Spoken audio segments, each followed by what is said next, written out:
Greetings everyone, please give a moment to make sure everything's set on up.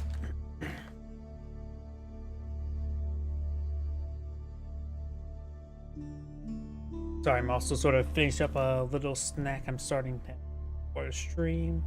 Chips and soda, relatively low in calories. Pick is good. There are notifications on Twitter. More looks like e-thoughts. Like Twitter is going.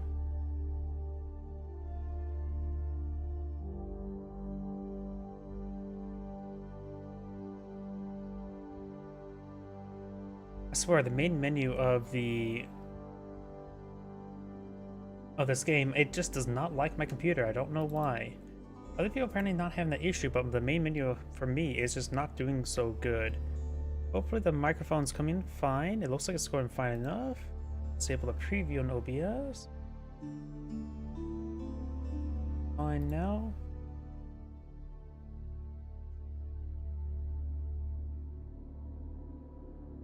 Rumble should be going fine.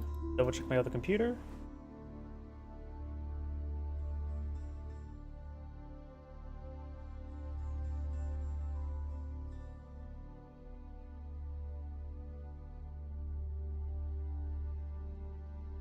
It looks like everything's going fine. Oh, you know what? One thing I do need is a drink nearby. Please give me another moment so I can grab one.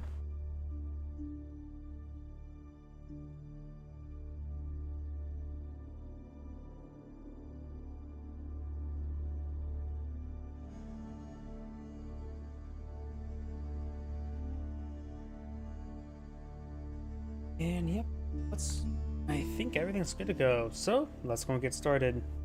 Wait, did I ever? I think everything's good. Probably gonna second guess myself in a matter of seconds.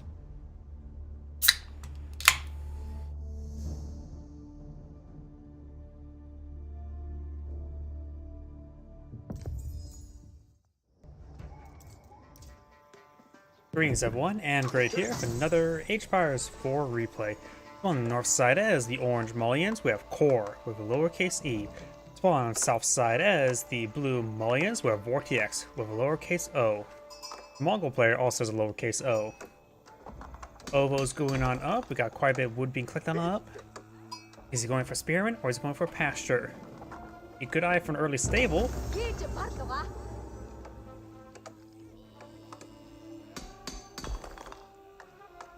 Yes, also is chopping down this tree as well. Just try and kill some time until he gets 150 wood. Trying to keep the village nearby. Chopping the tree is really going to do nothing. The Khan is over here as well. Sheep in tow. I have a feeling most of the time the Khan goes way over here. And if he's going to go for a Spearman Rush, Mullion's a bit more vulnerable to a Spearman Rush. Having more targets there for the raid bounties. And he is going for a Barracks. I was half thinking, in the Khan moving around like that, I was thinking that he may be going for a Pasture instead, but nope, he is going to go for a Spearman Rush. On the sheep, once the sheep gets dropped off, he needs a charge for the Khan to scout out where that mine is, or mining pit is. Let's go to the map generation. We've got the deer and boar right next to each other here, while the, while the Mullion players. Deer's way back here, and he of course is Islamic, so he can't collect up Pumbaa. No Kuna Matata for him. My Twitch stream down?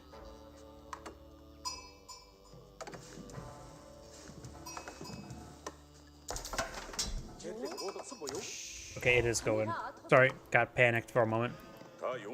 Khan does find some more sheeple. He's going to lead them to glory and not into the slaughter, right? Pair of Spearman now pushing way down south.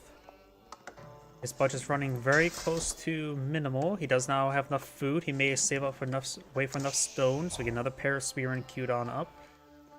Villager also making her advance, and he's going straight for where the town center is at, but not where the mining pit's at. It was way over here. His opponent has not gone to fight Danzo. He should be able to save up quite safely to follow the Monster Quarry, the tool outpost. There's no trade post on this map, so both players don't have usable traders. Never mind. Apparently, I don't know what I'm talking about because he's going for the Saren Trade Network. There's no trade for him. He's going for that for an outpost. A heavy outpost, that's for sure, but he is getting the Saren Trade Network on a map where there's no trade. Am I stupid? Probably. But to me, this seemed like a really not a good item to play on the field. It's also putting it a little bit too close to that hut because now he can't put another house or hut right there. It's a little bit too late for it now. He does spot the Saharan Trade Network there, or being built. It will be built in time. The Saharan Trade Network does have what? Regular outpost damage, right?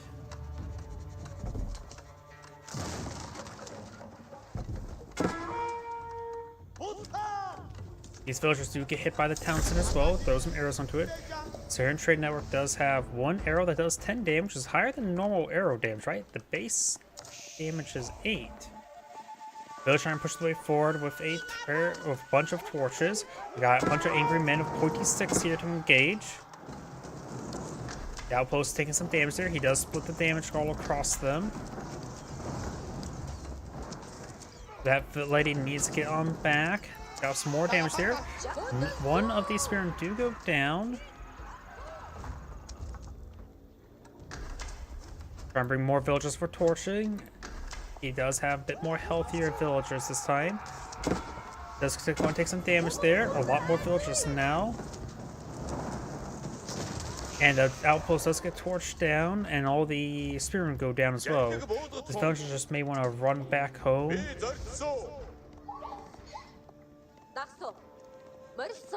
Got the deer still now being deployed on the field, which is much better than the silver tree since there's no trade post. And so trading landmarks should have no value, right?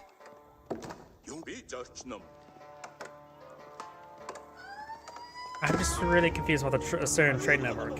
It was useful, don't get me wrong on that.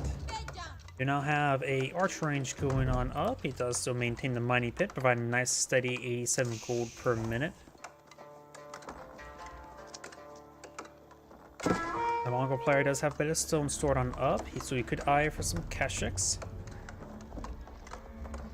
You also know a mining camp now going on up. The Malian player does have a decent reserve of gold, so maybe not eyeing for any sort of fast castle. Archer range being employed field, going immediately for archers, which Mongolian horsemen and Keshiks will be both useful against them.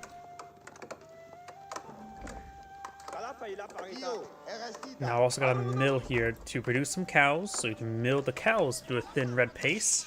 And who needs cheese or milk? Malian archer moves his way down south, expecting to find spearmen, but there's simply no spearmen left. He killed them already. Khan will go down. The Saharan Trade outpost or network does not have additional range like an keep or anything like that. Just has standard improved arrow slit 10 or 7 range. You now have the wood collection technology and wheelbarrow now being researched.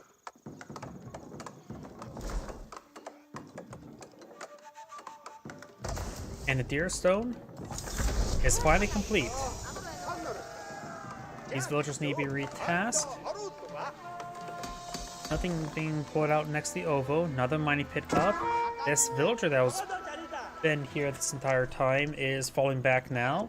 Maybe try to go for an outpost around this one here.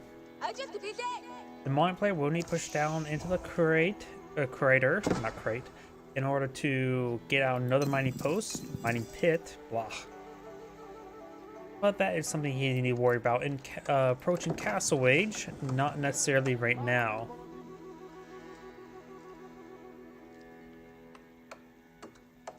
I do have, of course, the outpost going on up. Outpost, barracks. My mind's fried right now. This morning I've been working on the time on that Mongol video I pulled about a couple weeks ago. Right now, I have reached the point where I'm now going to be talking about the what I will change, and everything talking about the Mongols before that point is so far 38 minutes long. Or Pumbaa is taking some hits there, and the boar has been gored right next to town center as well. Does he have?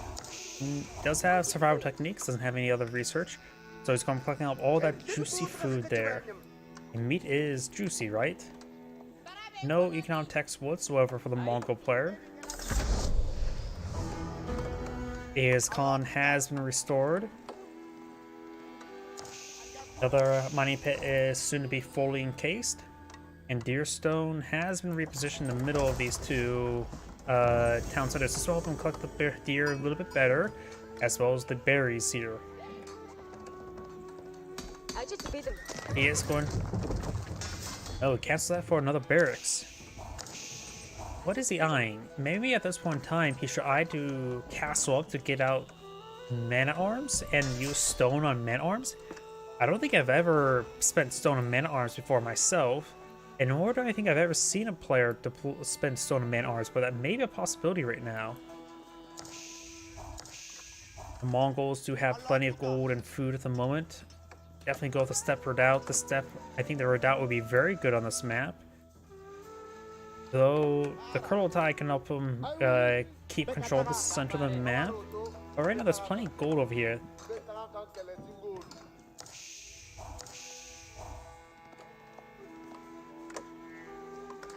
We got a number of cattle ranches going up. Is that rough news for the Grand Fulani Corral? Oh, he knows better than I do. It looks like it. Steppe Redoubt is being put on the field. Pass these 3 villagers onto it as well. Pack up the gear, put the gear next to the food. Maybe to put it next to the OVO to get the advanced research. The scout will spot the barracks and the OVO. The OVO still has a third of stone remaining. Each man-arm does cost 120 stone. Hasn't even gotten the hardened spear in research. Sort of humorous to me. Got a blacksmith here. Improved siege engineers, hopefully. The Malian player is still far from aging up. He may want to stop the cow production. He could push these cows into the cattle ranches. Some exposed cows here. Keep those doggies rolling. Over here, we do have some javelin throwers and some Donzo. And we are seeing 2 ×2 spearmen and improved siege engineers. I do love improved siege engineers. Of course, the Abbasids get that for free. Also, the Abbasids are basically a better version of Mongols. Town center here, but get some good supporting fire. Khan taking some hits there. There's a lot. Everything here counters him. Even the archer to a degree. The Khan does get 6 damage in this age. In next age, he gets 28 damage. Base damage. Either way, we do have now the separate out there. Got the market here. Here comes the Castle Age man-at-arms charging way forward. Khan does eat a pretty good hit there.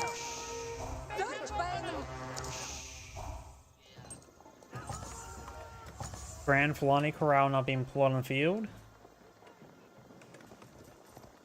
And we got now crossbows been put on the field. Are there ×2 crossbows? Yes, there are 2 ×2 crossbows on that single queue.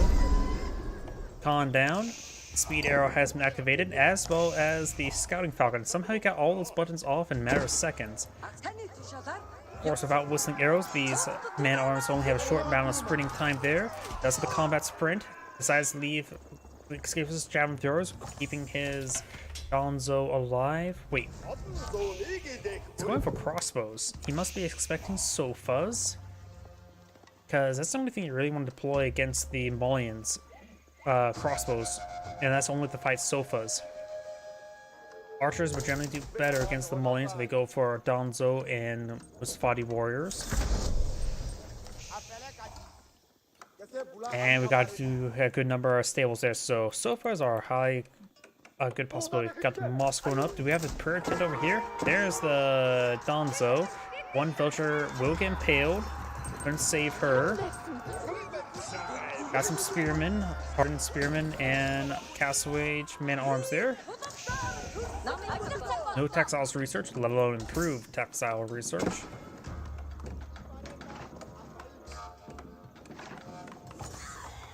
Villager down. Got a deer. So no, Pumbaa still has some food there. But we do have a prayer tent field. We do not have any shamans on the field. No imams either. Now the ovo is depleted. There's plenty of stone up here for the Mongol player to utilize. And that is the ovo, not the landmark. The funny thing is, well, when I was looking through the editor, the name of the structure for the ovo, no, for the prayer tent is like landmark 1 or something like that. It's something weird. Additionally, the Kurultai is classified as in the name of the files is age 1 landmark in the Silver Tree age 2. Where they had expected those ones to be swapped. I believe not came to the same conclusion in talking about my video about how I changed the Mongols, but more on that later. Javelin throwers do get some javelins thrown. Spearman does show him how to stab with a spear rather than trying to throw a spear. Another villager does go down. Blue Silver has killed off 6 villagers so far, which is quite significant. So the Mongol 2 Townsers does have better villager production, but the Mongolians do have, of course, all the free income through the mining pit and the cows. Maganel being put on the front line, very front line. A little bit too early. Now his opponent can counterattack. These Maganels need to be cancelled. Does take out the sofa. Both Maganels do get canceled. Spearman, man Rs 44 does use the arrow there to improve his crossbows for a short amount of time. The mining pit has been set up late, so got a little bit of raid down to there. Once a very blacksmith research now for the Mongol player.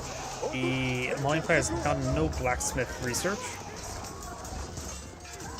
Crossbows need to focus on those sofas, but overall the Mongol player seems like a little bit outnumbered at the moment. Reinforcements push way forward.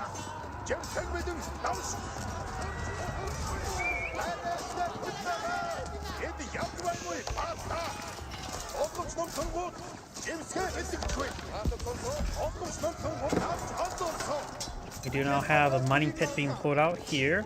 The Khan's falling back. His army was not grouped together. The Khan does go down, so the Mongol player needs to take time and regroup. And, oh, that's just the separate out repositioning. The Mongol player has plenty of gold at the moment. I think he just spent a whole bunch of it. Not sure what though. Was it crossbows? Maybe crossbows. It almost looked like he bought some resources for that. Archer does go down there. Got Javelin Thrower, now some Musafati warriors there. So against Musafati warriors, they are better than spearmen, due also being the same cost as spearmen. Additionally, they do bow versus heavy, so maybe a good idea with the Mongol player to go for mass spearmen crossbows.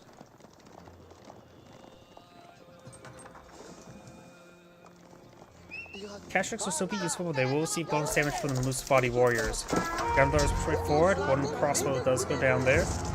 Does take out some sofas. I don't actually have a whole lot of sofas at the moment. Musafati warriors gain some good damage. Sofa does go down there. Javelin is doing some good job focusing down those crossbows.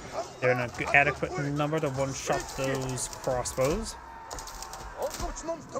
We got a good number of patches there. Right now they're queued up on the far side of the town center.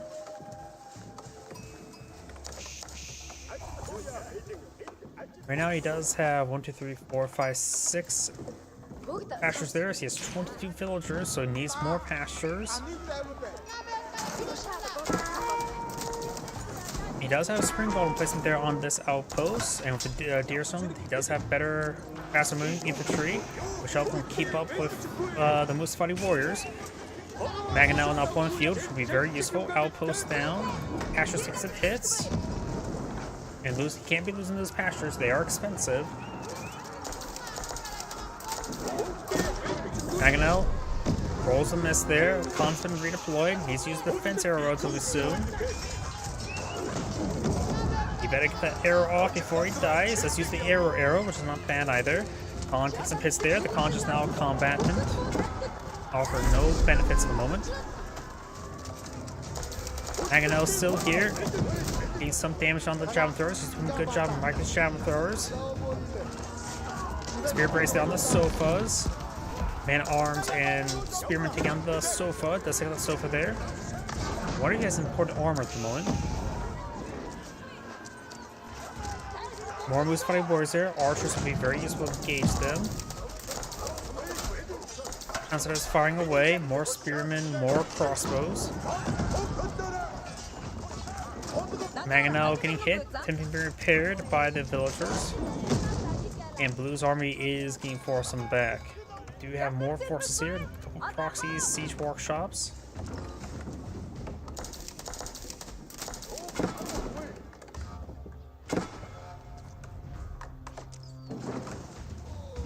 Javelin thrower does go down to the town center. You may want to go. He is out of wood for another Mangonel. He's not going for a military academy. That's not good at this point in time. That's actually, he should cancel that and use it to use that money to either build more military structures or get out more units at the moment. Military guy is only good if you have 8 or 7 production structures, and they'll cost equal at that point in time. He does not have 7 military production structures. Oh, I suppose he does have a good number of stables here now, so never mind. But still, he doesn't have the money to support all that production. Going for some Keshiks here. Keshiks will be good for the javelin throwers. Crossbows are not been very useful. Javelin throwers have been going down there. Keshik's now charging the way forward. Does he have another Ovo in the field? Yes, he does somewhere. He does have imported armor. I got 2 siege workshops here. Khan has been rebuilt or resummoned. Trying to go for more Keshiks right now. Keshiks and Force will both be very useful. Trying to kill some of the villagers. Now we've got 2 siege workshops here. It's going for spring golds first. Sees the spring gold there. Gonna focus it down with the Keshiks. He also should go for everything else first. Got some Donzo here as well. He has 7 Donzo in the field. Does have crossbows. I think Keshik Archer would be a better composition than crossbow Keshiks at the moment. Mangonels would be a good item to mix on in if you really want those javelin throwers dead. Separate out has been pushed on forward. He's out of gold in his base, so that's why he needs to push on forward. He has a limited amount of gold to work with at the moment. There's a good number of villagers there, but he has no way to really secure gold. He does have a shaman on the field. He could eye for a secret site to get some extra gold going. He's trying to hit the siege workshop, is not good, and they'll pop up a spring golds, and they could take out that Mangonel very quickly. Spring gold goes to take out the Mangonel very quickly, but they'll likely go down themselves. More Keshiks will push their way forward. Alliance, a small number of archers, going for a round of early horsemen. Doesn't even have regular horsemen at the moment. Going for veteran archer research.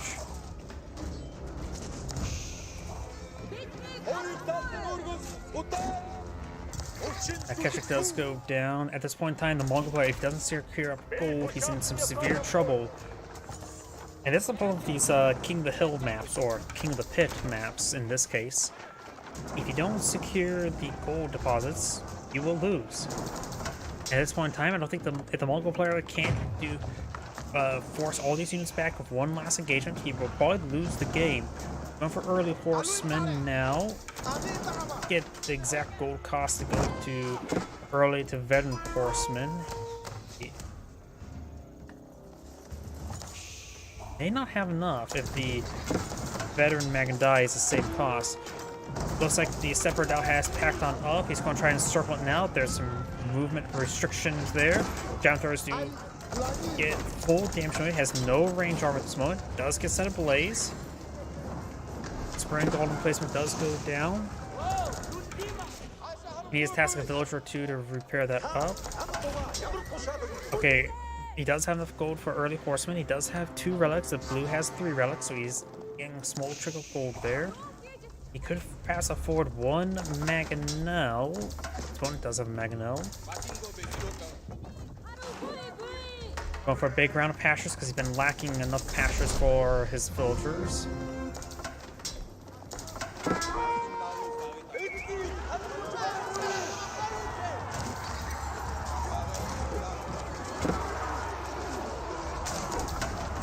Horsemen charge their way forward. Mangonel does go down, go for the Spring Gulls. The Spring Gulls are not important right now. Even though the high value targets, they offering very little value of engagement. Archers engaging, being focused on by the javelin throwers. He has nothing to gauge the sofas right now. Experiment a little bit too late, and Orange does back up the game now. It's Angrade saying, thank you for watching, and on to the next replay.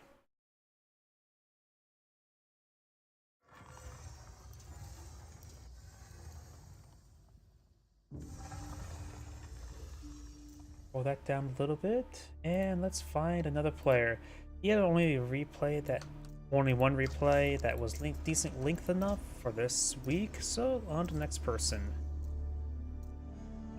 Nope, these replays are too old. 4th, I've already skimmed through them. Last online 4 days ago, or last game. Let's see if there's unexposed replays. Here we go. We got some replays to peruse through. And 32 minutes. That should be good. I'm going to turn on a light above my head for a moment.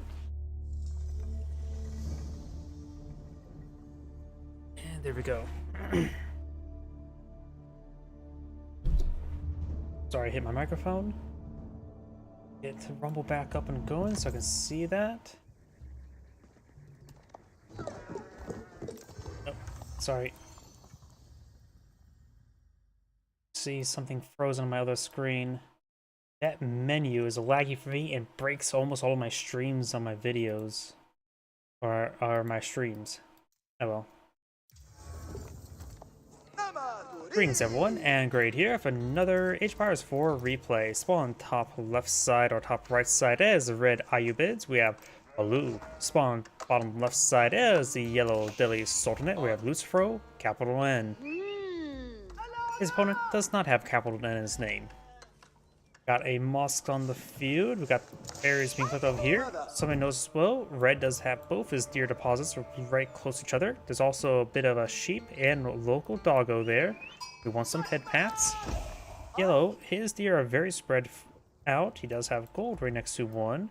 This deer is very far forward. A little bit risky for that one, actually. It is next to some trees, so perhaps you can wall it in. Maybe put a gate there so you can grab the deer from one side of the wall and bring it in. Either way, you got the House of Wisdom going on up. They still have not fixed the bug there where it doesn't show the progress bars upon the research, so let's keep the House of Wisdom selected for the Ayyubid. Oh, got quite a bit of golden stone right next to each other. And a large amount of stone back here. Nelly Sultan intends to go for the Compound Defender, and there's a large amount of stone with his borders, so Compound Defender seems pretty good with the amount of stone he has in his borders. Or a sphere of influence at this point in time. Power of Victory is going on up, which will allow his infantry to have increased attack speed if built with a sphere of influence. Or a grid pattern of influence. Red has actually quite a bit of stone next to each other as well, this time in a line, in the attempt to mimic the Little Dipper. Oh, Red found a good number of sheep. We got 15 sheep there, he missed 16. Oh, he may have found another one there. Yellow actually only has found 3 sheep. Where's Yellow Scout? Yellow may have struck out on sheep entirely. Ooh. This is not looking good for Yellow. His deer are not close by.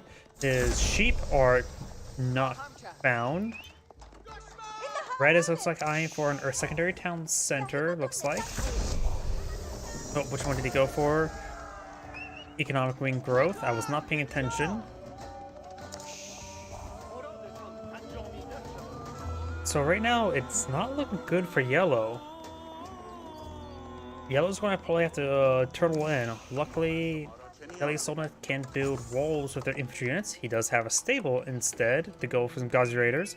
Offense the best defense, right? And now we do got a Ghazi Raider there engaging the scout.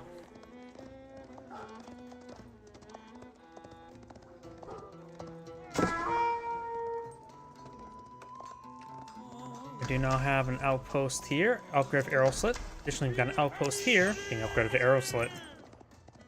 2 Ghazi Raiders there and 1 scout. With 2 outposts here, you can keep 10 villagers somewhat alive, at least more alive than dead.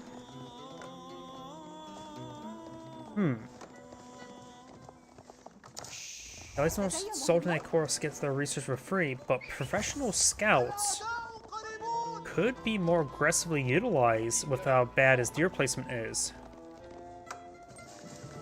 Think about that for a moment. Maybe steal his opponent's deer. Riders are swimming in the sheep, and now we do have Cultural Ring Advancement, the fast, cheaper age up. So we got fast castle for the Ayyubid, and Deli Soldat is going to be very, very pressed with the age up advantage, with the tech advantage. In fact, the Deli Soldat player does not even have only has a single septum of gold in his inventory. He used that piece of gold for coin flips to settle disputes in his civilization, I guess. And not lose it. It will also instantly explode if it lands on the side.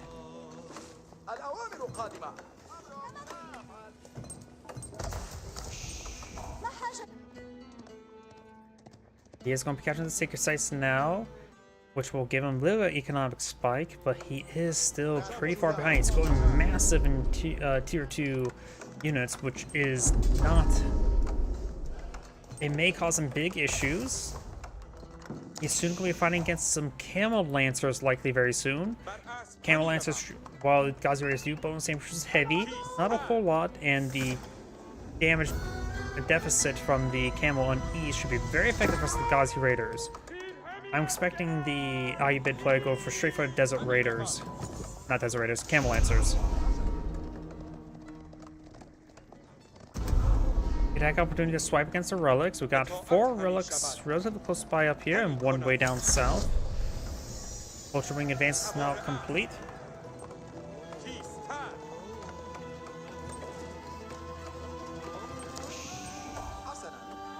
And even if the Deadly Sultan player ages up, he's going to be fighting against attack advantage unless it goes for mana arms.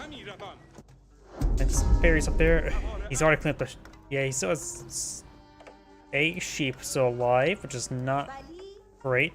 Got the deer, very good. And the scholar's getting distracted by some medical duties. And now there's some Camel Lancers. This is going to cause some problems. He does need to get more Camel Lancers than just the 1. I think the 5 Ghazi Raiders can easily deal with it.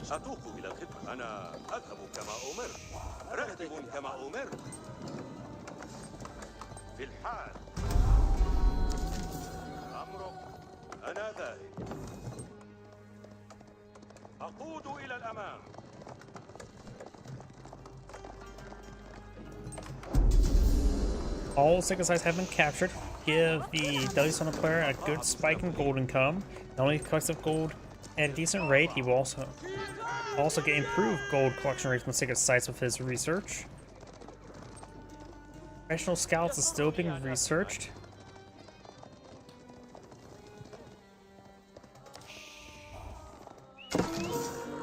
Down south, we do have now 2 Camel Lancers and a Scout to engage the Ghazi Raider. Doesn't get the kill there. Ghazi Raider is a bit wounded. He could try... Nope. He's just getting impaled. I was going to say, he could try sitting on the far side of this. If he's on hold ground stance, he can sit on the far side to deny the capture. A single Spearman. 2 Spearmen here to engage the Camel Lancers.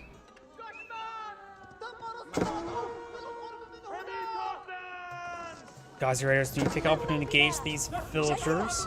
1 villager does go down.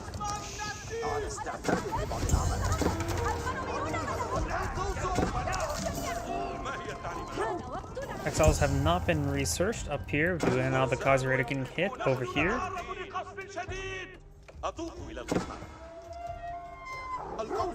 Dervish being bitten by a wolf.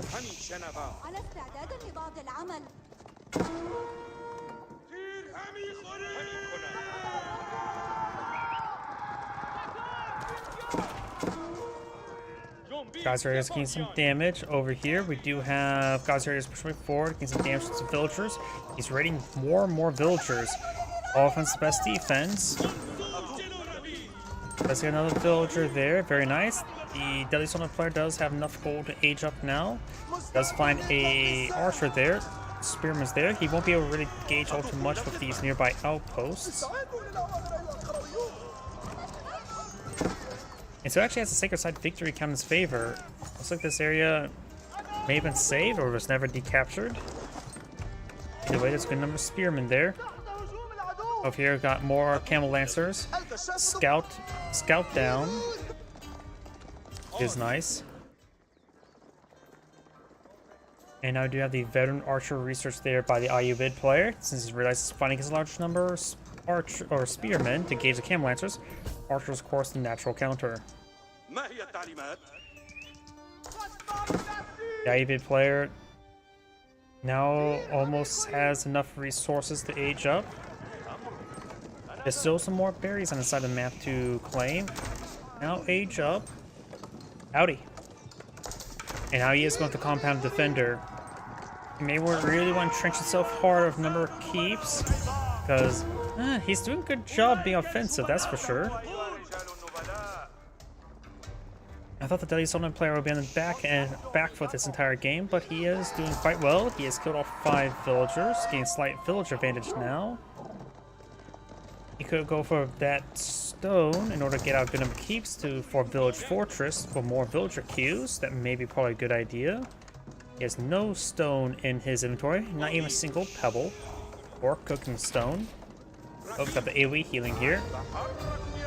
Golden Age Tier 2 now active, which will give him access to 50% increased research speed. Nice age up. It will take a very long time to get his veteran research going. So it will take a bit of time to get his situation fixed, or at least evened out a little bit better. Spearman and Kazi Raiders pushing forward. Archers getting hit, which is very good. Allows the Spearman to engage the camel lancers a bit more effective. Kazi Raiders should focus on that archer. Archer down. And there is a relic picked on up. Yellow has picked up 2 relics. Red has claimed 2. The last relic is here. Dervish is trying to claim it. Both players are very far from aging up again. But right now, it's still got the Sacred Site victory now down to 6 minutes for the Deadly Soul. Unlikely he will get the Sacred Site victory win. Opponent could eye for some Skilons that will really help out deal with the Spearman. But now we got some crossbows being played by the Deadly Soul player, which is probably very good since he doesn't have to worry about the veteran research for them.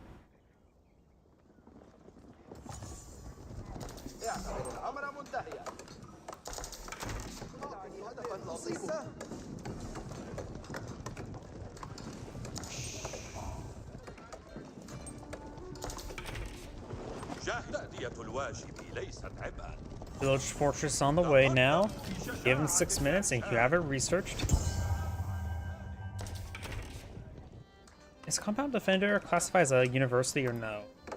Defensive landmark. Okay, so this class gives them keep research, but not being a keep itself. Yeah, Village Fortress is probably the most important. Rolling Arrow will be very useful. Court Architects will make us keeps better, and Fire Armor will be reasonably okay. Stone Wall Towers and keeps. And outposts. Okay, plus 10 Fire Armor for outposts is probably the most important for that part of the research.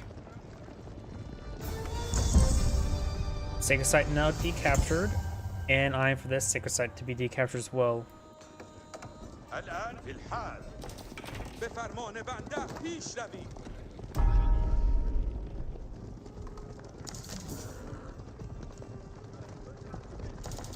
do not have Mamluk's bravery now being researched, or Sultan's Mamluk, which I believe gives the effect of Mamluk's bravery.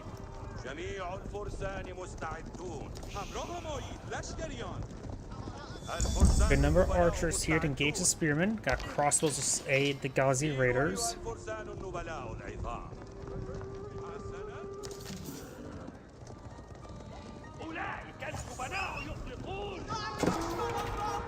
Oh, got some lancers up here.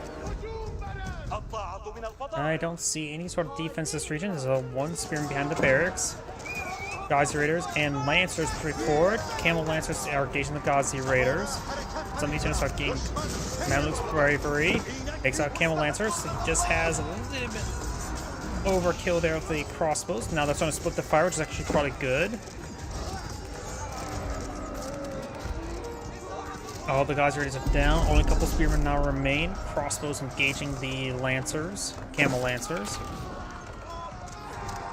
The Lancer charging the Camel Lancers. Does get hit there on the archers. Dervish push way forward, trying to get some healing. Camel Lancers being focused down by the crossbows. Very good. And the crossbows should probably keep their distance away from those archers. Do not have a keep there to help them keep the Sacred Site. Sacred Site has been captured. Recaptured. Village Fortress still halfway researched.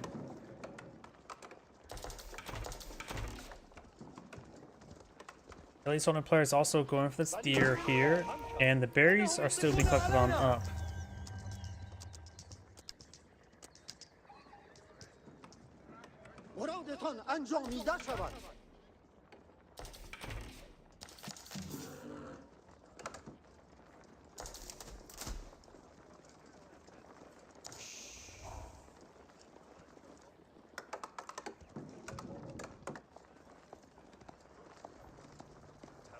Got a good number of villagers here. Oh, he's going to try to steal these deer. This both deposit deer is untouched by red, so Yo's going to try to take advantage of it. There is a local doggo. He does go down, a monster. But he should be able to cook these deer no problem.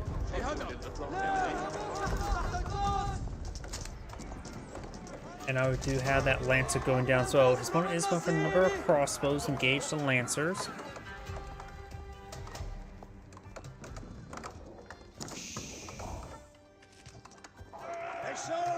Another local doggo goes down.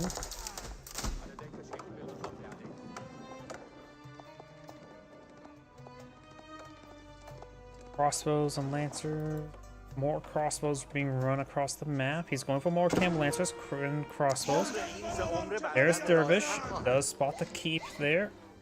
Mill going on up. 11 villagers here. And Lancers will find these villagers. He does have textiles researched. Oh, there's a trebuchet. That may be a better target than hit than the villagers, but there's just too many archers and crossbows here.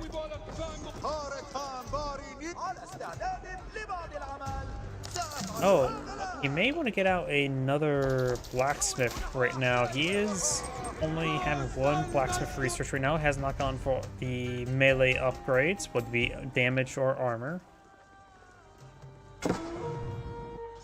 Over here, Lancers engaged by some Ghazi Raiders. They are a veteran right now.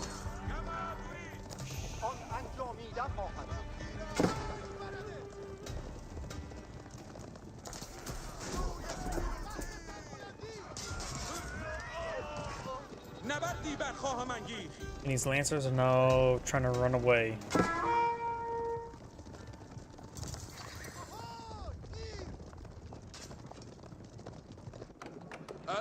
Those have got a Mangonel being put on the field, or the unique version for the Ayyubids. Keep receiving some damage.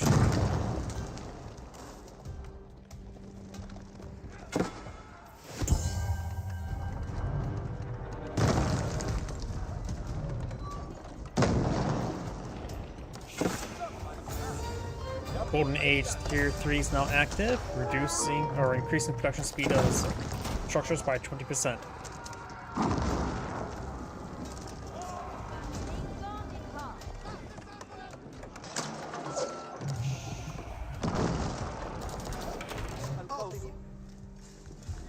Last of those berries been cleaned on up.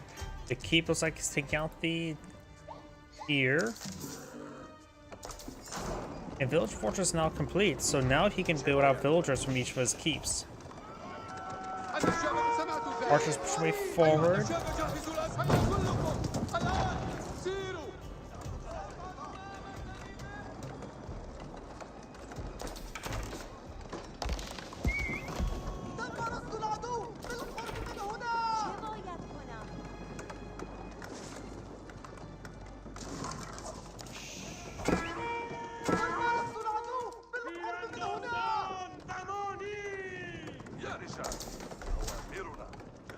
We got a bit of a build-up going on. Delisona has a good number of spearmen and crossbows. Not much lancers or Gazirators left. Has some spring gulls there. Does have a Mangonel of his own. His opponent has a good number of archers and crossbows. Not much camel lancers. The Mangonels will be very effective versus him. Only one spring gull for defense, and he does have one of his own Mangonels. There's another spring gull now on the field. A camp, actually 3 right here. We got the 2 field built, 1 manly built by a siege workshop. He does have 3 spring golds there.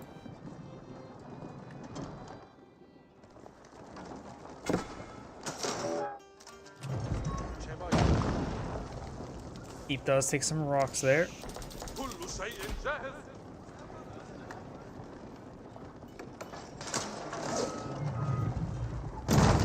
More rocks are raining on in. Spring Gulls push way forward. Horsemen charge the way forward. Let's get a kill there on the Spring Gull. More Spring Gulls going down.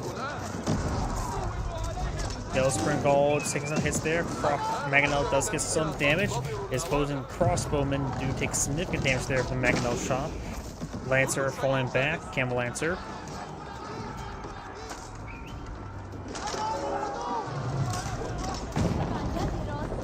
Mangonel almost goes down to the Mangonel. Keeps still taking rocks there from the trebuchets.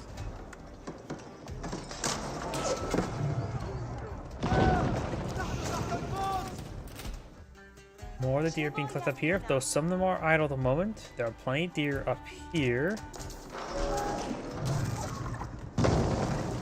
Keep does take some damage, and the Mangonel is taking some more shots there as well.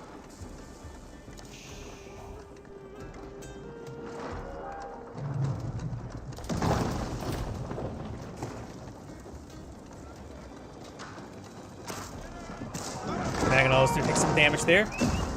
And both the Spring Gulls do go down thanks to support of the Mangonels and the other infantry units.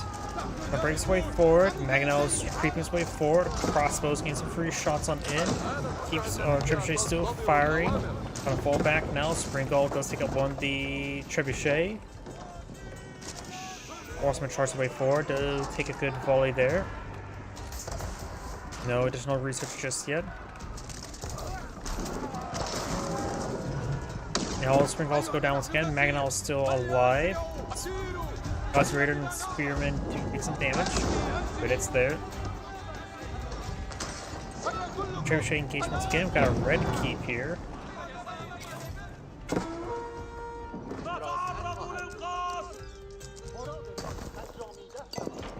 Now we have the stone deposit being claimed on. You could claim the secret site next. Keep has been cancelled, redeployed. Eotifali take some arrows there. Yes, it will. Spearman and crossbows push way forward. Spring Gull takes some hits. Red Spring Gull does go down, so does yellow. Red still has 1 Spring Gull remaining. He's pissed on the Mangonel. Mangonel rolls a miss there. Mangonel taking some repairs. Maybe want to throw some rounds with the villagers here at the Mangonel. That round should hit. Gets a great hit there.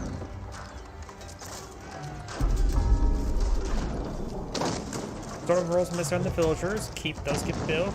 Mangonel does go down.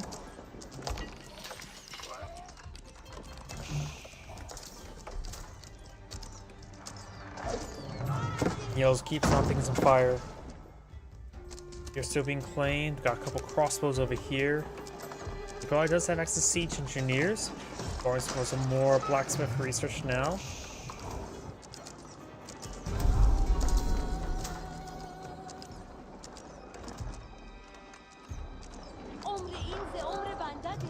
Looks like all the stone on this side of the map has been cleaned on up, as I theorize, and Yellow just has a good number of keeps for villager production at the moment. Yellow's also killed off more villagers than his opponent.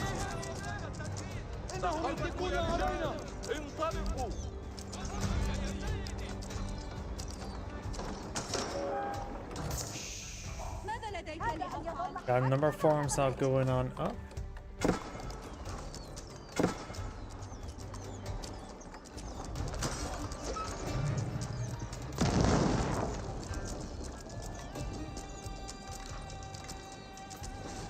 Now got the double time research as well as boiling oil. The Deadly Summon player does also have nearly 2,000 stone. With some man arms now, his opponent does have a good number of crossbows to engage them, as well as regular archers.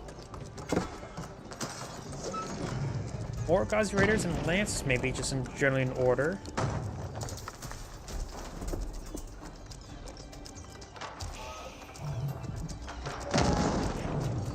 Triple Trebuchet now engaging.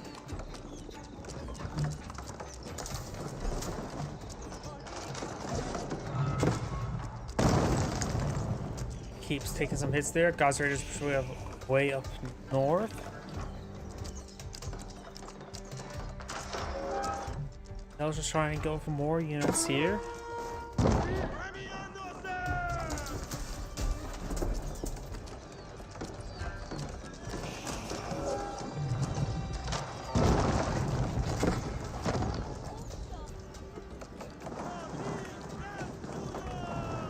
Another palisade will get torched down, but those Gauzy Raiders will be forcing back.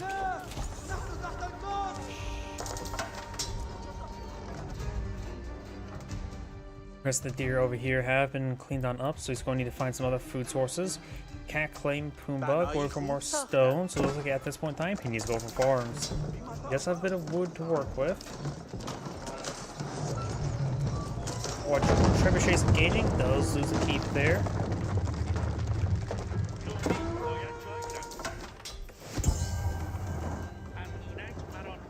Now the secret site will be decaptured. Quite a bit of siege now being pulled up by Yellow.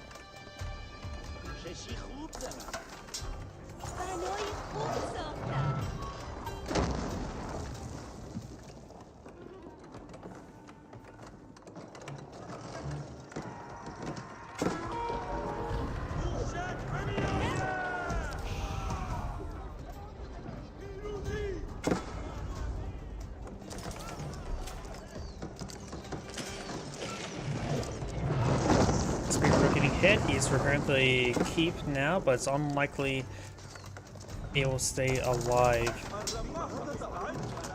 Both sides are mass producing spring golds. We do have 7 for red, 8 for yellow, and multiple of them trying to hit this outpost.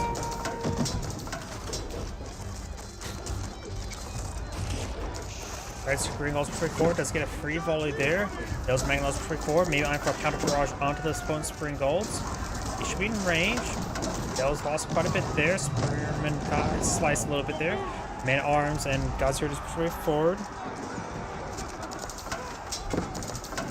Magnos trying to pursue their range force there.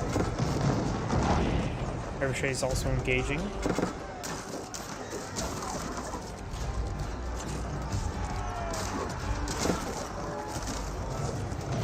Got a number of Gauzy Raiders there hitting those siege weapons. However, Gauzy Raiders, they do not have bows there for siege like horsemen. They're actually inferior to horsemen when hitting siege weapons. Villagers do shank those Gauzy Raiders. Archers do get sliced a little bit there by the Magnos.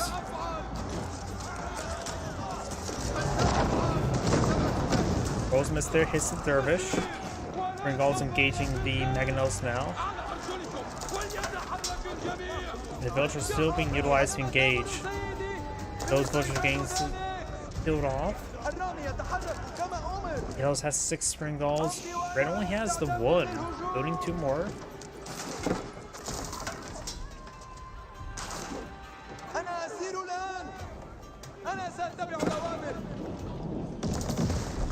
Outpost down.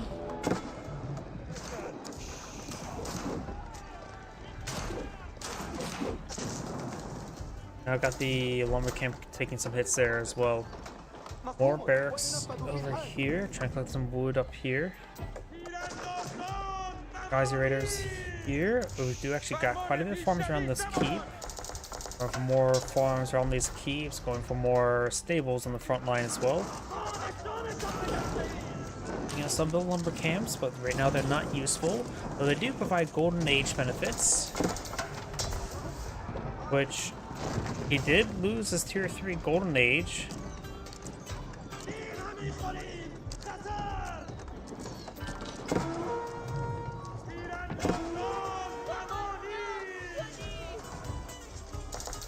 And those Gazi Raiders will go down. Over here we do have Mill getting hit.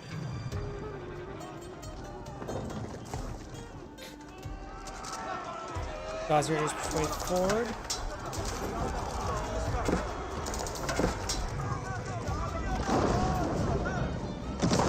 Good, it's there.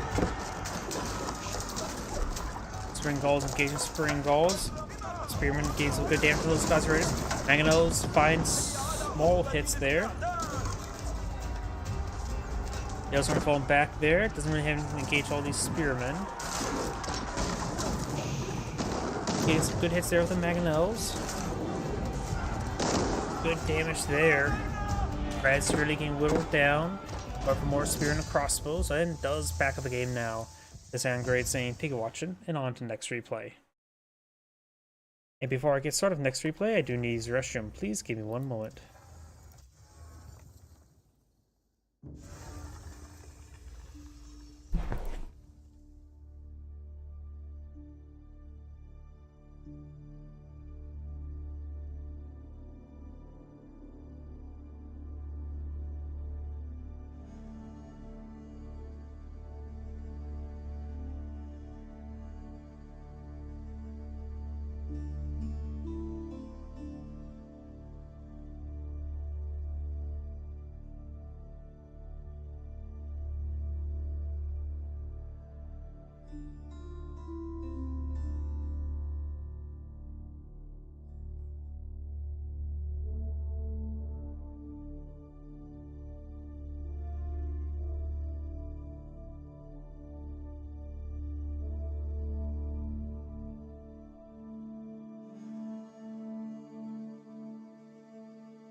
Sorry about that.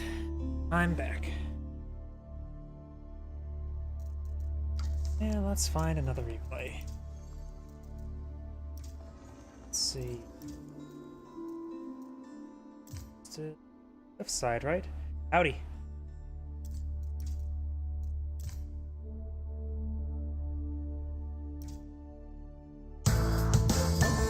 Thank you for the follow. Oh, I'm gonna butcher your name. Not Pyro with a capital 0. That's the one we just did. Let's see. 15 minutes too short.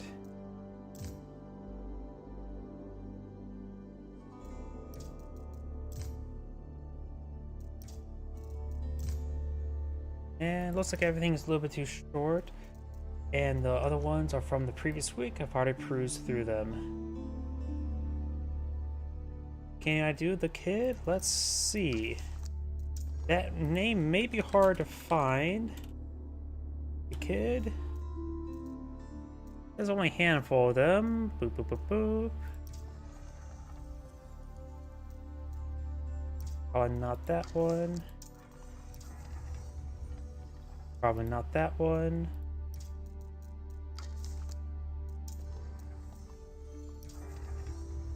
Probably not that one.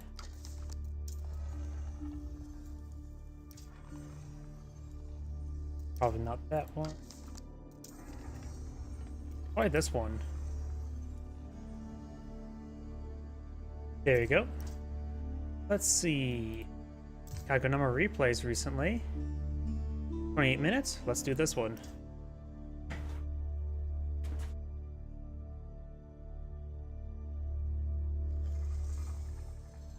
I don't know why, but my main menu is just laggy as all hell. No idea.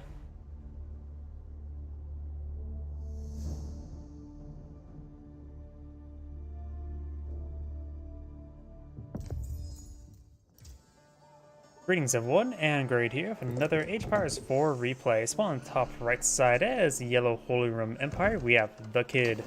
On bottom left side as the orange Ottomans, we have Mercy.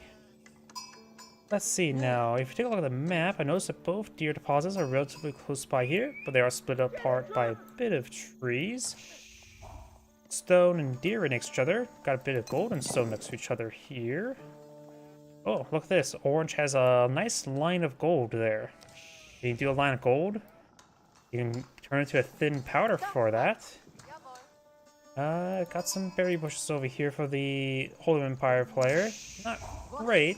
Berry bushes are okay. Both gold deposits next to each other.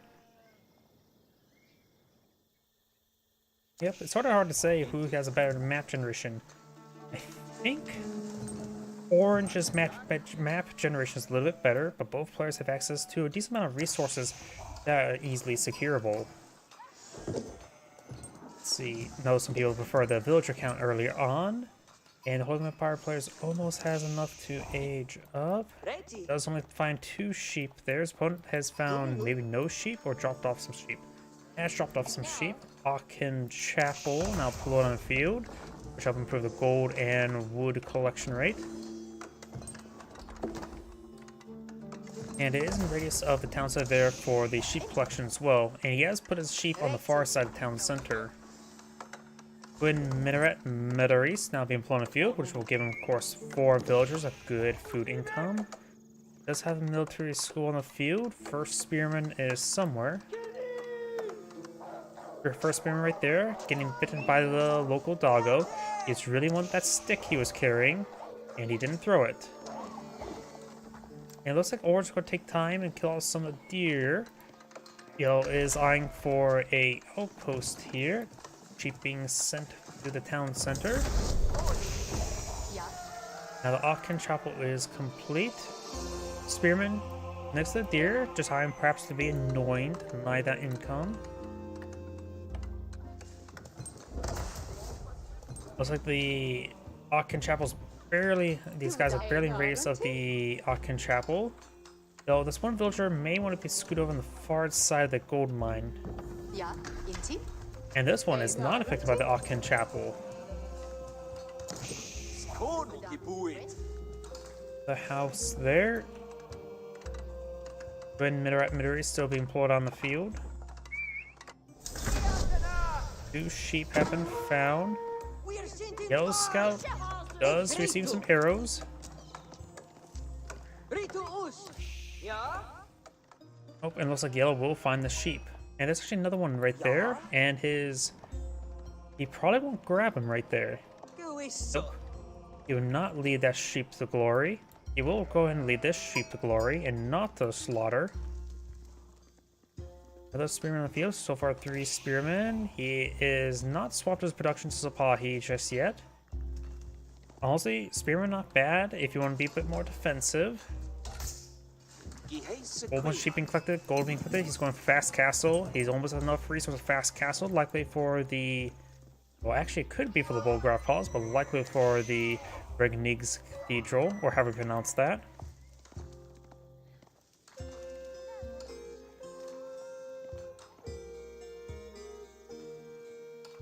Oh, and it looks like Yellow is out of sheep there. He does grab a whole bunch of them, eyeing for the berries now. Berries are not a great source of... Oh. Or instead of going for berries, he's going for the Regnigs Cathedral. That's also probably a good idea. Has tasked some of these villagers on the berries now. Berries do collect up at a rate of, what, 0.67? Sheep do collect up 0.75, same as the farms. So it's not exactly a great source of food, but it is a free source of food. And he is not going for the deer on the field, at least not yet. He will probably go for the Palace of Swabia for village production. His opponent is going for hunting survival techniques now.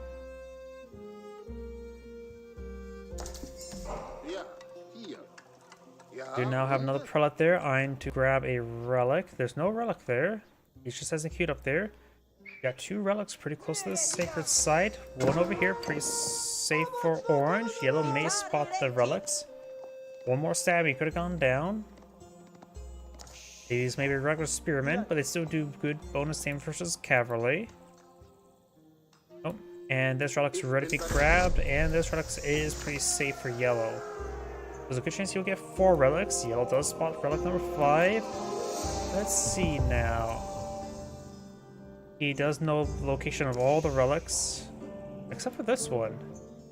So if he pays close enough attention, he will see the wheelbarrow, or the handcart.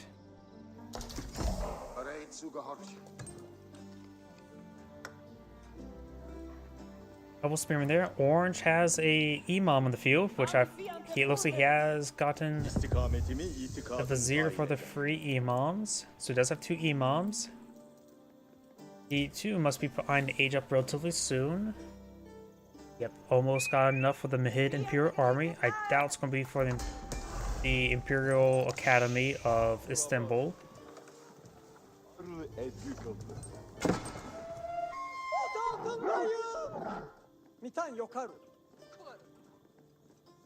Relic has been picked up right here by yellow.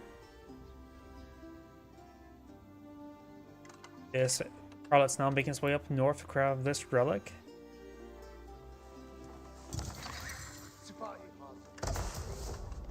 Mid Imperial Armory now being built. That is next to a blacksmith as well. Military school is in radius. The local doggo wants some head pats or the stick. Throw the stick for him, buddy. You monster. And this spearman still came from the deer. Probably won't do a good job at it if it gets contested, but he's doing his job. Outpost has been upgraded with has been garrisoned with relic. No weapon upgrade onto him just yet. Probably a good idea to go with the spring golden placement. And still, there we go. We got a blacksmith. No stable, no barracks just yet. Is time for Fast Imperial?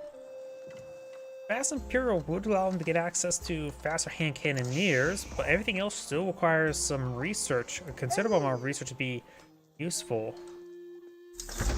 Then again, he can always go for Fast Imperial for the Palace Swabia for extra villager production. Outpost here. How many villagers actually in this region is there? Just the 2.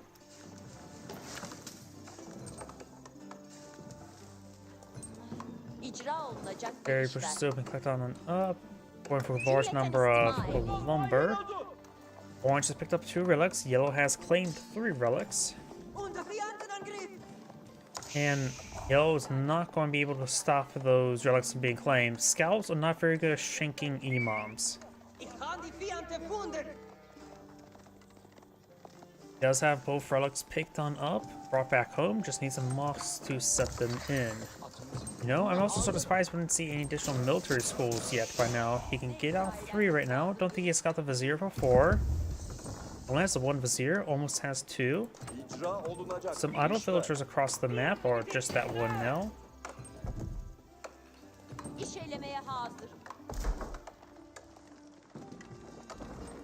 Oh, he's actually dropped the relics as well.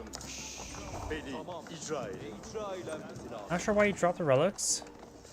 Not like he's going to move out with the imams anytime soon, but either way, we've got the stable here. Provide some bit more stability on the field.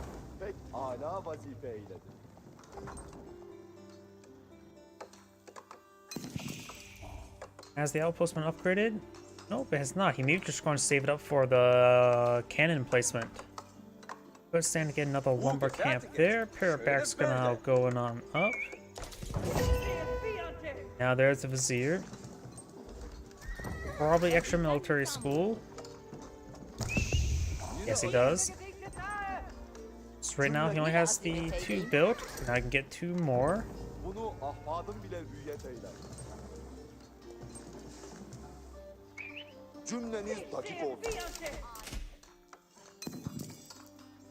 Going fast forward a little bit. Both players are just doing more eco at the moment. A number of Lancers and Sipahi and Spearmen. Just a mix of everything, honestly. Sega site now being captured up by Orange. Yellow right now is going for Spearmen, not men-arms. We got Martian Drill, Hardened Veteran Spearman Research, Spring Golden placement here.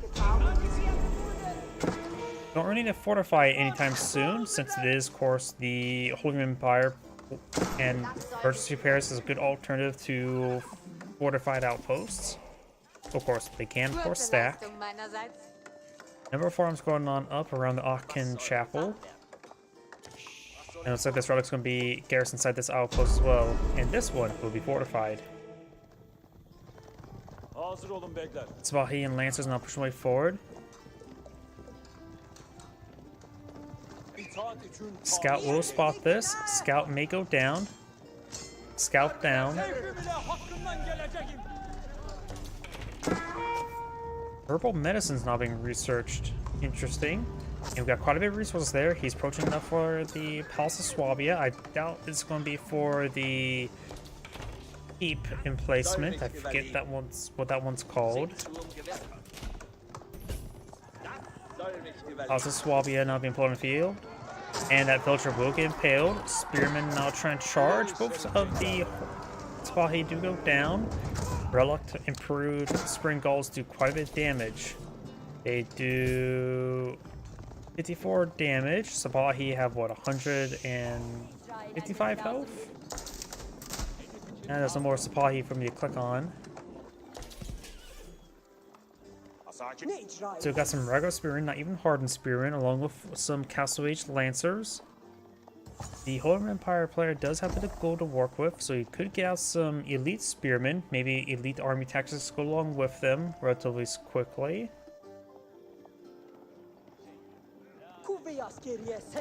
Both players have the same amount of villagers. Orange has, of course, cut off one vizier is available. Faster training, probably. Yes, faster training. Das soll mich überleben.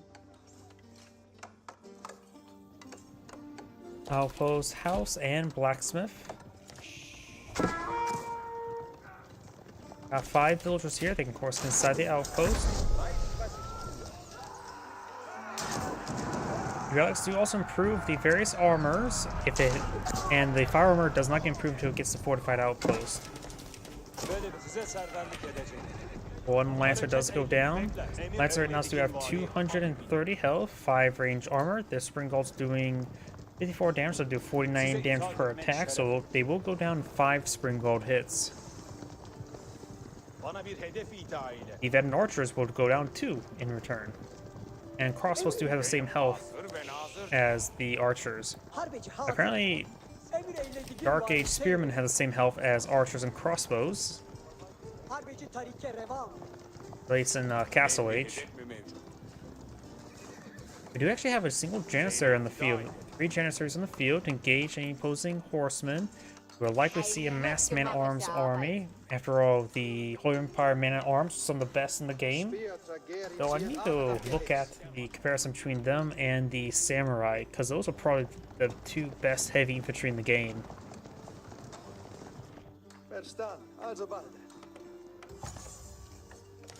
While the economy that's most geared to support out man-at-arms production is probably the English. Let's see, got a good amount of farm economy. These outposts will provide some villager garrison space, but maybe go for around a palisade walls to help keep the area secure. Right now, they just seem a little bit too exposed for my liking. We've got another mill here. You could also see that mill is actually probably just a little bit too close. You could have put the mill right here, and then we'll give them some more farming space. Have 2 farm width, so every farm would be the same distance width from every drop-off point. And I could probably squeeze out some more farms right around here. You can also delete the house and mining camp to get more farms. Probably a good idea to go for a mill right there for a better drop-off location, but that's just more or less nitpicking at this point in time. I know not everybody has all the time in the world to perfectly place their farms. Imam will get stabbed by a bunch of angry men with pointy sticks. They are elite man-at-arms right now. His opponent is very close to aging up, just needs a little bit more food. He has enough food now. I go to the Istanbul Observatory. Probably not the Sea Palace. Istanbul Observatory now being pulled on out. And that's going to offer quite a bit of production bonuses from this area for future infrastructure. 2 more Mangonels on opponent field. We got a decent range force. Lancers are going to stay in reserve. He knows he's fighting against a bunch of spearmen, which he's going for Prelate Spearmen. Being inspired to give him plus 50% damage, plus 1 armor. And he's going for more research, more damage. He does not have elite army tactics just yet. But it could make his spearmen pretty good. But it's honestly a composition I'm not really entirely sure how well this will do versus a bit more of a mixed force like this. Mangonels will still do very good versus spearmen until they get their increased health from the elite army tactics.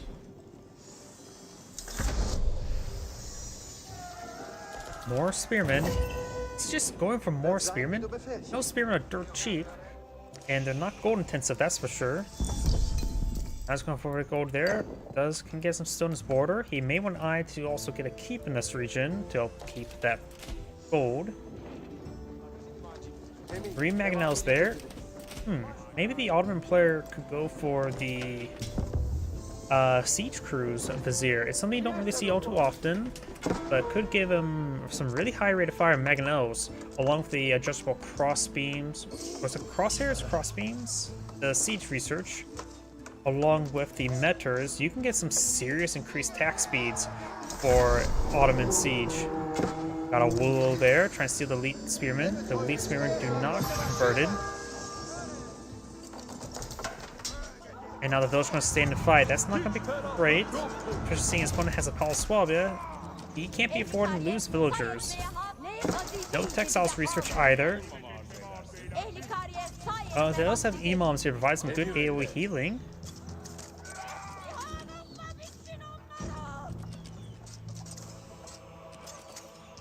And that village and those spearmen do go down. The villagers are safe for now. Elite crossbow and elite archer research. Probably a good idea not to go for any more janissaries, though they still offer good damage versus spearmen. Archers will probably be a bit more cost-effective counters, and you may want to go for cost-effective until you go to get to max out pop, then you go for population effectiveness. Hyde Barn now being researched by the Holy Roman Empire player. Still just more spearmen. Whatever floats your boat. I don't know how effective inspired spearmen are, but they are dirt cheap, and his opponent's going with heavy crossbows. He's expecting his opponent to go for man-at-arms like a normal Holy Roman Empire player, but he's fighting against mass spearmen, because spearmen can be okay. They're really hit or miss going for mass spearmen. But now got elite crossbows. He does have elite archer research, which will be useful, but his force is mostly composed of these crossbows, which only will, of course, do regular effectiveness. Does get a Meter there for increased attack speed, which is going to be very good. Plus 2 melee armor may be actually pretty decent versus spearmen, though Imperial Age, where you get actual percentage multipliers rather than point increases, it becomes a little less effective. So the increased attack speed will probably be better. He has 12 spearmen, plus 1 not even hardened spearmen. He's trying to mimic his opponent. I really wish this scout was actually scouting out, because even though he'll probably die to a spring golden placement, or 3 of them, he really needs to see all these spearmen so he can probably more fun with counter, because right now, he doesn't really have a counter. Archers will offer more DPS against the spearmen, though he doesn't have any range damage increases either. Right now they're doing 16 damage every 1.4 versus 15 damage every 1.84. So the archers will be more effective versus spearmen than crossbows, but crossbows will still do okay. So far the Ottoman player only has gone for range increases. We got another 31 Spearman queued on up. He's at pop cap. Okay. I'm just not sure how well these Spearmen are going to play out. At least he has reinforcements. He may want to get out some more barracks so he can rapidly replenish his army, because may not be enough barracks for mass Spearman production. Does that keep here collecting up this 8,000 gold deposit? Very good. And still has this gold deposit still being collected on up as well. This one has expired. Only has, oh, there's a cannon placement with a relic inside. Very nice. This one does not have a relic inside. I think this income of time is slowly decreasing as it starts spinning out. More barracks being put on the field. Very good. Magnos will still pose a threat to the Spearmen. Great Bombard potentially as well. I'm also not sure how effective a Great Bombard is versus Mass Spearmen. It does do decent AoE. But let's just say I never really tried massing Spearmen against Mass Siege or against a Great Bombard. You try to go for other things. It will be very effective versus these emplacements. You can always use emergency repairs on this one after it takes another hit. Was it gonna let this one go down? It's only fortified at the moment, no weapon replacement. It will burn to death right now. Now I got the elite Janissary research. It's going for more Janissaries. Let's see right now, Janissaries do offer 16 damage with even higher attack speed than archers, so their DPS is higher than archers. Emergency repairs have been activated there.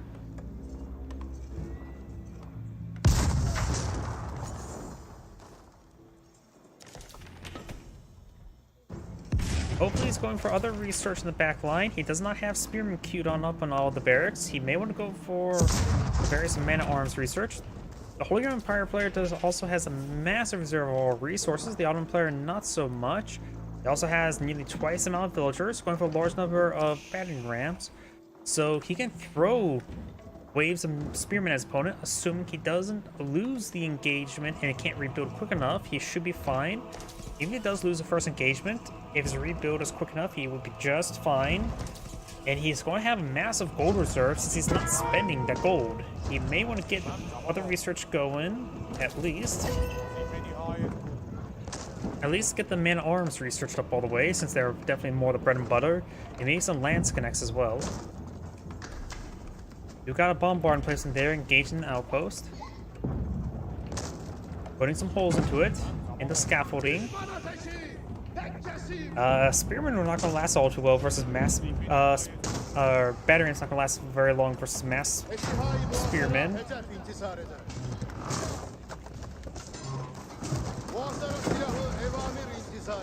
Crossbows pushing way forward. And there's the Spearmen not making their advance. He may want to... He does have quite a bit of idle villagers that may want to be fixed. He does have some prelates here to inspire the Spearmen. They're actually moving at a pretty fast, pretty good pace.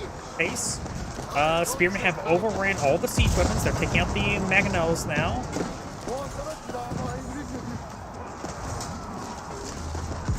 And he does have good, those are just villagers, now more Spearmen there.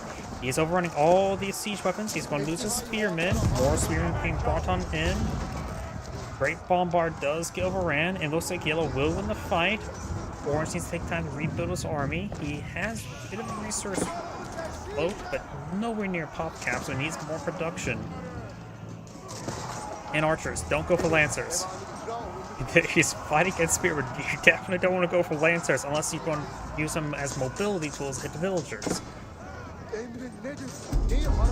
He needs to go for regular archers. Janissaries are a good alternative as well, since they have higher DPS. They do cost twice the amount of archers. They're more population efficient, but he doesn't need population efficiency at the moment.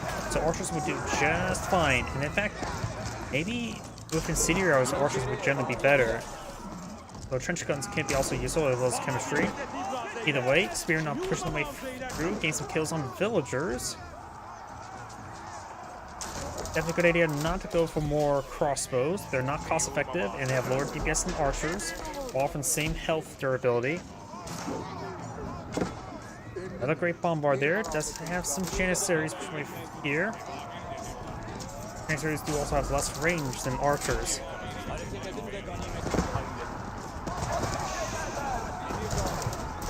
Lance is now trying to charge the way forward. You know he has elite archery research, so yeah. Asher's off harping on that. Doesn't have any range damage increases, so going for chemistry and trench guns probably would be not bad. And Will's more villagers. He's now down to 53 villagers. His economy is not great. He is going for a round of archers, very good. His military schools are going for lancers. Looks like he got the advanced academy, but honestly, man-at-arms would probably be better than lancers at this point in time. Janissaries are man-at-arms. Has consumed all of his vizier, has gone for Janissary companies. And Orange backs out of the game. Gonna handle mass spearmen, I guess. This is Angrade saying, thank you for watching, and on to the next replay. Yep, and that's the importance of scouting. To be fair, Spearman didn't really counter his opponent all too well for most of it. Let's find a different replay from him. Something a bit more better. Let's see. Oh. A little bit too short. 28 minutes. Rus versus Holy Roman Empire.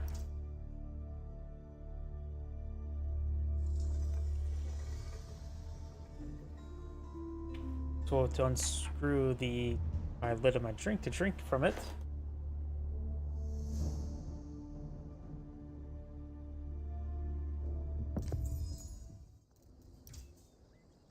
Greetings everyone, and great here for another Age of Empires 4 replay. So on the bottom left side as the Yellow Rus, we have the Kid. While on the top right side as Magenta Holy Roman Empire, we have Baldus Maximus. Or Baldimus Maximus. When it comes to map generation, we got 2 gold deposits right next to each other for the Rus player. Counterpart, same thing for Magenta. Both small gold deposits on the right side for Magenta. So did both the deer, so this may be a better expansion location. Oh yeah, we do also have Rus in the field. Yellow does find some of his opponent's deer as well. And let's see, he has 20 trade bounties, so this first set of deer he's killing off. Getting some good kills there. Looks like 5 deer, and we'll knock the last one there. So 6 out of 7, that's so pretty good. Scout will take some arrow hits there. This deer deposit has been cleaned on up. This deer deposit is literally in the middle of the map. And it's also a pair of the exotic doggos here. Instead of getting a head pass, you'll put them down as the ATF intended. Oh, thank you for the sub. You are my second ever sub I ever had.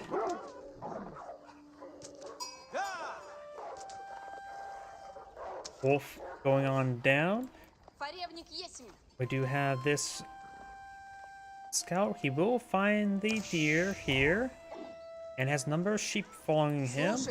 He actually does need the sheep nearby. He's actually out of sheep for all his villagers. Currently has 170 trade bounty. Let's see, there's another 8 deer here. So this will give him up to what, 240? And boar down here, sheep here. Don't see me see any more wolves. I need to find one more wolf in order to get tier 2 trade bounty. You can always kill off Pumbaa.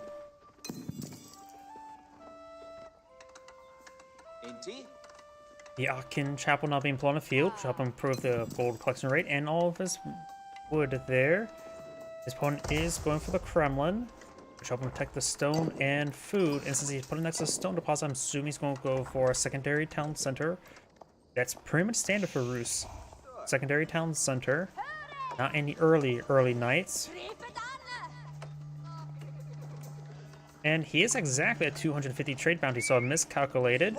So he does have now 10% increased gathering rate. Very nice. And with that, let's go and get back into caster mode.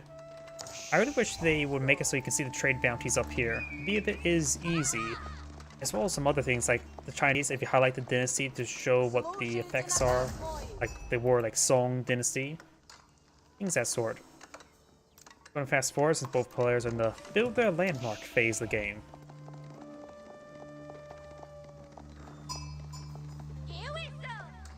And seeing Magenta's also going for more stone, he's eyeing for a secondary town center himself, I'm guessing. Skåne gebovet. Where should the Roost player put his secondary town center? Nope. All the deer are actually in a good spot for a secondary town center there, and also be a good launching off point for some berries. He is building a secondary town center. Actually, no. He has gone for an early night. He may go for secondary town center later. The Holy Empire player is definitely eyeing for a secondary town center right here. Yellow Scout will see this, but there's a good number of villagers currently building it. So he may get it up before the early night charges his way in. He may be able to get one villager. I don't think he will get two. He's already halfway complete. And there's a charge there. Of course, they're not French villagers or French royal knights, so can't two-shot villagers. Though if the scout would have got a couple shanks there, he could have got the kill with the scout. That scout is down. Not big surprise.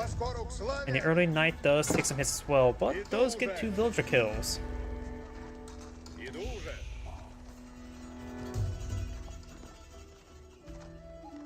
Let's see, the Roost player has not gotten any stone just yet, going for more early knights.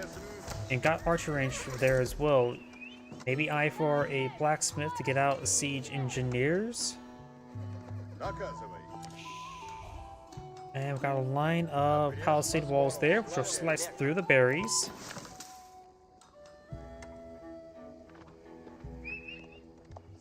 Which also means he's not going to clean up the deer, nor perhaps clean up boar. May I just a turtle in? He does have, of course, Ockham Chapel here. Improved wood collection rate will help out getting out some farms. Scout does hold ground stance there. Could have tried a torch there. Unsuccessful. Now the early knight is able to charge him forward. He has two scouts. Another early knight here as well. Does get a element there. And does get the kill on that one. Oh. I think the scout got a couple hits there to improve the damage. And now the early knights are falling him back.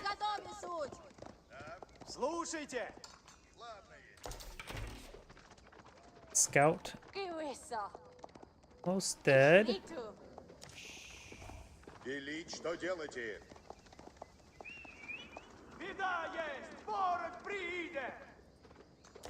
Scouts moving around, got a bit of coin being collected on up, and the town center getting some more arrows. Right now, Magenta's going to just play the eco game, and the Roost player is going to try to stop him from playing the eco game.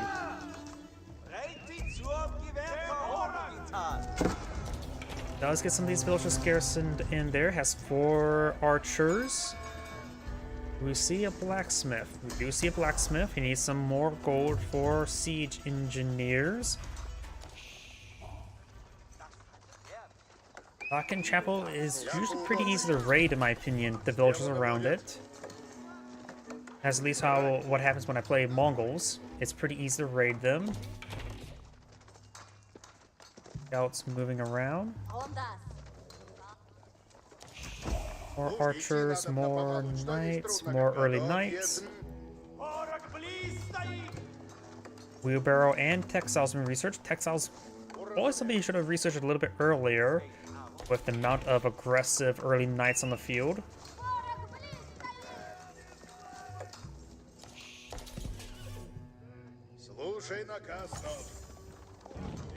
Oh, and there's the battering ram. Scouts may have spotted it.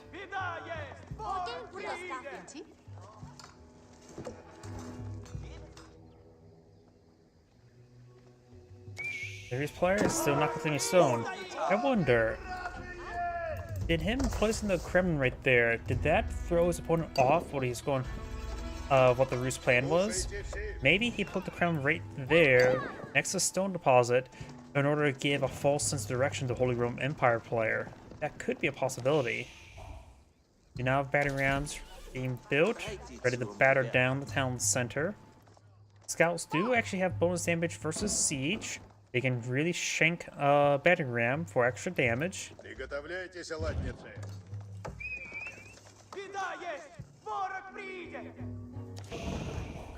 And it was like going for triple battering rams. That can be quite a bit of pressure on town center. And granted, they are cheaper now, but easier to deal with. Bulgar Palace, that makes sense. He's crowded in space. He probably won't be able to claim the relics all too well. And Bulgar Palace is a ×4 or ×5 town center. 400% faster suggests it is...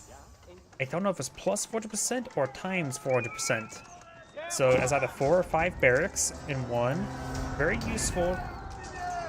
And now I've got the early knights getting some damage there. There's enough space for all those villagers. That was the Knight of Age up for now. Early knights are everywhere. It's good damage. Does lose another villager there. More villagers getting raped. Simply does not have enough storage for them. He needs that Bulgar Palace to get out some fast spearmen.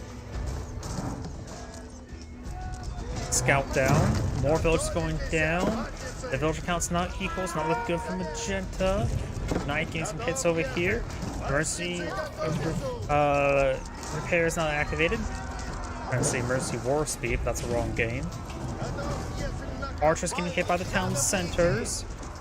Knights are going to find some more villagers. There's one. There's enough space in that town center for him, but now that none of these villagers can get inside, he needs to go for. He's going for man-at-arms. Unupgraded spearmen or unupgraded early man-at-arms. I'm not sure what's better in this situation. I think the spearmen may be actually better. Town center does go down. He's going to lose quite a bit of villagers. Down to 27 villagers. Now they're right. Oh, he has got the upgrade for the man-at-arms now. Now the castle waits man-at-arms. Villagers still getting hit. He only has 15 villager storage there. Early knights are slowly being whittled down. Battering rams battering down the farms. At this point in time, that is actually pretty expensive because he has full price farms. He doesn't get discount like the English. Oh yeah, definitely rough for the Holy Roman Empire player. Good chance he may not. He may need to rush out Palace of Swabia and lock down with spearmen. He's fighting against some archers. Man-at-arms will still be good. There's more villagers getting hit there. He's down to 17 villagers. Got the 15 inside and these 2 here. He's lost most of his farms as well.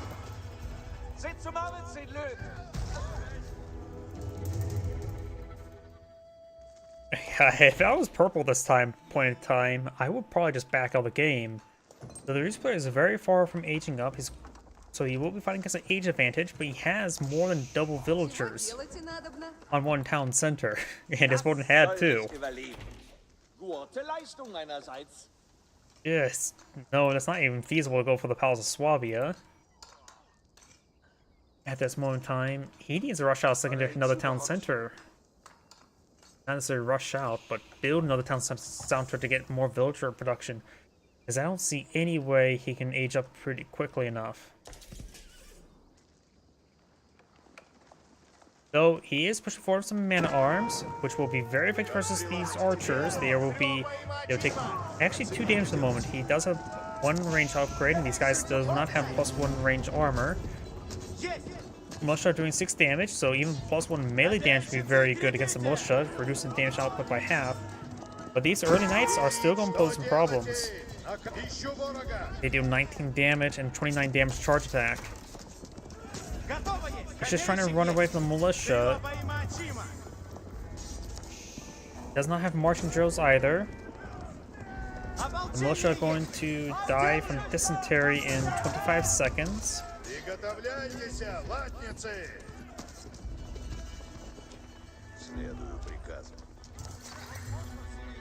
Oh, look on the bright side. The Holy Empire player does not need any more barracks with the Volgraf Palace. So he has plenty of production and pretty much at will production. Oh, look, a sheep right there.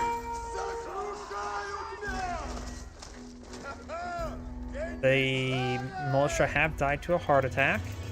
He does have, of course, Rose Relic inside the outpost. He does have access to relics here to pick up relics. That can get his economy spiked. Each relic will basically provide him 2 villagers worth of gold income. Man arms getting picked off one at a time, which is not great.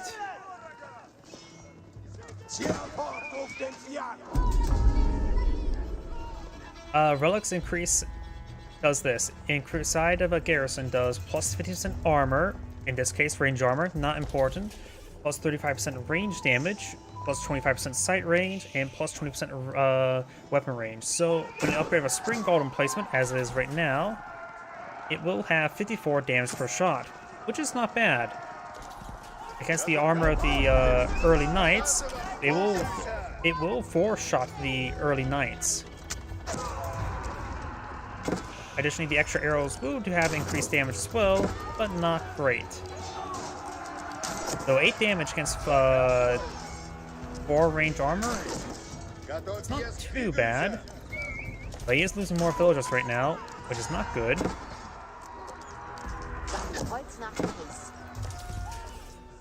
That villager maybe gets saved. Yeah, it does get saved.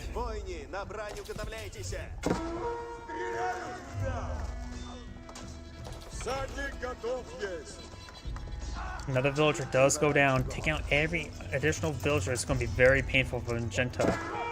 Does save that one. And does take another villager there.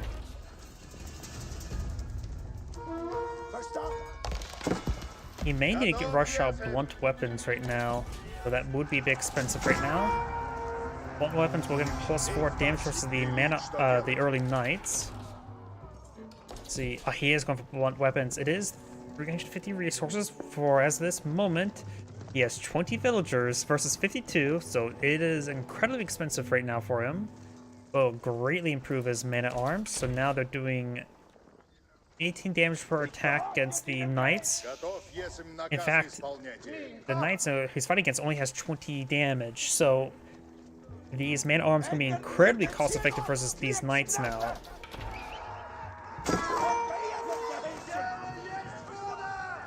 The early knights do only have 190 health versus 155, both of them, and also plus 1 more armor for the man-at-arms as well. So damage and health are very similar, but the cost is very different. 240 versus 120, half the price for the man-at-arms.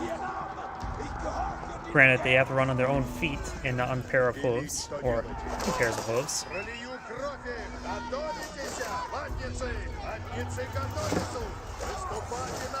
Getting some good damage there. Getting back the knights. If you think about it right now, his opponent has twice the amount of villagers, and the man-at-arms are half price. If this game goes on, it will be a stalemate. Holding on or slowly losing. Man-at-arms, he's good damage there. Townsend are now firing away. The arrows are doing 2 damage each against the knights. Does inside the Townsend there. Man-at-arms could turn around and fight. These villagers trying to run around. Yeah, at this point in time, may just sneak out more outposts for villager storage. A couple more villagers goes down. Down to 21. He's also not building any more villagers at the moment since he's out of food.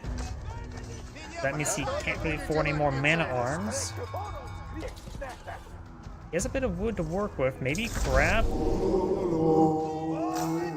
unsuccessful Wooloo there. Maybe grab a handful of villagers, get out some more farms. Yakin Chapel does provide plus 40% income, and they both have level 1 food and wood, so that's the same. Yakin Chapel's really helping him out, that's for sure. Has 2 outposts here with spring golds, with relics. He has picked up a 3rd relic somewhere. Somewhere is the keyword. Man-at-arms may not be aggressive, they have to be defensive. He's fighting against a good number of knights. Now we've got the high trade house being built.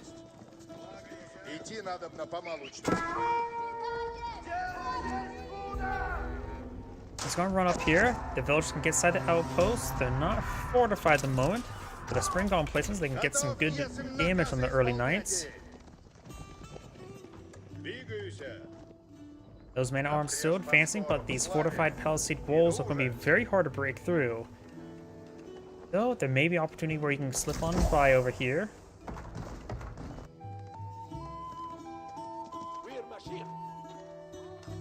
More man-at-arms being pulled on the field. Only splits off 1 man-at-arm to pursue that villager. Good. Oh, we got another spring gold outpost here.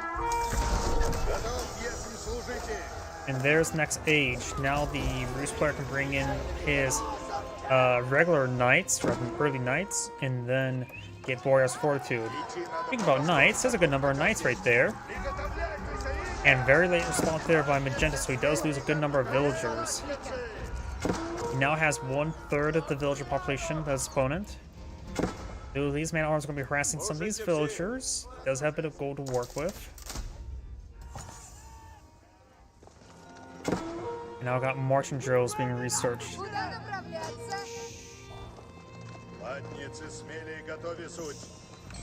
Marching drills will help out his man-at-arms move around the field. Don't know if taking time to torch down the high trade house is going to be useful. Not like some meditation gardens.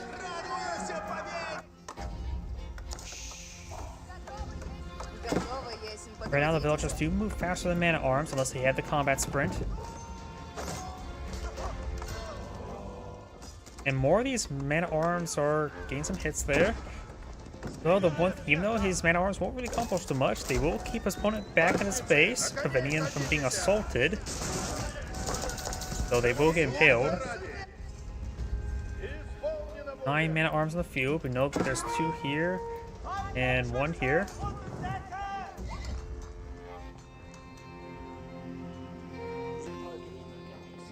Charlotte trying to grab this relic, looks like.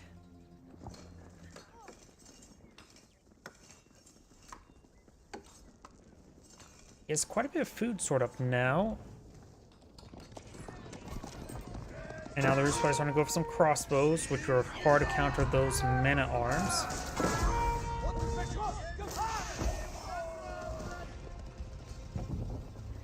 Oh, we also got 2 end weapons. Was not paying attention to that. Those villagers do get bopped. Relic number 4 being claimed.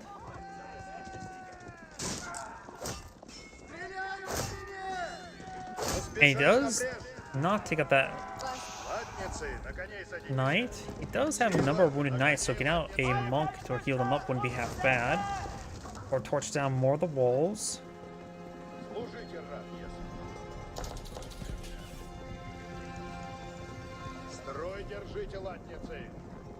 Fortified outpost somewhere, right here. Pakistan to get out another lumber camp.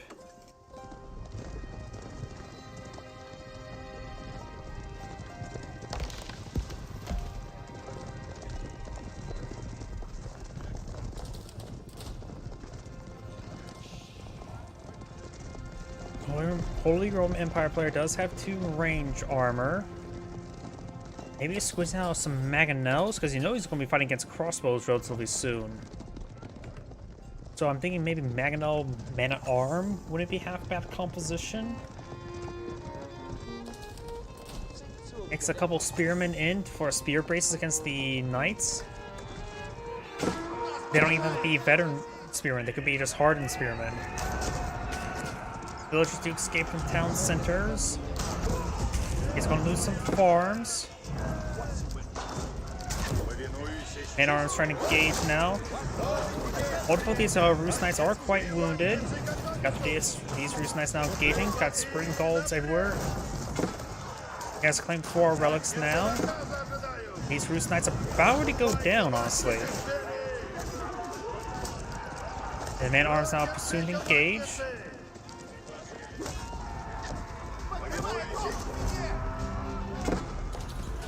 Let's take out those units. Maybe replenish these walls right there. Maybe go for a round of walls there to help prevent flanks. The economy is still not good for Holy Roman Empire player. He's just staying afloat thanks to Aachen Chapel being incredibly strong. Personally, I think Aachen Chapel is like the strongest H2 landmark in the entire game. And he does have a good number of relics. 4 relics. And now a good number of outposts. And with all the outposts, he does have a good amount of storage here for his villagers. For the next raid or 5 raids. And there's some more battering rams. Very good.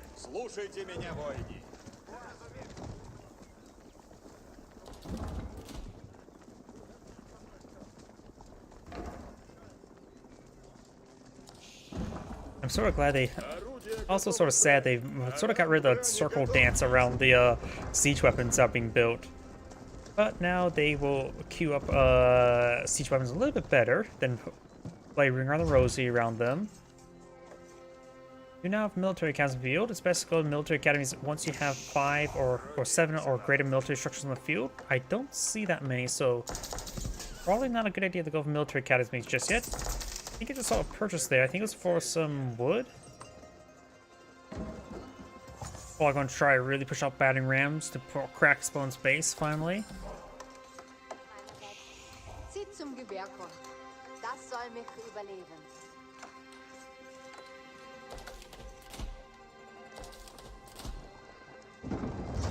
Работа выполнена. Now there's 17 crossbows in the field, which is more crossbows than his opponent has men-at-arms. I think he's trying to save us resources for the Palace of Swabia. Another round of fortified palisade walls, and there is his army. If he realizes that there's an army right there, now is the time to attack. Granted, with our cast division, we know that's basically the entirety of his army. Though we do have a good number of men-at-arms being queued up here. The Barons compose a massive threat to Magenta, and these men-at-arms are in no position to go back there and save him. Springal's push forward, or Maganel's push forward. They need to start hitting these early knights. Villagers trying to get into the town centers. They have good amount of arrows, but he does not have any range increase upgrades, so he does not get extra damage on his arrows. 5 battering rams pose a massive threat to him. The early knights are taking an early beating. Or they're not early knights anymore, just regular knights. A couple more villagers going down. We're going to be cracking up these outposts now. A couple more man-at-arms over here. Res repair on this outpost. We'll keep it afloat. More walls here to hold, though some of them are getting bopped through the walls. This outpost will go down. There's some swords nearby, though you will lose some of these villagers. Emergency repair is no longer active.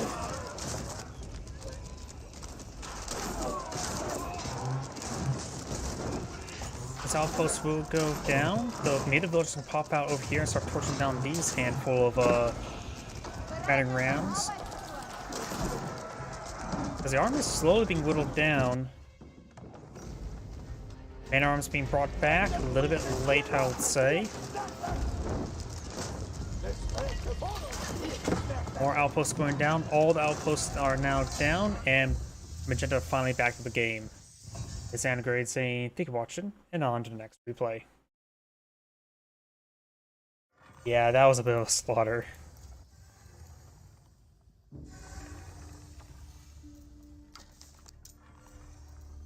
Yep. So I think the Ruse player could have forced him out a little bit sooner if he went for battering rams a little bit sooner. Going for those battering rams really sealed the deal for that game, to say the least. Let's see. Howdy. Let's see now.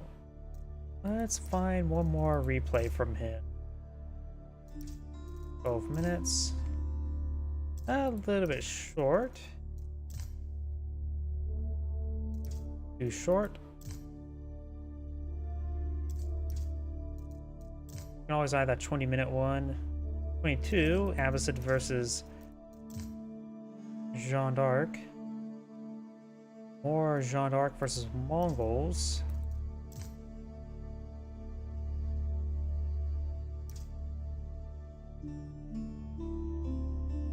I really hate how laggy the menu is for me. Let's just go ahead and do this one. Haven't cast Jeanne d'Arc nor Abbasid today. Quite a bit of Rus. And quite a bit of Holy Roman Empire.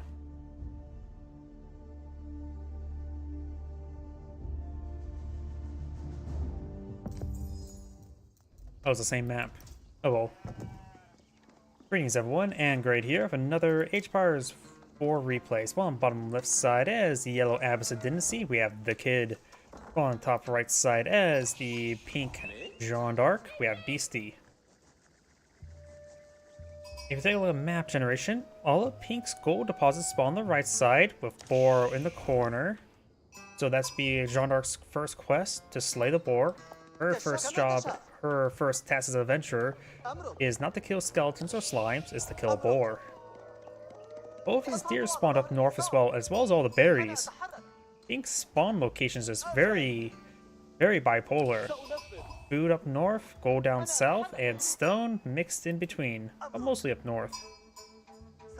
Yellow does have deer next to boar, but it is Abbasid, so no boar. Like Judaism, Islam forbids the consumption of pork.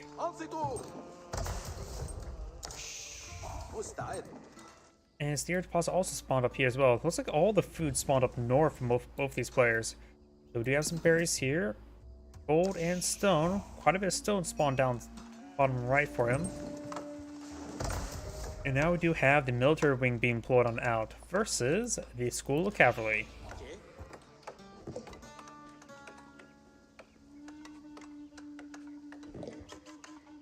HRE is pretty strong. Their man-at-arms are, especially feudal age man-at-arms, I would say, are one of the best units in the entire game. Because most civilizations don't really have an effective way to really engage feudal age man-at-arms. And Holy Roman Empire player, Holy Roman Empire, Yakin Chapel provides quite a bit of at-home benefits, so don't really have to venture out the map too much. While as opposed to some other civilizations who try to go more out on the map, such as the Abbasid, to get the berry bushes. So it actually promotes them to be more on the field with the improved berry food collection. We of course got the 2 spearmen, 2 archers push way forward now. Just spotted. And here's the thing as well. I don't think the military school is all that great versus Jeanne d'Arc. Jeanne d'Arc will be very effective versus the initial units once she levels up. And there's Golden Age Tier 1, which is one of the best economic benefits of the entire game. Plus 15% collection rate for all resources, and seeing you already get plus 30% increased collection rate from berries, which makes him eat the berries very, very quickly. We do now have wheelbarrow being reached for Jeanne d'Arc, as well as some mining tech. An early Royal Knight not being deployed on the field. How close is Jeanne d'Arc to level up? She must be pretty close. Spearman archers getting some damage there. Oh, there goes. She's leveled up now. She has gone for the swordsman line. Abbasid Dynasty tends to go a bit more heavy on archer composition with the composite bow research in Castle Age. She does have Holy Wrath immediately available, which may be in radius. Does get some damage there. And since she is a heavy infantry, it's very hard for most civilizations to deal with heavy infantry in Age 2. Granted, she's going to be by herself when it comes to heavy infantry, but doesn't mean heavy cavalry can't come on in. May see Spear Brace there, does not get Spear Brace, and Jeanne d'Arc does get a good slice there. And the Royal Knight does get a good charge attack there. The Royal Knight's taking some hits. These are regular spearmen, not hardened spearmen, so their bonus damage is not that great. Still good, but not great. The Royal Knight has lost half its health already, and now maybe will hit one of these villagers. There's a secondary town center there. Holy garrison now. Going for the berry bushes now. Need to get the mill nearby to get the improved capacity. Maybe a good idea to keep that Royal Knight back home and wait for chivalry to be researched. Foodstuffs now researched, reducing the cost of villagers.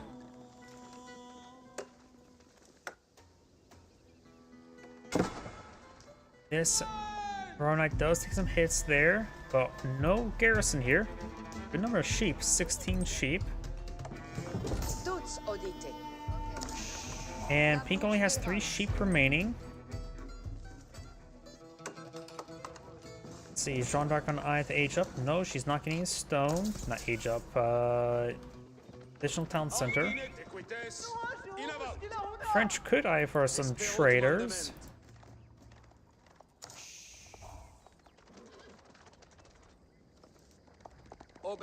Dolme bien. Es fácil, caballero. Sí, comprendo. Jeanne d'Arc is on her quest to kill a boar. Pumbaa will go down very shortly, and these villages are ready to collect its carcass. Survival techniques just got complete as well for Jeanne d'Arc. And it looks like they will be tasked to kill off some deer.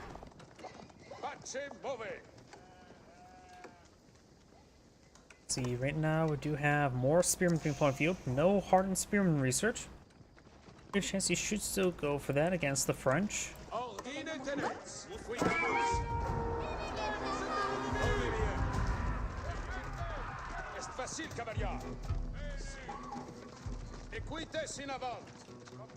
Royal Knights and Scout moving around, trying to get the wood line, but there's nobody on the wood line. Got a good number of spearmen here. Hardened spearman now on the way. He does avoid all the men with pointy sticks. He does escape his way back up north.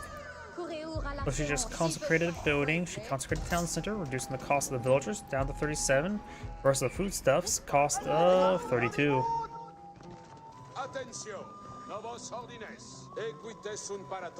Chivalry now being researched. A couple of guys are quite wounded. It looks like Pumbaa here will go down as well.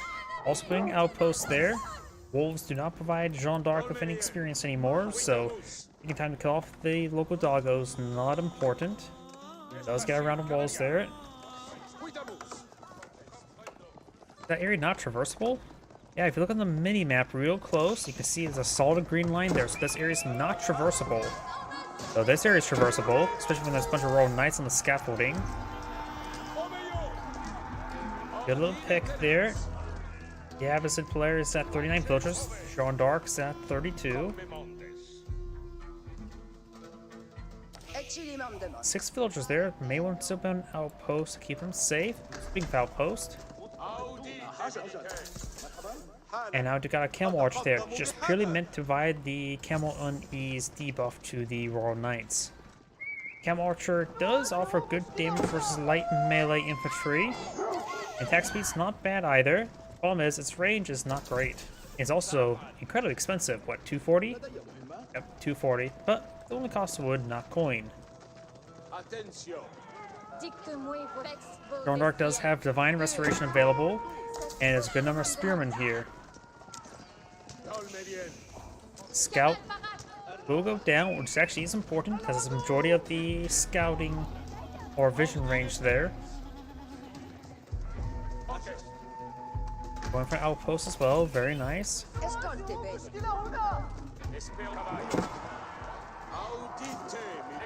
Jeanne d'Arc could try turning around, go for the Holy Raft. She does have 4 melee armor, get some good damage there.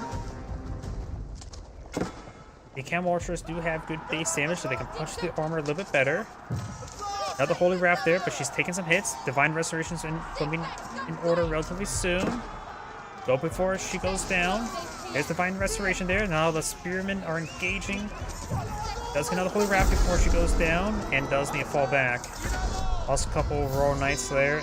Not a great engagement there by Pink. The Gunam Spearmen are quite wounded. He needs to fall back for these Royal Knights to get, oh, I suppose that's one way to deal with Spearmen. But you now have the Shirley's now active, and nice thing about it as well, apparently you guys can get healed up while in the garrison, because the garrison's still fighting, not the Royal Knights. Does get a good charge attack there. Another Jeanne d'Arc has been redeployed. Still needs more health regen there, but now got the guild hall going on up. Good spear brace there. Holy Wrath activated once more. Jeanne d'Arc could just stick around and find out that she has a lot of health, and there's no camel archers there to punch through her armor. And camel archers are still way over there. Wonder, did Yell see that area?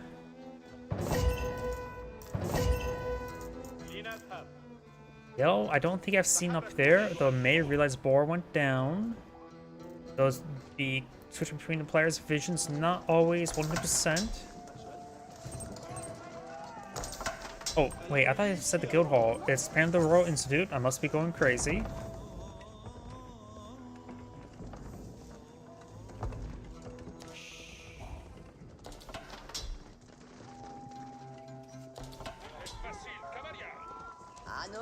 Okay, you did actually see it.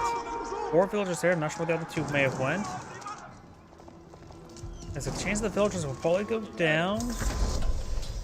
Castle now complete. Does abandon the region of the villagers. One does go down. Royal Bloodline's away.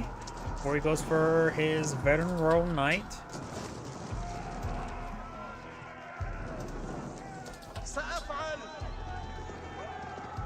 Chevrolet's now active there. I know these spearmen are quite wounded. Jeanne d'Arc does pose now a massive threat to those spearmen. You may not realize it. There's a good hit there. So the backline spearmen are still quite healthy. Holy Wrath should be active once soon again. Does use Divine Restoration there. And yeah, the spearman just disintegrated thanks to the Holy Wrath. Oh, Jeanne d'Arc just turned into the Knight variant, which actually may have been a bad idea. She probably should have stuck around to the Swordsman variant for a little bit longer until the next engagement. But now she can run away. Champions, she can bring in some champions. She may do that. But the ability actually may be on cooldown. If I remember correctly, the ability starts on cooldown now, right? So if we switch over to her. Nope, it says that the ability is castable. There's the Jeanne d'Arc's champions, which will do bonus damage to Spearmen. Holy Wrath there as well. Jeanne d'Arc's champions will also be a bit more effective near her, giving plus 10% damage and +1/+1 armor, giving 5 armor right now versus the 9 damage Spearmen. No, Spearmen just getting annihilated thanks to the champions. Camel Archer does go down. Champions now engaging the Spearmen.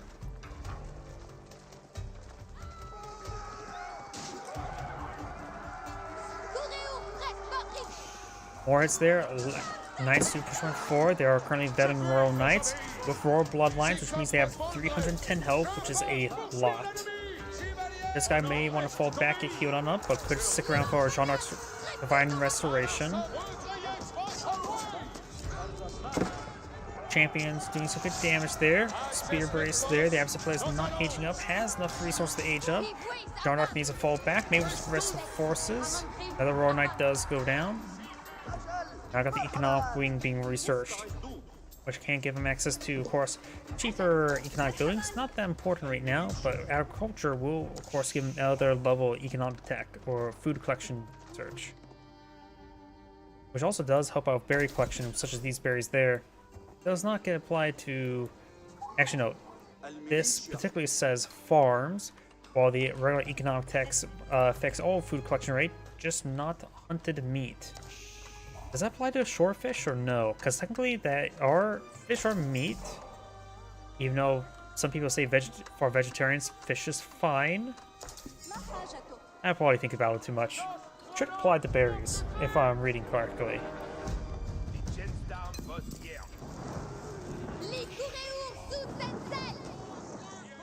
Another round of palisade walls there.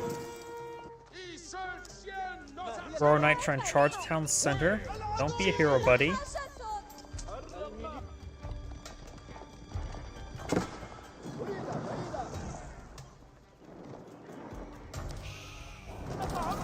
Jean d'Arc also has quite a bit of food stored up as well.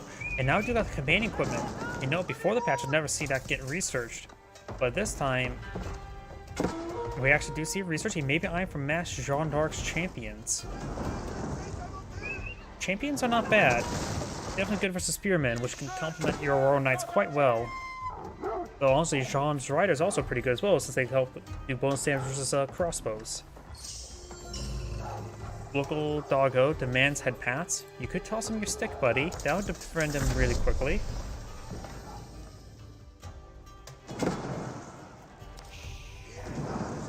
He's going to be trying to steal this relic right there. Good chance he will get it.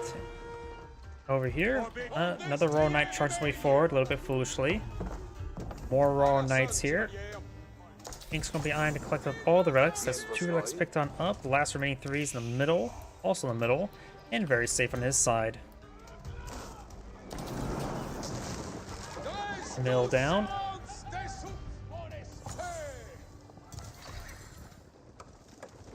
We just so got mass spearmen by the Abbasid player. Jean's champions should be very good again in this situation.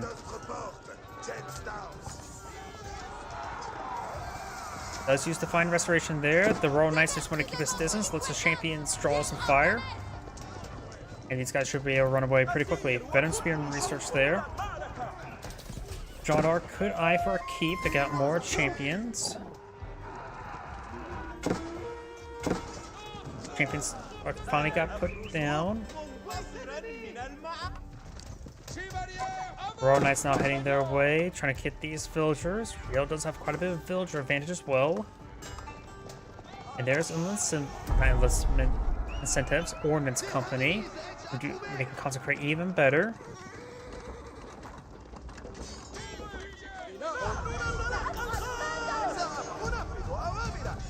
The number of villagers going down there, a very good number of villagers. Another Royal Knights need to get on out of there. Can't break the gate all too well. More walls going on up. And Yellow's eyeing for a good amount of stone. He may be eyeing for some keeps or maybe stone walls, help him keep the land. And Pink has palisade walls going on up, and he could go for sacred sites. Jean d'Arc herself can capture the sacred sites. Oh, and those Royal Knights are completely pinned, and they will all go down.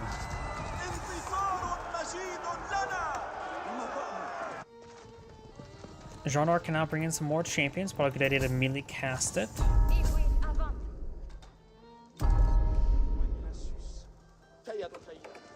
And he sees his opponent go for mass spearmen, as well as some camel archers for the debuffs.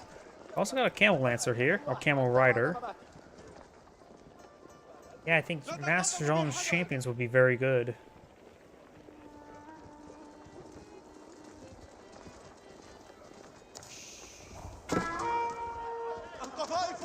Archers will also be very useful in this situation. He has Ordnance Company. All 6 sites have been captured. Royal Institute. Of course, can give some out some various research, but not really a good idea for the Arbaleteers. Though, to be honest, Arbaleteers have really good melee armor. They can get up to what?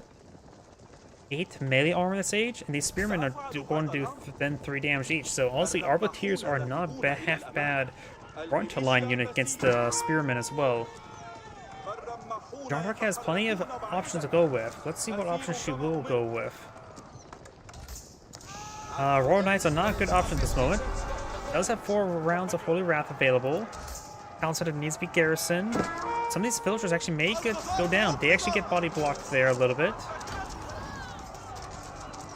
Only 2 of them made it there. Ooh, that's not good. He is running low on villagers. Charging Royal Knights right now is not exactly great. Necessary. Holy Wrath has been activated there. Prelates or monks getting some good healing there. Royal Knights are getting debuffed by the camel archers. Divine Restoration there. And now got the Red Palace going on up. Red Palace is going way up over there. Not in a great defense position. Villagers here getting hit, but now the town is fully garrisoned, so able to get some good damage off.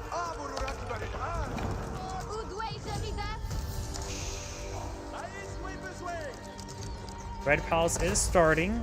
If the Red Palace does get complete, he can annihilate most of the formations. That's why there. Jean d'Arc needs to get up there and protect it. It's getting a little bit close. Jean d'Arc does have no more Charts of Holy Wrath available. Those just getting hit significantly. And looks like he will not get the Red Palace up. Jean d'Arc does go down. Those are going to be trying to try to finish it off, but he's going to lose a good number of them. And Pink does back up the game as well, losing too many villagers. This is Angrade saying thank you for watching, and on to the next replay. Don't doubt Mass Spearmen. They do have an easy counter, but you have to scout it out to see Mass Spearmen. Let's see now. Well, that's going to be the last replay I'm going to be covering with him. Let's see if there's any more. Let's see. Do Beastie? Let's see if they're visible. Nope, I was saying I was going on to another player. Rather than doing more of the kid. 20 minutes? Nah. A little bit too short. 21 minutes? Let's see if we can't do a little bit longer. I try to eye for 20 minutes is the minimum I want to do. Oh, here we go. And sorry, and also before I get started, I do need to use the restroom again. Give me one moment, please.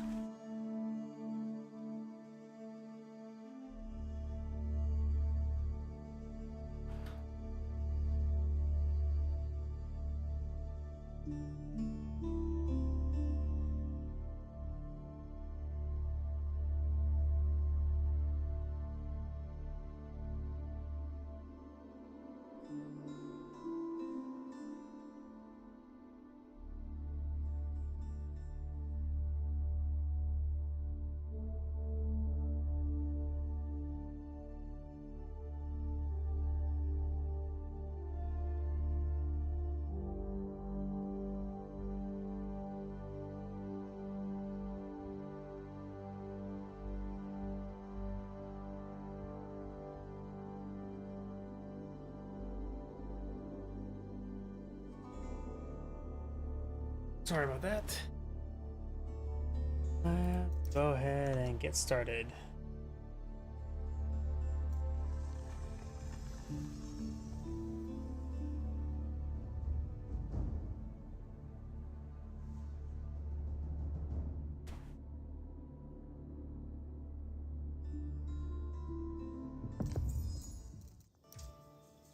Greetings everyone, Angrade here for another Age of Empires 4 replay. Spawn on top right side as the Red Roost, we have Myriad. Spawn bottom left side as the Pink Mullions, we have Beastie.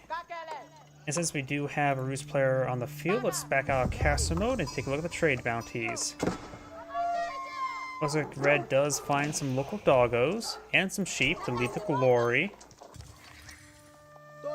Pink goes for the sheep there. Probably should actually eye for the deer first. Red's pretty close to finding deer as well. Does get one. They're not trying to snipe each other's. Pink got that one. Yeah, Red does get that one. So overall, 90 trade bounty. The deer up here just been found. Deer here has not been found. Deer here has been found.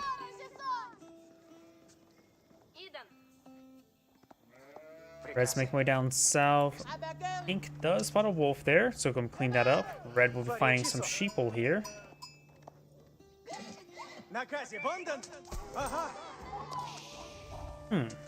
Will the Mauling player go for professional scouts? Oh, missed a deer. And you sloth monster. Slaughtering all the forest puppers.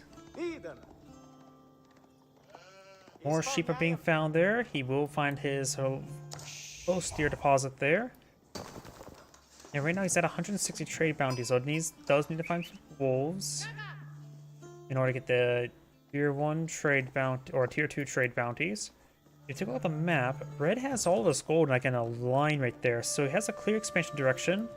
Back here's a nice safe deer deposit. This one's relatively safe off the side.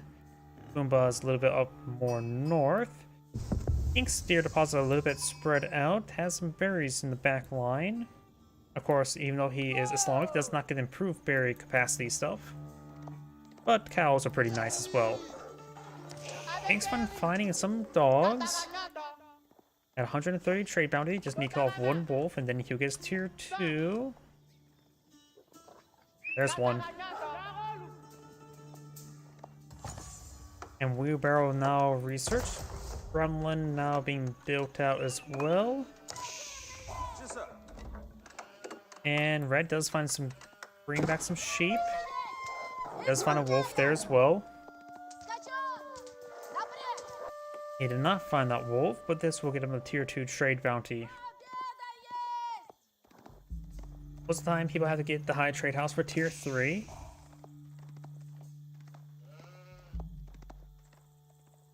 Got some gold deposits here. And now got the Manticore. Looks like it's going to be built later than the Kremlin. Let's go back into caster mode now. Got 6 villagers there on wood for the roost, so you may be eyeing for a secondary town center. Ink has 7, so it's hard to say.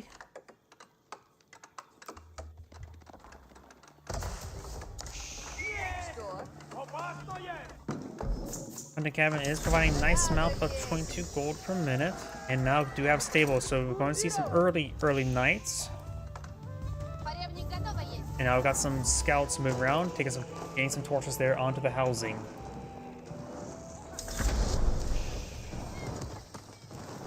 Does get some good damage there. And a scout will engage.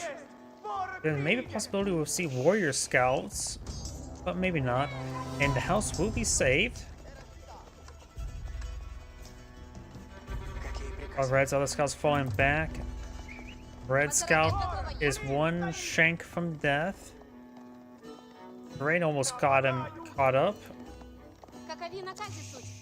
And right now making some turns could get him killed off, but now he's at 11 health and did it have 0 health remaining. In this game there is decimals when it comes to health points, so you may not be able to see them all too well. Oh, we got the combat sprint there. And the death there. So that was a warrior scout upgrade. Warrior scouts are faster. There is fractional health in this game, and the health regen is not necessarily 1 per second, but effectively 1 per second. If that makes any sort of sense. Do now have a regular horseman on the field, which that's not a knight. We do have a knight on the field. We got 4 warrior scouts on the field. Warrior scouts do have incredibly high health regen, so they can hit and run, and they also still retain the bonus damage versus scout as well. They do offer 7 damage, which is less damage than the horsemen, but they're cheaper than horsemen, and high health regen makes it so they can hit and run pretty effectively. But the early knight does do his own hit and run as well. The early knight does have 3 armor, so this warrior scouts will only do 4 damage per strike against him, so they're going to have to really surround him and shank him. And Roost Archers will do full damage versus Warrior Scouts. Warrior Scouts have no range armor, nor any bonus damage versus range. They do get range bonuses when they are veteran Warrior Scouts, but until then, they will get no bonus damage versus these Archers. So Archers are actually a soft counter to Warrior Scouts.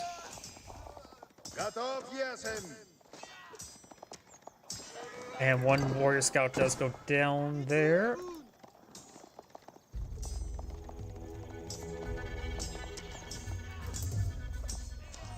And there goes that archer as well.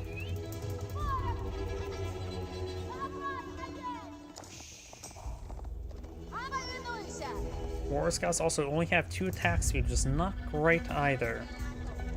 Got another mill here. Let's go and try to pump out the cows. Oh! Got a professional scout research. Villager does go down. He needs to drop off the deer.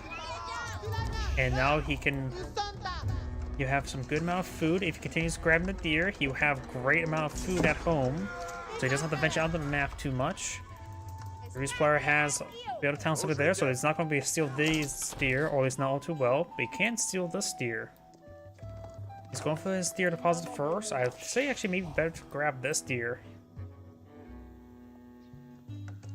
Well, if you drop off the deer right now, you can always grab this one second, because there'll be quite a bit of food from the collect right here.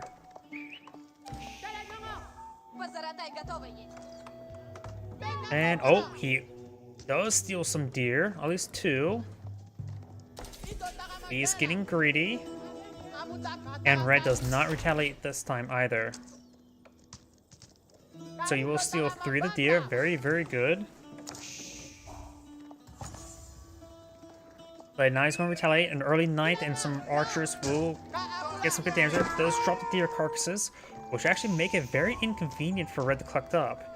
You may not be able to grab and bring it home with him, but you may actually deny that food there. Is it worth building a mill next to 2 deer? Probably. But it's going to be inconvenience to the Roost player quite a bit.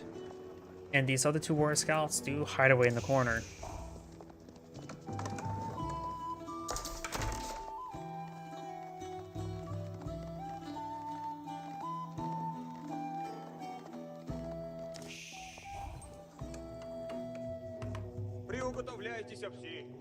Villagers heading up to Pumbaa now. We've got the veteran or hardened spearman research.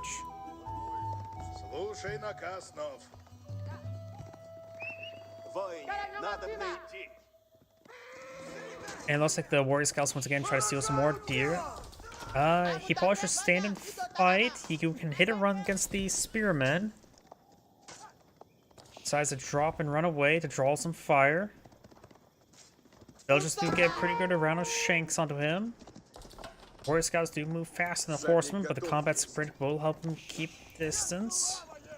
The health regen is very high, so it's actually very hard for horsemen to kill off a warrior scout with the health regen. And spearmen try to pursue. Warrior scouts move about man-at-arms speed with a load up of deer. And now do have some hardened Donzo here.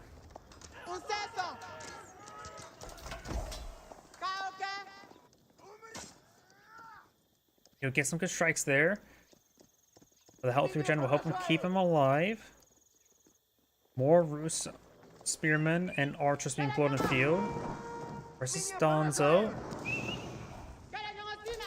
Some javelin throws will be very useful to help engage the archers and do some reasonable damage versus the early knights. He's very far from aging up, so can't rely on veteran warrior scouts for bonus damage against range. Horseman down.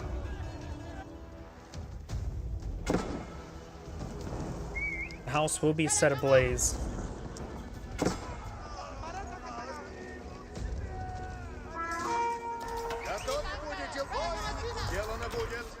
Donzo, warrior scouts charging way forward. He has good engagement here, good numbers. Donzo to get some spear throws there. Scout does go down there. The spearmen do pose a bit of a problem, but Donzo can gauge spearmen very well. They have additional damage, health, and armor. Warrior scouts getting some good damage there onto the archers. Donzo still alive, getting some good damage there on the early knights. And now got some sofas on the field.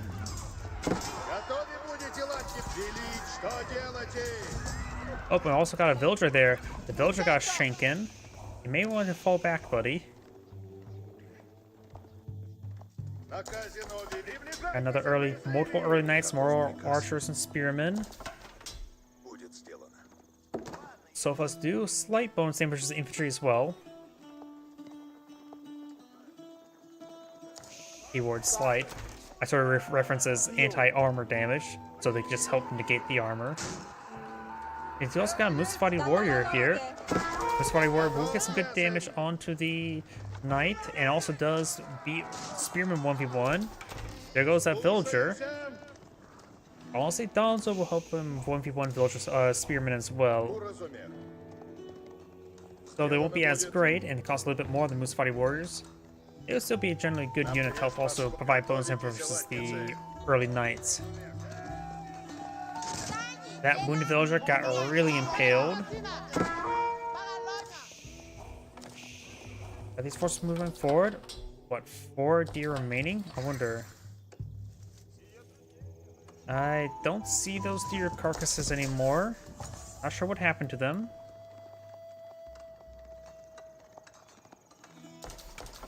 Right now, the Mauling player does 29 military units versus 24. The Valley is in favor of the Mauling player as well. I haven't heard any sound effects of any cows, but we do have cows in the field.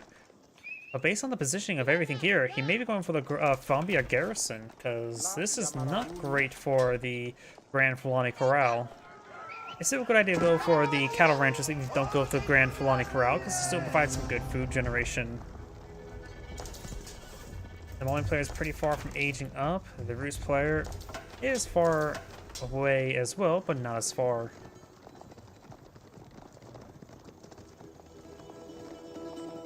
Roost player does have a secondary town center, so he's getting some good village production.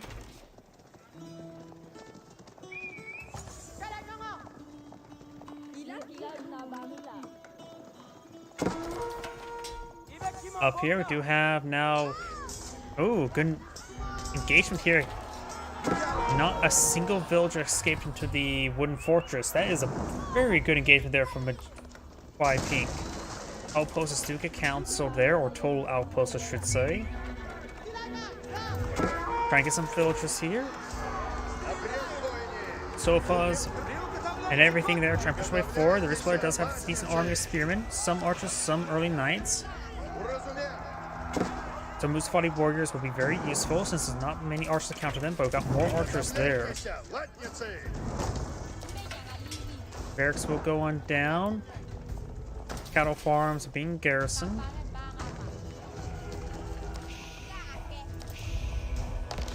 Berries not been cleaned up all the way either. They'll collect the deer. Deer do have a good collection rate, even far greater than berries. Their base collection rate of deer is 0.81. Berries are 0.67. Cows and not cows. Sheep and farms do have 0.75. Cows do have 0.7 or 81 like deer. I remember when they used to have 0.9, same as boar. But good number of villagers here getting hit. Ooh, good number of the Roost villagers are quite wounded. And the rest of the escort may go down as well. He does get the villagers inside, but he does lose some military units. But Red is pushing forward over here. He does tip over some cows. They can be eaten though. Put a mill there, eat them up. Not too far of his Punto spot there. I think Pink can turn around and engage those forces, but he's probably more focused on this engagement here. He does turn around engage, but keep the Sofas away. Want to let the Sofas run away. They're a bit wounded. And now we do have the Fombia garrison not going on up. Fombia garrison will get him some abandoned armies. Cost 100% gold, but at a discount.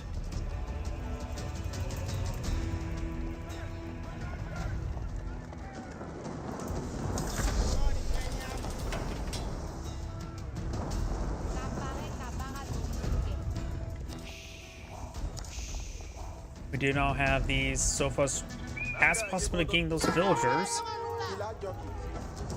All the cattle ranches pushed forward. This cattle ranch has been set ablaze. The other one has been damaged. And now these early knights are getting completely surrounded and gets annihilated. The warrior scouts can engage them. Sofas engage these villagers. You now have the veteran Musfati warrior, the veteran Sofa, veteran Donzo, and the veteran archer research. No veteran warrior scouts. Veteran warrior scouts would be useful versus those archers since they would get their bonus damage.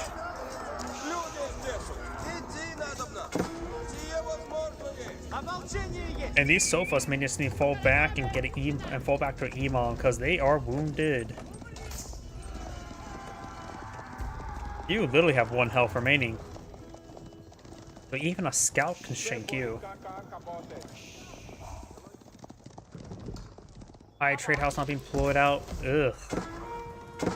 That is a horrendously bad spot. He should have pulled it out right there. This high trade house will not provide much economic benefits. Makes me wonder if he actually meant for the Abbey. This high trade house may be the worst high trade house I've ever seen. That will probably not even provide 100 gold per minute. Probably closer to like 50. Sofas. These are veteran warrior scouts, so they get the plus 9 damage versus range, so they are now a counter to range units. Also, I believe the health regen is also increased. It's like, what, 2.5 per second at this age, and like 3 as elite. There's high trade house there. We're gonna have to wait a moment to see what the gold income's like. 25 trees. This cabin had 20 trees at 22 gold per minute, so this is looking, yeah, 52 gold per minute, maybe what it's going to be at. That's also higher than expected. Oh yeah, the value's plus 400%, so yeah, it's going to be around 100 gold per minute, isn't it? Not good. So I wonder, I guess it counts even the cut down trees, I guess. Huh, interesting.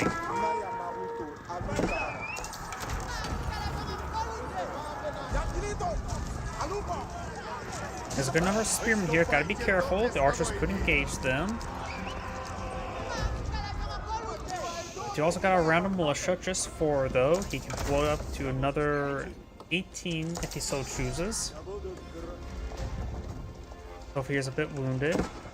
We'll find some of these villagers here. Veteran spearman, veteran archer research. The Roost player has plenty of gold right now, so may want to pull it back on gold collection. AKA, don't replace these villagers collecting the gold. Veteran Sofas all go down. These guys push way forward. There's at least 1 dead villager there. We're going to push down the secondary town center.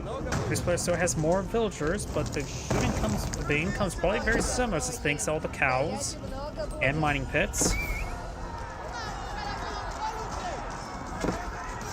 Horse push way forward, spearmen as well. Militia will die from heart attack relatively soon.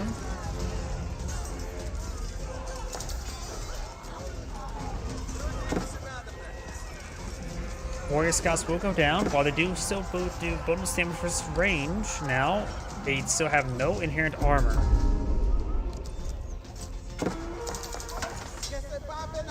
Sofas once again push forward and engage, but these 2 Sofas have plenty of health. They do have imported armor research, but only range armor maxed out at the moment. Up here, the Roostman arms being very effective. He probably should just focus down that spearman. Does take out that villager. Spearman does go down. And these villagers probably have a shank. And it looks like Magenta Pink may actually win that fight. Sight being captured on up. These forces now moving around. Sofas and archers falling back. More Sofas here. One player still pretty far from aging up. The Roost player, well, technically he has all the gold he requires, but not enough food. Far from that. Yeah, looks like the high trade house is going to provide 105 gold per minute. No, that's actually better than I expected. If he would have put it out there, he would have got a lot more trees, get around 200 gold per minute.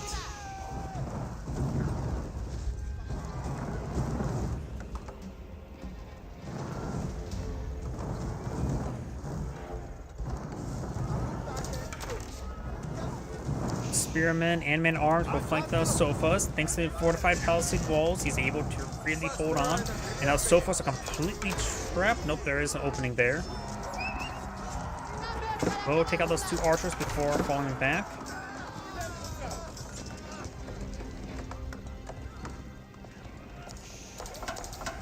Archers and Sofas push way forward. Does recoup his forces. Pink has the larger force in the field and also much higher quality thanks to all the Sofas. The Ruse player, or the Mauling player, does also have 4 emo on the field, has cleaned up 4 rugs and picked up the 5th. Poison Arrow's not research. This is a Mangonel somewhere. Yeah, Ruse Mangonel now on the field. Very nice.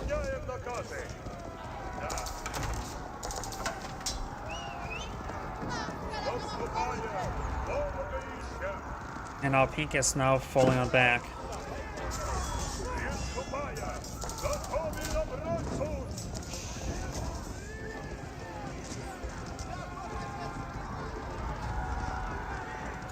Red's making a counterattack, has a decent counter army. Up here, we do got some sofas and a warrior, veteran warrior scout pushing way forward.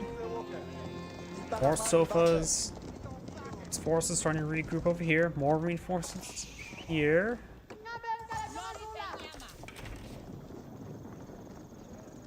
Let's see now. Red still has a sizable amount of gold here.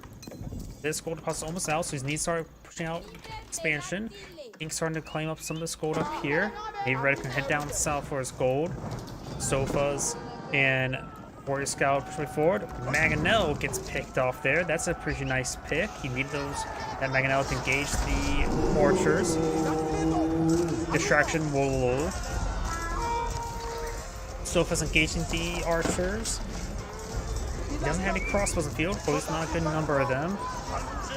Trying to engage opponent's archers now. Sofas slowly being wounded. Man-at-arms doing some good jobs against the sofas. So the man-at-arms about to go down. Still got a couple crossbows in the field. Looks like just had enough crossbows. Got 15 archers there versus 16, so there are more Mauling archers than Ruse archers. There's also poison arrows, which I'm not a big fan of how poison arrows really work. Damage to time effect is okay, but not significantly great. I'd rather have the damage be up front.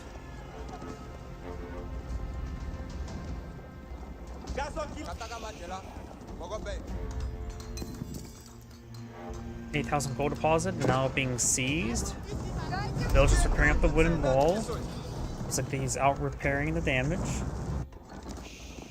Secret site captured by Pink. That is all 3 now captured by Pink, and now a secret site victory is counting down.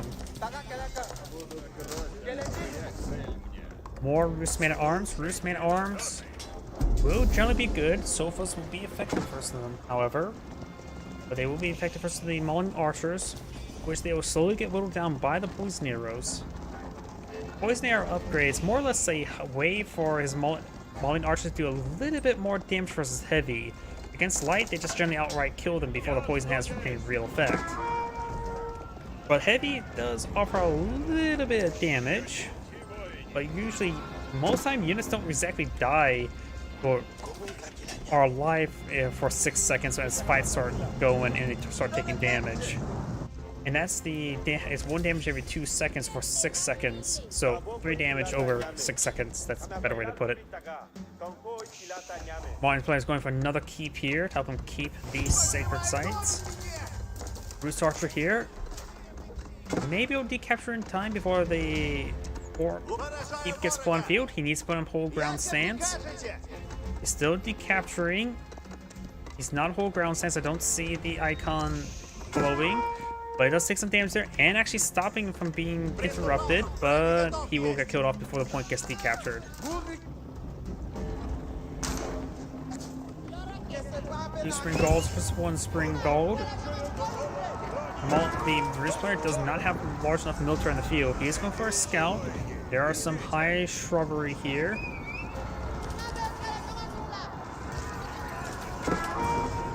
Ruse player is lacking a front line for his ranged forces.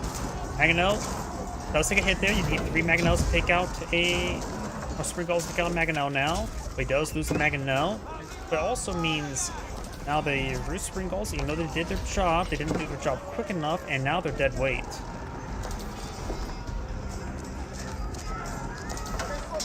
Another Mangonel deployed by the Ruse. Mangonel gets a good shot there onto those archers. He does have 15 charges of militia, so he can bring in 30 militia to help them get back in the game.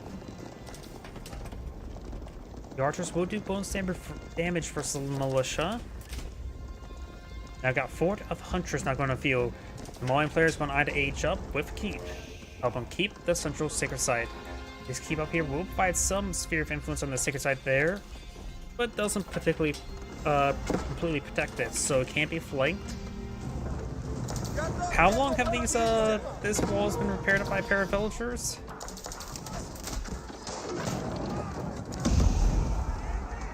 Sofa does go down.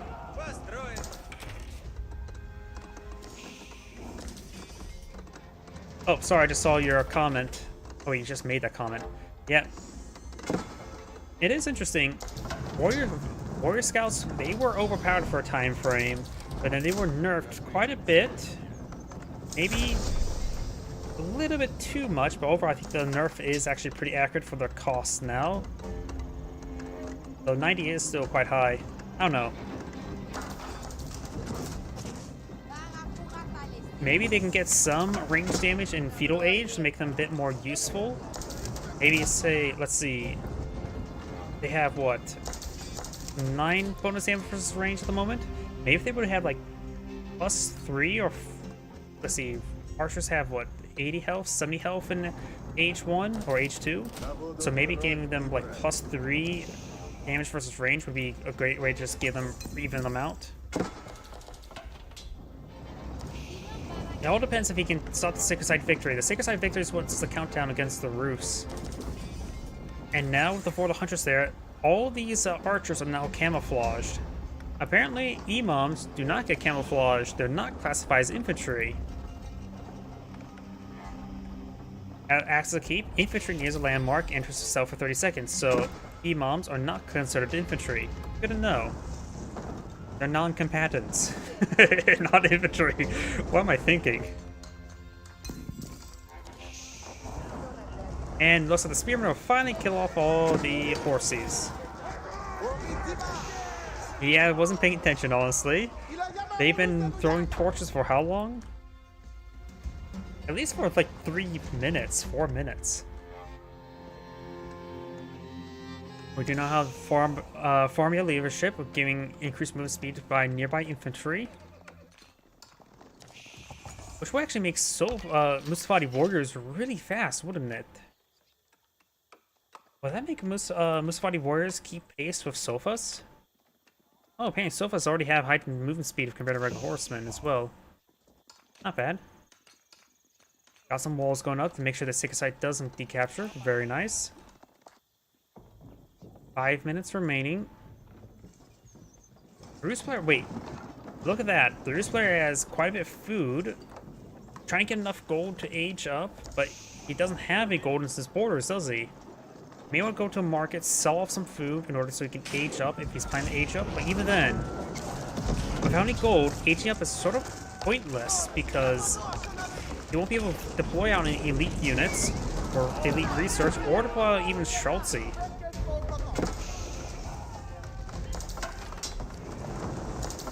And some more fortified palisade walls up, wooden fortress not being put on the field. Yeah, right now he only has gold income from the high trade house and some hunting cabins. March his way forward. We got bowling oil of research as well as a bombard. The infantry won't be able to do enough torch damage. Mangonels do bonus damage to structures, so they may want to start getting some damage on those structures. Fortified palisade gate receiving some damage. He's now starting to flank. These guys should be advancing camouflage. Springald down. Mangonels a little bit exposed. But they're actually in a good position to gauge the archers. Springald down. Outpost does not go down. He has some sofas there locked in with the Sacred Site.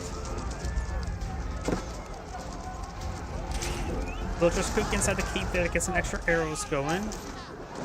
Both Mangonels are alive. Does take out the last of Red's Mangonels. He does have increased range on Springalds.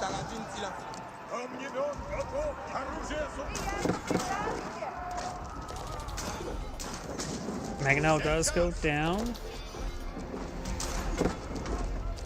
Yes, all of these resources, and Red does back of the game. I think Red primarily lost the game because he didn't spend his resources. He was trying to age up, but the age up was not going to be helpful. He should have took those resources rather than age up is to attack a Sacred Site. I do casting of Cup Heroes 1 every Wednesday and Thursday.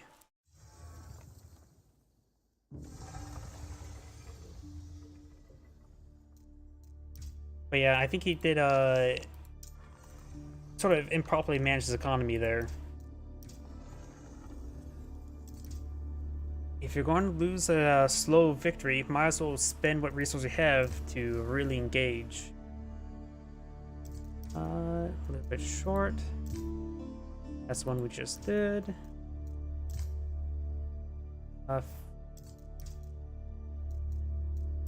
Definitely is unique. It also can throw people some loops, because it seems like right now most people tend to go for Musavati warriors.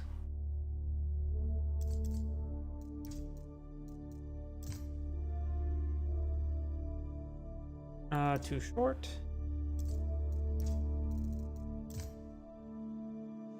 "22 minutes. We could do this one. It's a little bit short. Too short. Short. Even shorter. Man, there's a large number of these replays just not viewable. Why is that?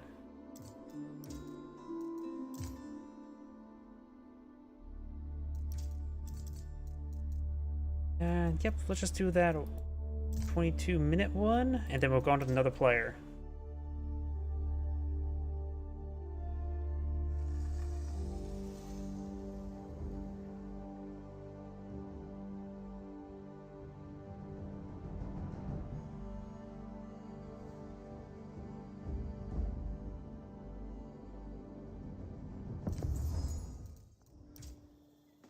Greetings everyone, and Grade here of another H-Powers 4 replay. Small on top right side as the orange Japanese, we have Beastie. On bottom left side as the yellow Delhi Sultanate, we have Valdemar. Let's see now, let's take a look at the map. Both players can utilize berries quite well. And we've got berries here and berries there. Japanese player has Mofas and all of his gold on the right side of the map as well. Oh, and the Japanese player is going for a dock. Both players do have decent fishing uniqueness. Japanese, of course, have dirt cheap fishing boats. Personally, I think the fishing boats can keep that cost so they have longer production time, but that's not the case at the moment. They just only have reduced health. And Delhi Sultanate does have access to a unique fishing boat. Costs no additional resources, which gates a basic arrow, which is actually very good in hybrid maps to pick off villagers. In this case, that's not going to be the case. You do have a round of walls going up there. Instead of going for the dock, he did cancel it and going for barracks. Going for some guys with some pointy sticks. Japanese player, of course, can counter out with some spearmen or some samurai. And he is going to do some long distance harvesting there of some food. Delhi Sultan player does have 150, 160 food or wood at the moment. Does got a line of walls there. Now he's going for a dock. He does have 3 villagers on wood right now, so he may not be eyeing super heavy on fishing boats. Let's see now. How much wood does it take? Village take wood to build a fishing boat. 25 seconds. Each wood is collected about 45 per minute at this point in time. And you can get them squeeze about 2 out per minute. So you need about 5, maybe 6 villagers on wood with offhand map to make continual boat production. Cheaper for the Japanese, of course, since they only cost 45 each.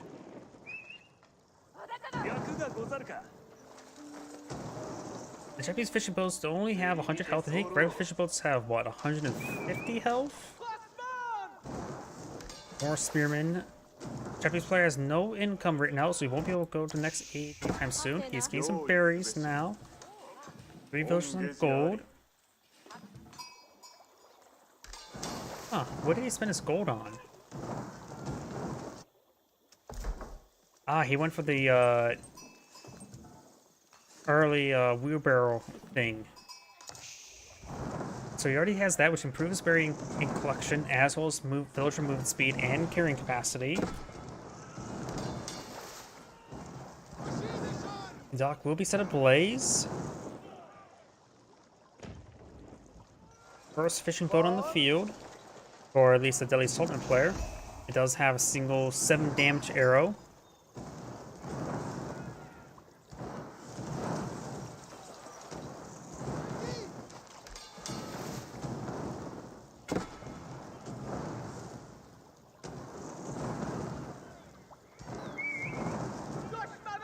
Pure storehouse not being employed in the field. No, I was expecting the shinobi instead. Because the chance of people going to fight over the initial food and docks, shinobi would be very useful at that. Pure storehouse will help you provide you with some farms in which people will try to really eye for food, fish in the middle of the map. Either way, the dock has been set ablaze and now fully raised. Spearman now pushing way forward, eyeing to harass his opponent.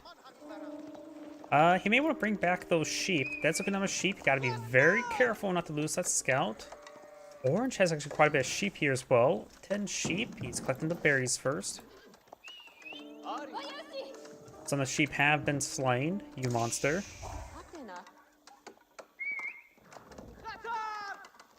I love all the sheep-related funny text. These villagers who gather food from this poor, helpless sheep. Sorry, a carcass. And on the bottom, you monster.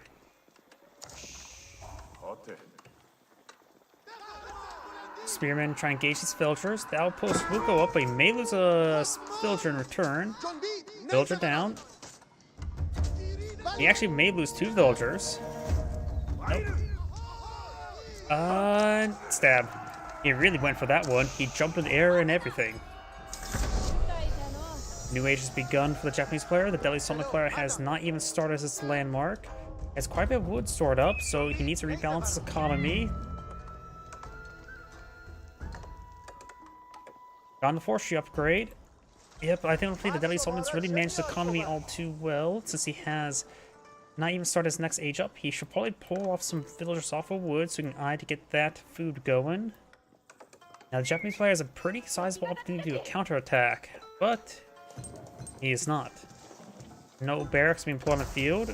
He's eyeing for eco phase. You do see another dock here.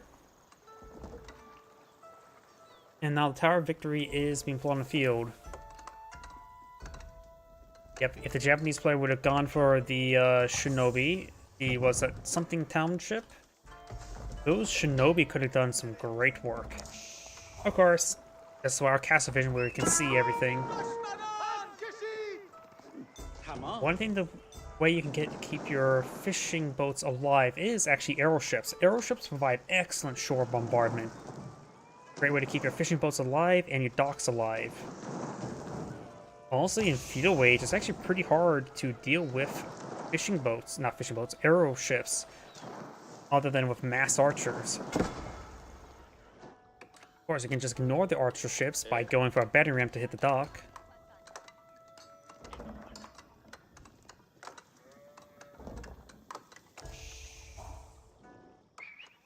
And funny thing as well, Tower of Victory here will not be able to apply to this barracks. So one of the few times where the barracks will not be able to benefit from the Tower of Victory.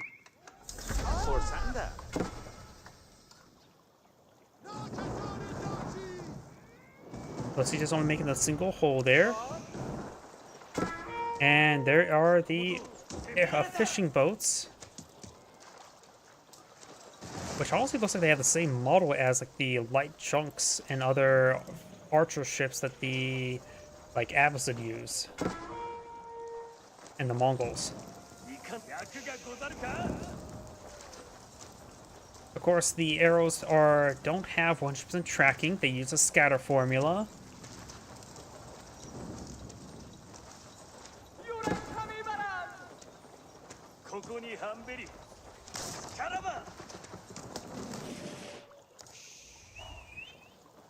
Yep, a little bit of wall still remains. Japanese player is not eyeing for any sort of military units. He's going straight for Castle Age, which he doesn't get access to castles. That's clearly an Imperial Age unit. What makes you think the castles get access on Castle Age? Go for a round of walls there.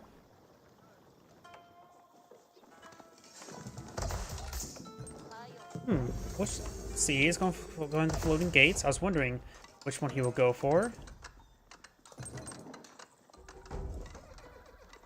Probably a good idea to throw those Yoshiros inside of some forges. So you could throw them inside a stable for faster mounted samurai production, but we don't see any. Oh, barracks, not a stable. So he's probably going to throw the Yoshiro inside the barracks instead. 敵が立ちかし沼の上じゃその旨取り掛かり申す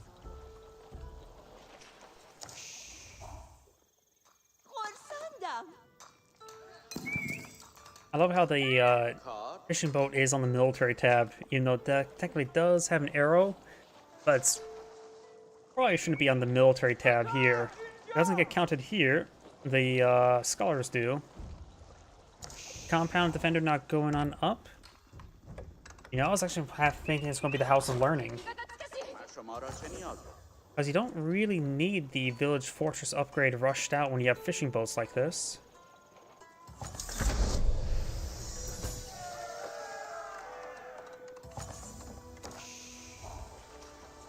Then again, what will the House of Learning provide? Plus 3 damage on mana arms? Well, plus 3 damage on lancers could be pretty useful.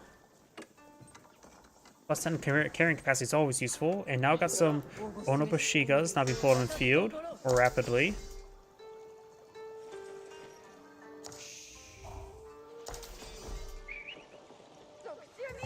Maybe some tower elephants will be useful against the Onobushigas. They have good melee armor. And they're also, well, to be fair, that's incredibly expensive, so maybe not. Yeah, I was going to be trying to grab some relics now. There are 3 relics inside of the map. His opponent does have only 2 relics inside his map, though he did pick up 1, so it's 3 relics as well. This map has 6 relics other than 5, so it can easily be split in half.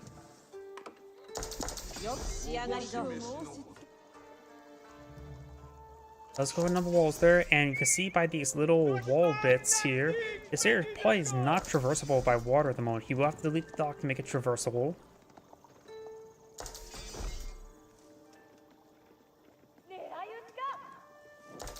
Onobushiga's here. He could try a Wololo conversion ritual. Crossbows there. Good idea to probably go with the Wololo right now. Onobushigas are actually pretty agile, almost as fast as horsemen.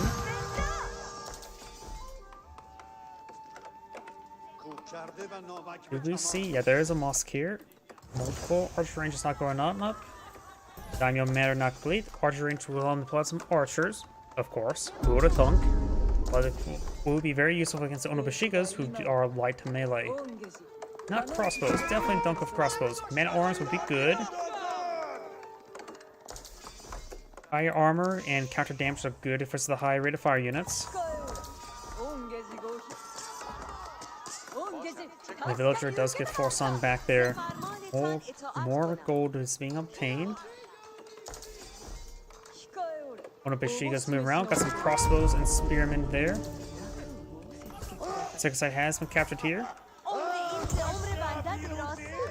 They are expensive. They're more of a population efficient unit rather than they're slow. They can't really be produced in mass. They're expensive. Like they're what, 1,000 resources. They're good at very population efficient, but they may not exactly be cost effective. That makes any sense. And you need a good number of them with good supporting units to make them really useful. After all, if, for example, War Elephants, the melee one is classified as heavy, so they're countered by crossbows. They're pretty easy to counter, as well as by spearmen. While the Tower Elephants are countered by horsemen, since they're counted as range. They can't get the Haldaz research, giving them some anti-heavy damage, which would be very useful. There's an archer ship, very, very good. Though this guy is in melee range. Oh wait, yeah, you can't do melee. Which and that archer ship. Oh, archer ship does go down. Fire ship does explode.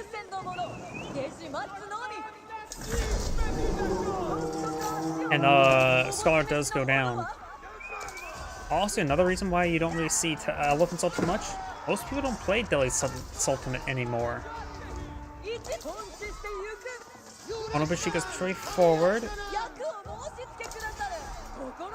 Another fire ship being blown field, as was an archer ship. Looks like the fire ship, 2 fire ships now. That's an archer ship there. Dock is down.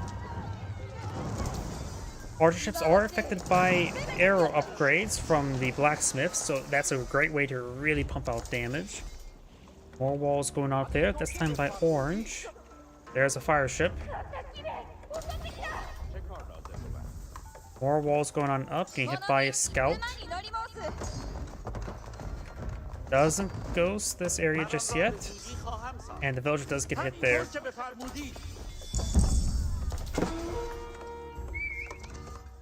Those gonna hit there by the Onobushigas.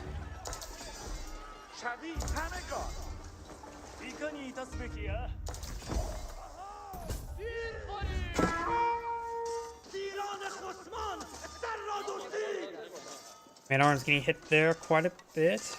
They have +2 damage at the moment. The Man-at-Arms have 4 melee armor. And there goes the last Onobushiga. More of them right there. There's a fire ship, however, that explode. Was not paying enough attention. Does get the gate there. Fire ship's trying to keep the Onobushiga at bay. Scout banned the wolves from going on up. But also got a banner man here. So these ladies do have great damage and damage. And these villagers could easily go down very, very quickly. Yep, there goes a good number of villagers.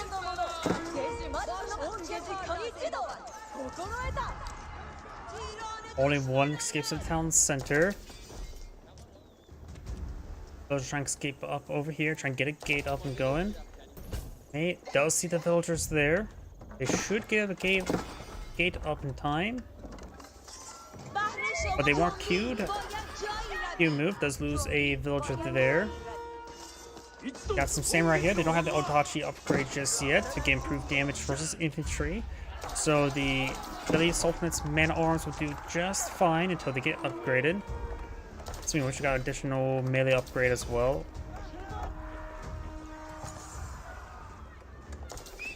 And there's a fire ship. The fire ship will potentially make these guys unable to escape. Got another fire ship here, so we've got some sea mines basically.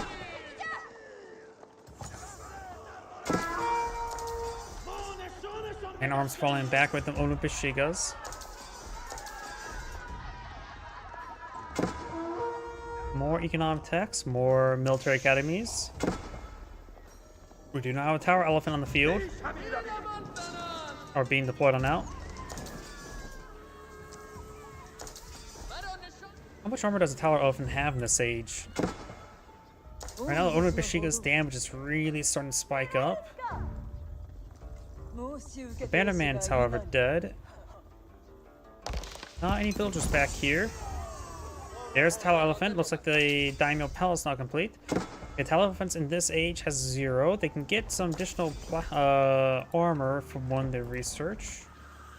Get which one? Maybe from the stable. Those getting sliced up. So tower elephant may have 600 health, but that can easily be sliced through by all the Onobushiga. It's going for more range armor here. Also need more melee armor against the Onobushiga. Tower elephant does do 16 damage per shot of his arrow, ×2. And good attack speed as well, so there's basically a ×3 archer ×2, so basically 6 archers on the back of the elephant.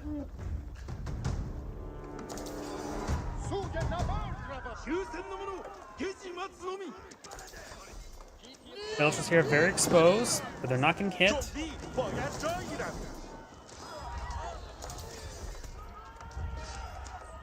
Yep. You got a explosive ship here, which will keep them out on land. Those some torches there. The Onobushigas will not be able to advance forward with these sea mines. Try and get some more torches there. That one does fall back.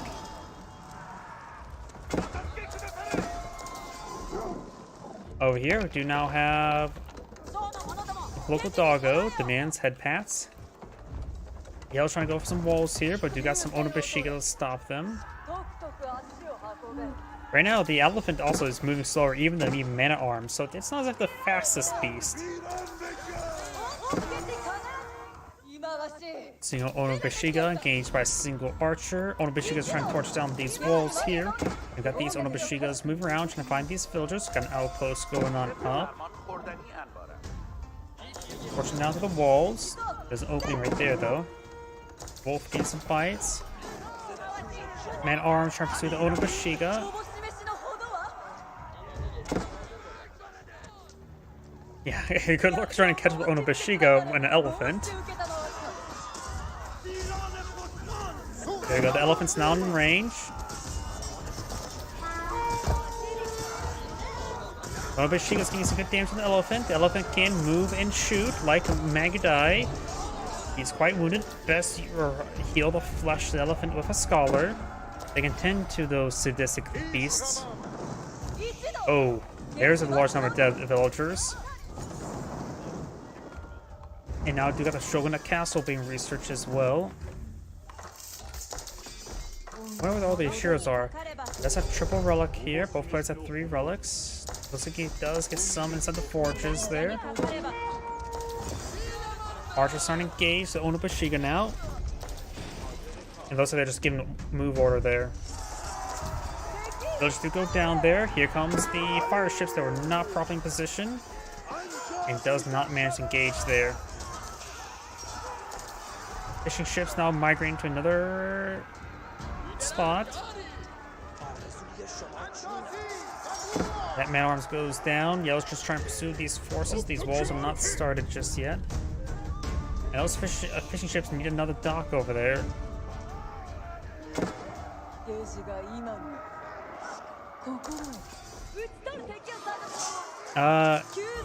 Move the man-at-arms over there to engage. Not that great. He has Bannerman here. And those Onobushigas doing 11 damage per strike.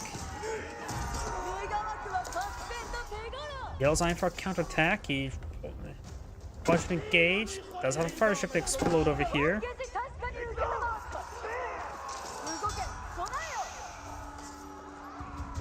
Does escape.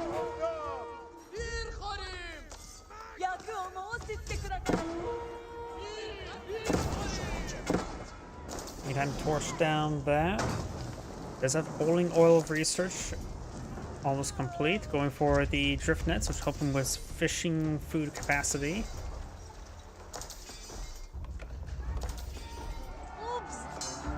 Does get another dock over here, but there's walls on each side, so he has to build fresh fishing boats.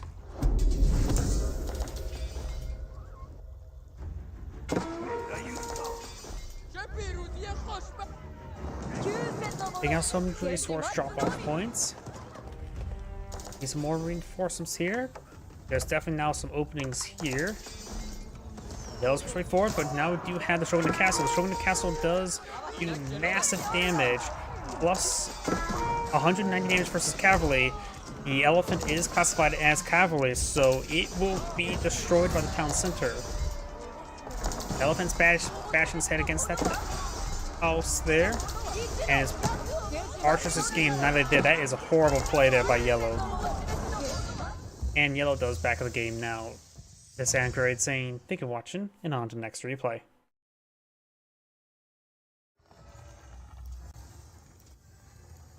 Let's see now. That was the last reasonable replay I can cast by him, so let's go on to the next player.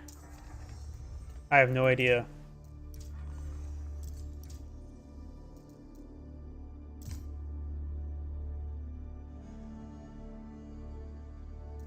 Yep. Onobushigas can be very difficult to deal with. They are mobile. Oh, 35 minutes. Mongols versus Chinese. I'm old enemies, like the Englishmen and Scots, the Frenchmen and the Scots, the Japanese and the Scots, and Scots and other Scots.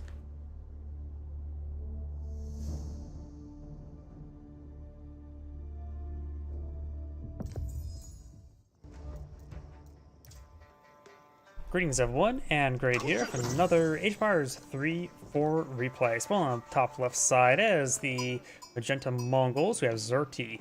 On bottom right side as the Orange Chinese, we have L, Louis, MT.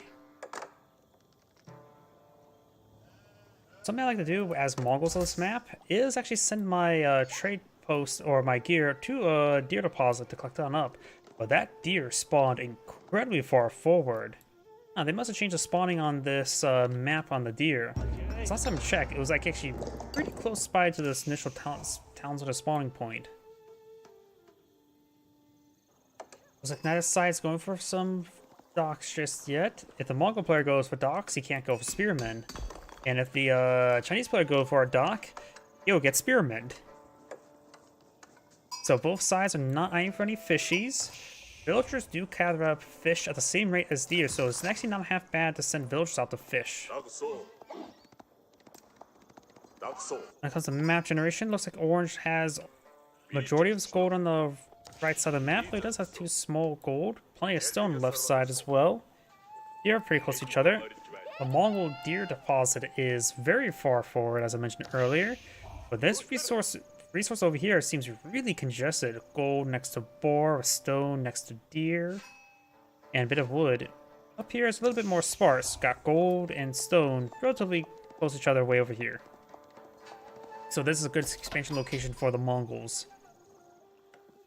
Of course, you can always go for... Oh, you're welcome. See ya. You can always go for fishing boats later. We do not have a spearman now making their advance. We also got a dock here. We do not see a mining camp here onto the gold deposit. He's eyeing for taxable income. Actually, spearman being brought on back. So I'm not sure what he's going to try to do.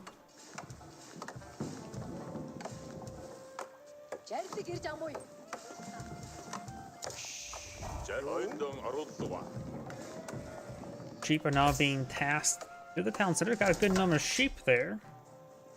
Orange, not as many sheep. The Khan will split the trading post. It's not a half bad map for trading. And look at this. This area is traversable. So Silver Tree in the corner will actually have a good path right there to the trade post. So I say the Silver Tree is looking pretty good to me. And we got the Silver Tree being built. Looks pretty good to me. Got a number of spearmen here. Product and the Sun being plotted in the field in the center map to help control the sea or the creek or a ditch, really. Very wet ditch. Khan may want to get on out of there.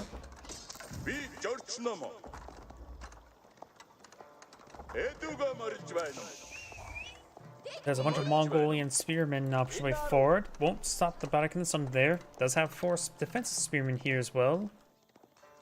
And goes ahead and delete the mining pit. And the Silver Tree is now built. Hardened spearmen is on the way. Barak in the Sun now completed, and now eyeing for a dock.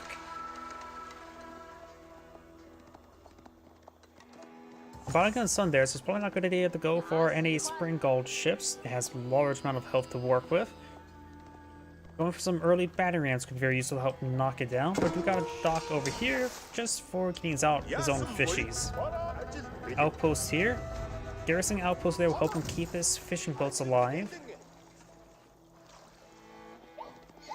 Spearmen moving around. We do have still a good number of sheep here. That's 11 villagers, not 11 sheep. He has 7 sheep.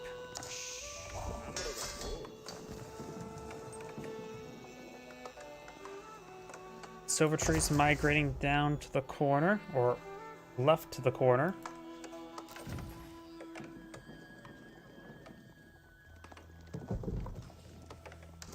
Archer range not being pulled in the field, but he will spot these military units relatively soon.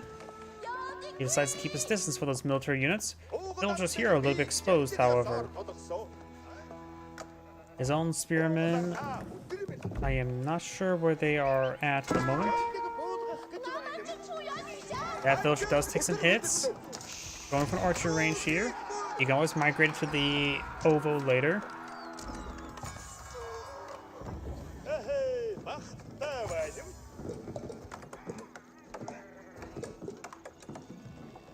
Quite a bit of stone building on up.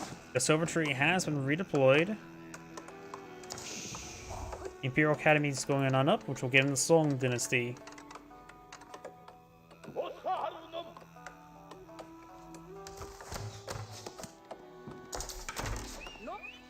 There's at least 5 of his spearmen. There's the 6th spearman.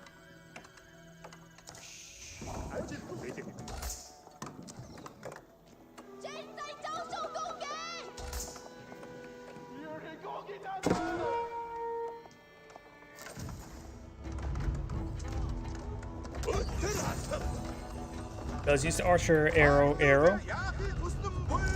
Give himself temporary attack speed increase. Does take some archer hits there, but he's going to be just fine. Spearman right there. I wonder if he actually ever saw the Silver Tree. Trader's not being pulled on the field. Chinese players not going for some Zinch News. Has a couple archers on the field. Does spot the dock there. An arrow ship can easily protect this dock. He's trying to get some torches here. And there's the arrow ship. Honestly, torches don't really pose a massive threat to fishing boats. You can actually just fish while under the influence and just pull across the other side.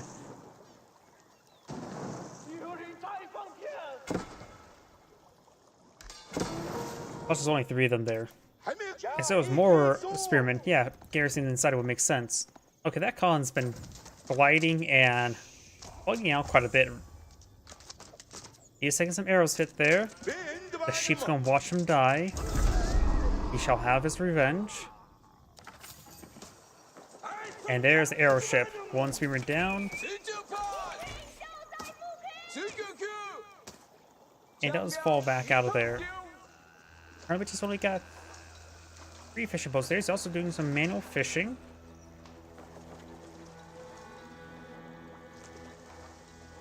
Got 5 fishing boats here. Number 6 on the way. He's really going to punch out the economy. He's trying to boom up. Has a Silver Tree. Scout will spot this. Got the outposts going on up.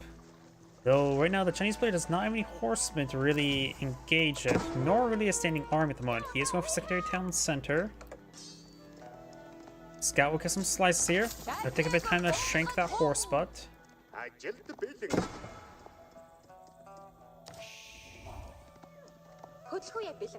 75 gold is pretty good.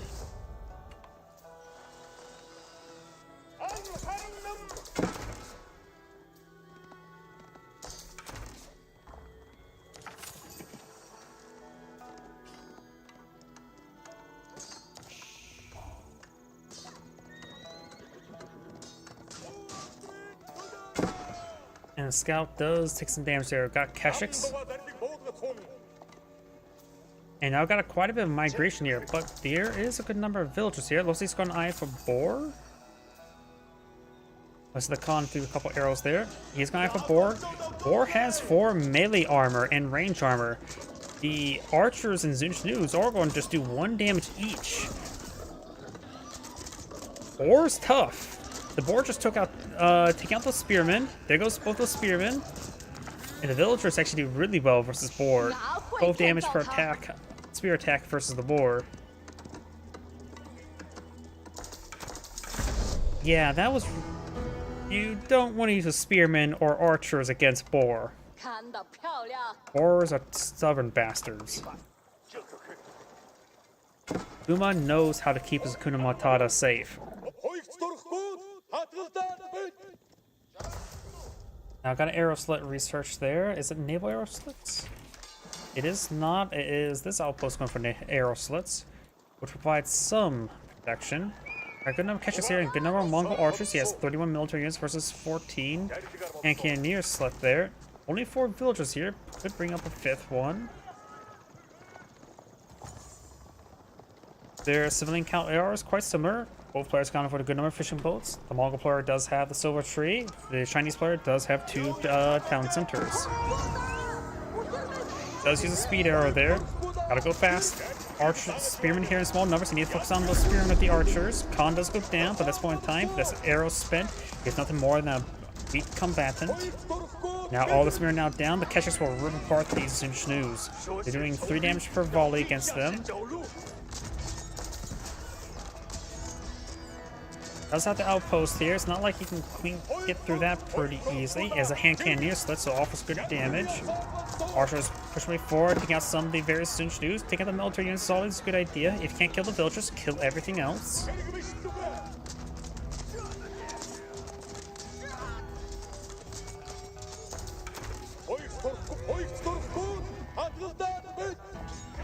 Push way forward. Spearman gets some hits there. Archer's not getting hit, but the catchers will be able to take out those Zinchnoos.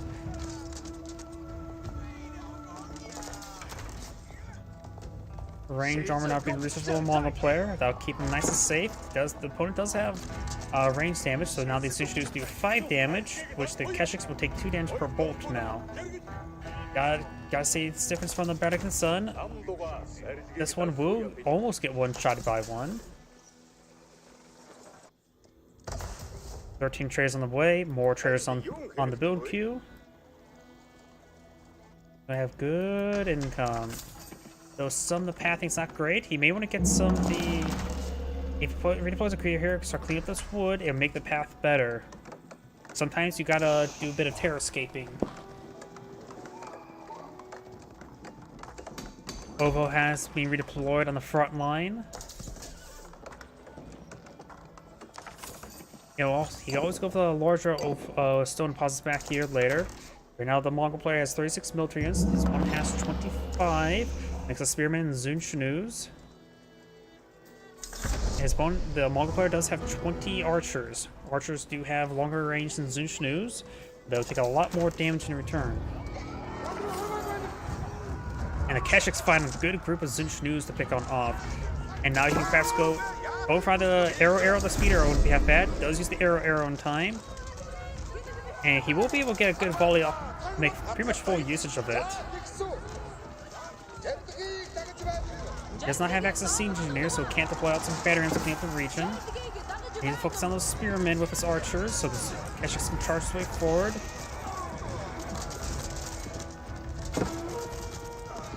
Over here, we got some Keshiks moving around. They both spot some villagers, unable to getting some good hits onto them.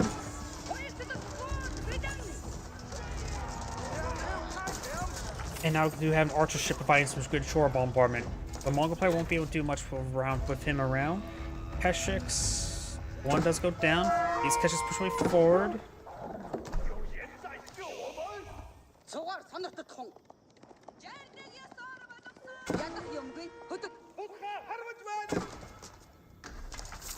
Apparently he's just barely out of range. And the improved Yam network is not available to age 4 for health regen. There you go.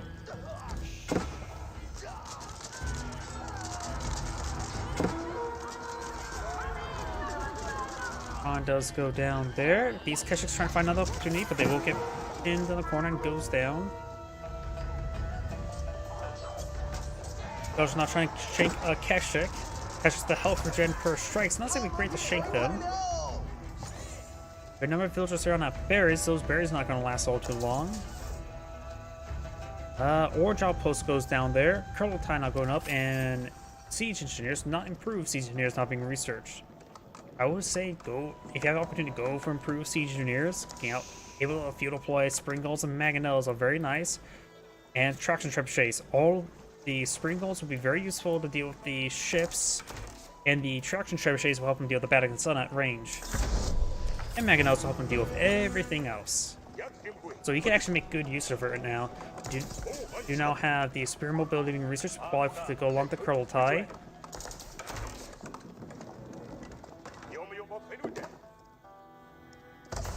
do have 22 villagers on the field, so he does have his full trade bounties. With veteran Kedrick, better archer research, and more range armor. Outpost will go down. Ovo's going to take some hits there. Superior mobility will be researched. Right now, the Chinese player does have a larger force in the field, but quality is in favor of the Mongols. Considering with the veteran research, it's going to stall out for the veteran research to be completed. Astronomical clock tower on the way. Veteran Kedrick's now research. Veteran archer's almost complete. Kurultai provides this radius here. He should have spotted this vision. He's trying to go for the traders. Kurultai repositioning. You lose that trader. Does not get a spear brace there. Does get a good charge attack there. Khan has gone down. There's a veteran archer's research, so now he does. It's out of range of Kurultai with some of his archers. Starting to fall back up north. He does have a couple pastures here, not a whole lot. He's out of berries as well. He can probably task them onto Pumbaa. Can't really get to these deer, they're just way too far forward. Traders make it hit. Another trader goes down. Another trader goes down. Archer's not getting improved by the Kurultai. He does not have increased range damage, so these archers are being very, very resilient. No, he's gone for increased range damage, not range armor. Against Since you may want to go for range armor first. Fish is now trying to engage. Veteran Spearman's not have been completed just yet. More archers now pulling the field. Kesh is starting to get hit there. Orange's army will go down. It does save most of his traders. Now go for the Yalm Network, Spring Golden Placement, and range armor. Could use some more Asters.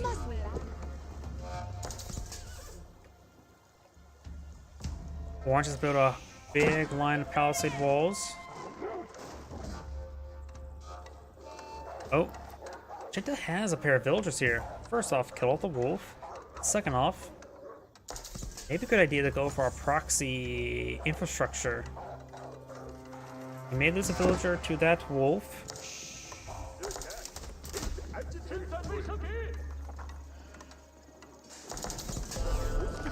Tent not going on up. He's going to get out some relics. Got some granaries going on up here. He did lose a villager to that wolf. That is. Oh, he's trying to go for the Yalm Network here. Going for the Spring Guard was not very useful in the end. The Yalm Network has been completed.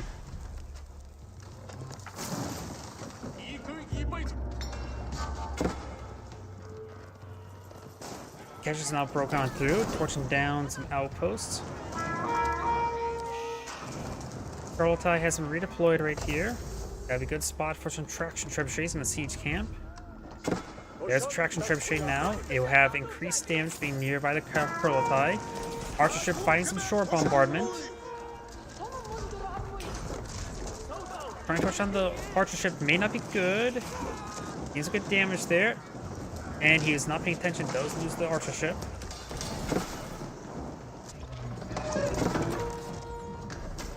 Although the traction trebuchet is out of range of the Kurultai right now. And now Orange trying to push way forward. He's going to camp the trade post. He's going to respawn back to some archers.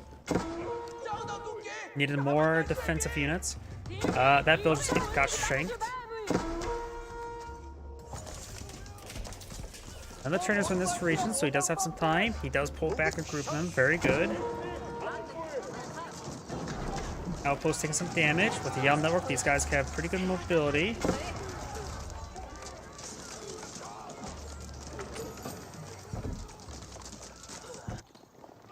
That's just being chased away by some spearmen. Some of these traders are going down. That's just falling on back. Need some more archers over there. He does only to lose 2 of the traders. Apparently he does have 25. More force infantry over here. Doesn't have a good number of archers, mostly crossbows and Keshiks here.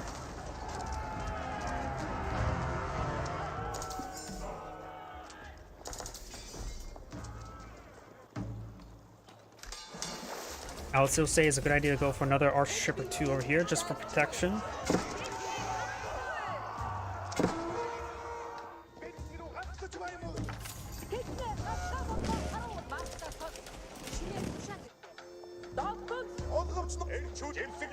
Oh, he does go with some man-arms. Very nice.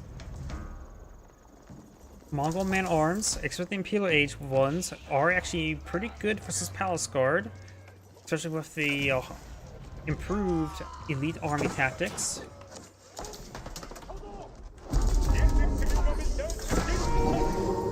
Goes for Wolo there. Does keep him at bay for a moment. The shaman may not be picked on off, but you will receive some free damage here. Has to charge way forward, along with everything else. Now got a big round of traders now going to be very exposed. Hopefully he does go and grab them there. The restart trade button is a very fine button. You now have the Keshiks engage those villagers.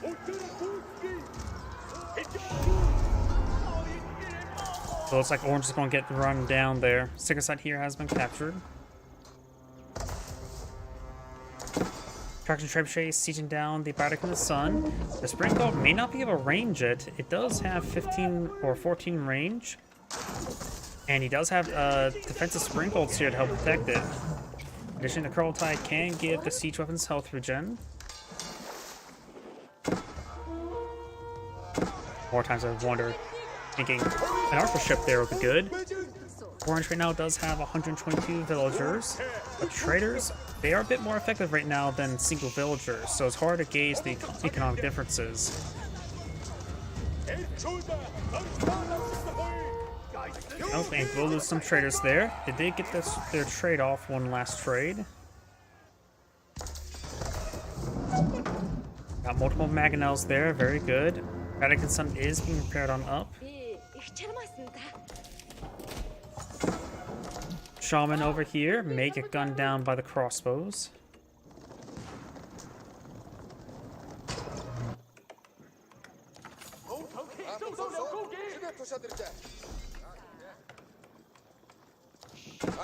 Arm pushes his way forward. Archers will get some good damage there. Should win out that fight. Also starting to push his way forward with the Kurultai. The Kurultai plus Mangonel is a very powerful combo. Another round of trade coming on in. Trying to go for a keep here. Kurultai needs to deploy. Mangonel cleaves through a good group of villagers. He does have textiles. And here comes the next round.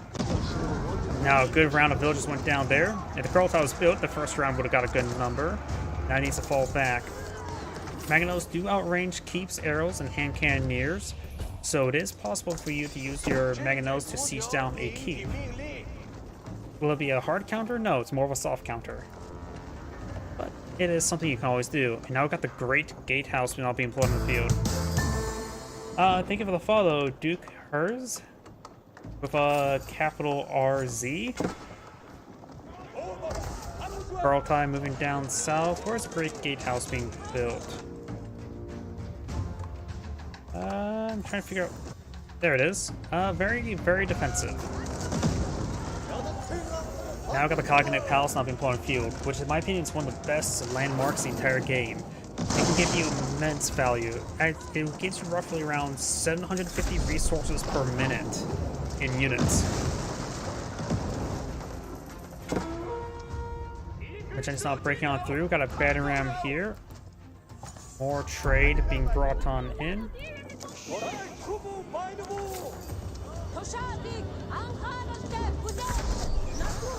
Now got a speed arrow there.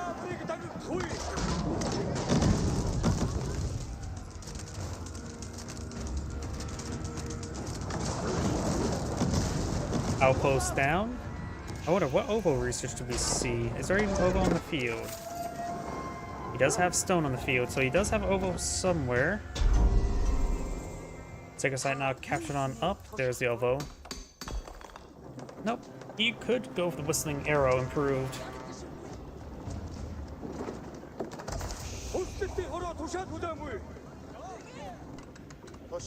Another outpost there. He's doing a good job placing out outposts. Barracks, multiple Roxy barracks now being deployed on the field. He's going to try to really pressure the trade. Does have a single Keshik there. Cognitive Palace there. Just deployed out a round of Roost Knights. Roost Knights, of course, do have Boyar's Fortitude and the Poleaxes, so they have excellent damage right now. And there goes the Trebuchet. Currently we have right now 15 pastures, or at least 14. In which he may still need more pastures right now. Yeah, that's simply not enough pastures. Take that 1,000 wood, turn them all into pastures. He does need that. Kraltai being deployed out there, but getting interrupted by his own Springolds, Maganos. I wonder, does Kraltai improve the damage before it fires or after it, or during it before the damage stopped? Villagers will spot the Palace Guard now charging at them. Bardic and Sun's about to go down. Do we have a Bombard here? Another Maganel here, helping out. Over here, Palace Guard are now streaming way forward. Orange is trying to eye to murder the trade. Genta is taking too long to deal with the Bardic and Sun.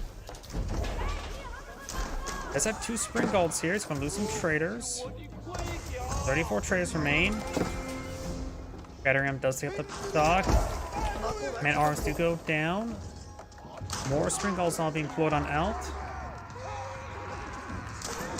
There's a good number of the traders. Outposts going down. More Palace Guard there. The amount of Palace Guard seeing, probably a good idea to go for more Keshiks. Oof, there goes 2 of those Maganels. A bit foolishly. Right now, just got mass Palace Guard. Right now, they do have the Yuan Dynasty, which will, of course, give them extra movement speed. Now they're fastest horsemen, right? Almost as fast. Keshik's 1.62 versus 1.58. So yeah, very difficult to catch up with them. Though the what's it called? Yamnauk will help him out. Does he have that banner ramp there? No, I haven't seen enough aggression up here just yet.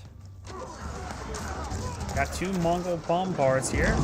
Needs good damage on the keep. Springolds push away forward, maybe a little bit too far forward. Keep takes some hits there. Maganel gets a volley there. We've got a number of crossbows and cannoneers. Looks like he's going to just transition to mass hand cannoneers right now. He has plenty of wood and gold. Needs some more food. Needs some more pastures. There's good damage there. Bill's now try and charge the way forward. You want to get the siege weapons. Palace Guard there. 26 traders remaining. Bombard does get overran. Palace Guard charge way forward. The villagers looks like will be fine. Magenta will be forced back here. Palace Guard's on a good camping point there, and he has nothing there to protect them. And he's not retasked the trade, so he will lose these traders.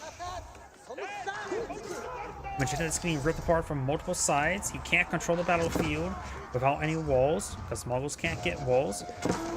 Cannoneers right now. Oh, oops. Cannoneers do have good damage near the Kraltai, but he should have been moving his way forward. Got a round of Magadai there, which will do some decent damage right now. Oh, there's the Palace Guard. He is trying to get for a proxy keeper. Does get some boosts of cavalry horse archers. Horse archers are actually pretty good. I never really feel bad with getting those. They have good damage and good mobility. They good in the company with your forces, in small numbers at least. He also has some warrior monks in the field, which can give him Saint Blessings, help him out as well. Palace Guard's getting the run around. Make it pull on the field. He's trying to steal that gold. They're just backing off here. How many traders remaining? 15. So he does have his Silk Road maxed out, but it's not good.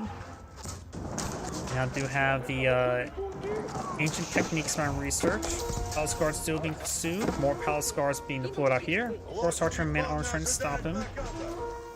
And this keep will blockade the trade.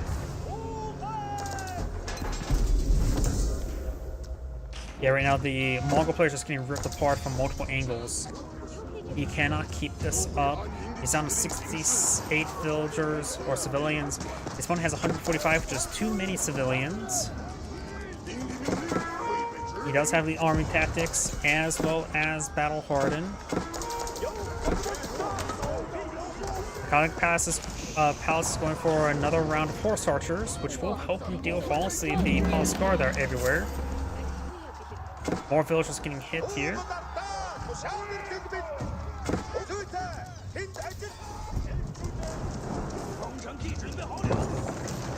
The product system has been fully repaired. You can see it has an attack. Now these outposts starting to go on down. Up here, you have the traders getting hit as well. Please don't tell me he still has 15. Enough for his trade, Silk Road, but still not good. But now the Mongol army is going to push one forward. He may just have to go for the kill, but he's going to be fighting against a good amount of Palace Guard. He has a good amount of economy to back it up. He has nearly triple amount of the villagers. And now there's 2 keeps here. He does have siege engineers. He quickly pulled out some battering rams with his hand cannoneers.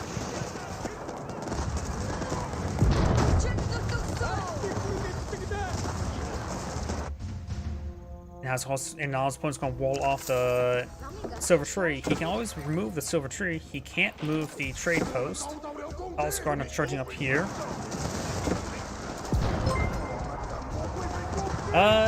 Thank you for the subscription. That is my second or third subscription I've ever received. Thank you, Dirk Hers. Palace Guard not charging with forward, engaging the man-at-arms. Another round of SFVs hitting these forces. Hand cannoneers getting some good position. Another round bombards hitting the keep. The keep is only going down. Palace Guard to stream on in. Up here we do have more Palace Guard. Down to 10. Palace Guard hitting the villagers. Got some Magadai there. Magadai is one of the worst units you can get from the Cognitive Palace. Strangely enough. A bit of a misrally there. Got the Clock Tower and SFVs. We've got the Kurultai sitting on top. This Clock Tower and SFV is going to get overran. Now it gets some massive health benefits from the Kurultai. Family health plan, if you call it. After all, the Kurultai, by definition, is like family meeting. Or gathering.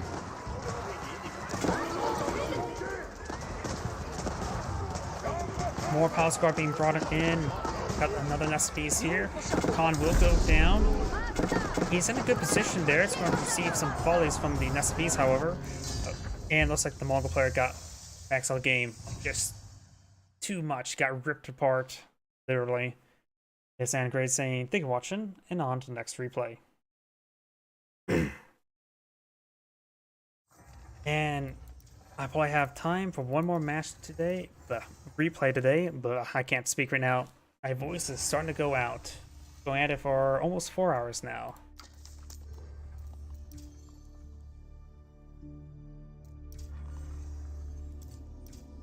Let's see now.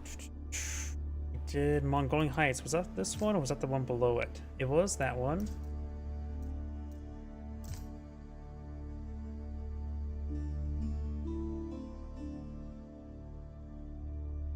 $17? I do not know why, but my main menu is just laggy as all hell. 29 minutes, but before I get started, I just do need to use a quick restroom break. Please give me one moment.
Sorry about that.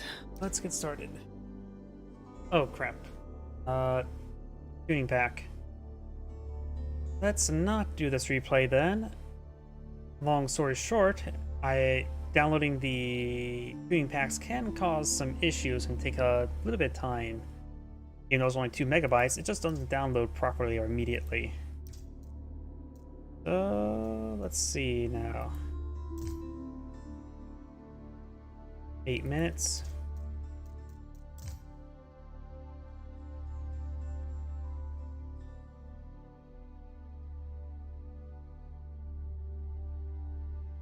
3 minutes. Let's not do that one.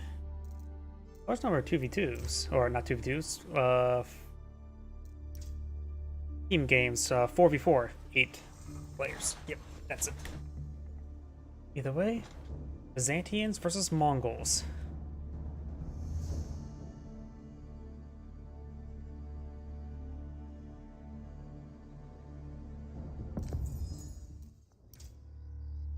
Greetings everyone, and Great here for another Age of Empires 4 replay. Spawn left side as the green Byzantines of Louis MT. Spawn bottom right side as the pink Mongolians. We have a foreign name. Take a look here, looks like the deer and the boar all spawn pretty close to each other, so that should be a good expansion direction. Pink did deploy as a town center, a bit more southwards. Up north, Dukor's got 2 gold deposits relatively close by. This map is filled with a bunch of small gold deposits as well as stone. I will be streaming tomorrow, and I usually start around 3 p.m. Eastern Standard Time, so I can see you potentially then. Got a level 1 cistern now on the field. Green's other deer deposits spawn pretty far up north, so it's not really obtainable. Green does find a good number of sheep. We do have a spearman rush, looks like. There's the villager. There's the first pair of spearmen. Gold deposits way up there. He does go and delete the mining camp there. He does have enough gold to age up. Now I've got the Grand Winery now being blown on the field.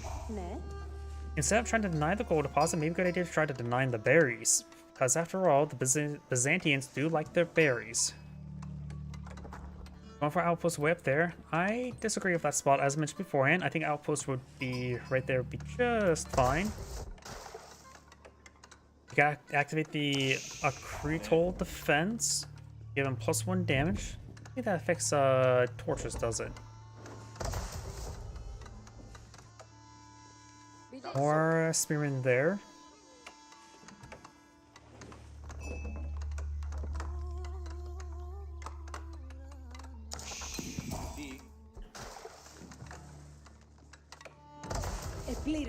Spawn, of course, hasn't even started collecting up gold, so he's going to be very far from aging on up. Oh, there's a Veltron gold. I believe in you. You can collect up 100 gold, right? Give enough time. Oh, that's a good number of sheep. 15 sheep has been claimed up by green there. The Khan only found 3. He will lead those 3 sheep to glory and not to the slaughter. Outpost now complete. And does get some arrow hits on the Grand Winery. Here deny the berries until he gets that clear on out. Reverse on gold now.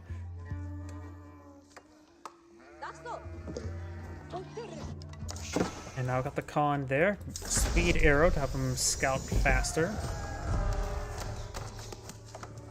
Archer range going on up. Not barracks to engage the outpost. Maybe he's going to try to go for a barracks or a blacksmith and gas siege engineers, possibly. We do now have another cistern and another round of aqueducts.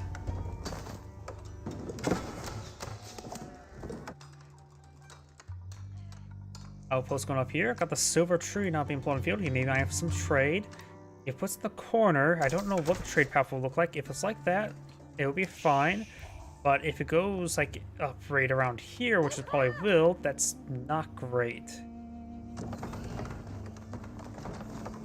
Or maybe it's going to just do a shorter trade path, like say right around here. That may be better. Safer, sometimes better, but also means lower risk, lower reward.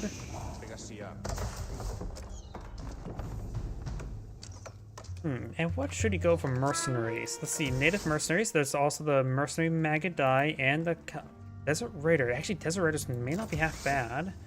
And Zunshnu and some war elephants.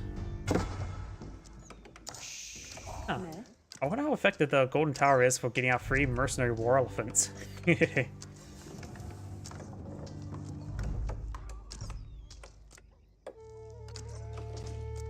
I'll say as well, if you want to come with the Royal Hippodrome, you can get actually decent Magadai. After all, +4 damage on your cavalry for the Magadai is actually really good.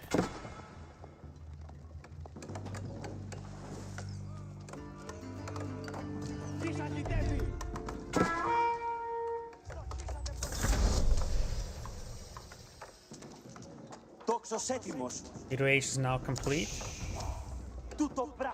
Silver Tree. I'm not sure what he's playing with the Silver Tree. Is he gonna put it right there and go to this trading post? Khan does take some hits there. In this age, the Khan does 3 damage per every 2 seconds. Castle H he does 6. And Imperial H he does 28. Town center now being built here for additional villager production. Archers do get a bit of damage there. There's other buried deposits way up here behind the outpost. There is a green outpost being put out there. And Silver Tree is going to be eyeing for trade with right here, looks like. Survival techniques now being researched by the Mongol player.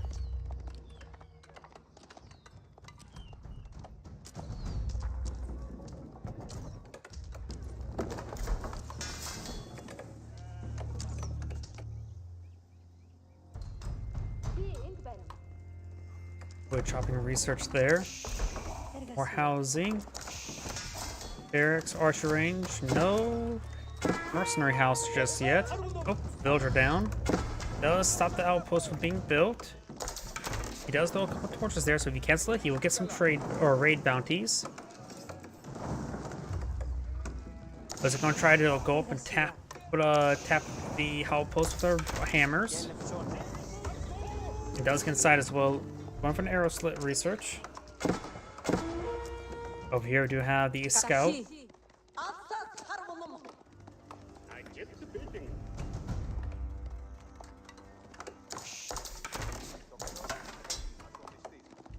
Keshik's moving around, got some archers there, as was the Limitani. Does get inside the town center, he's on point. Scout getting hit. And that was just a speed arrow there.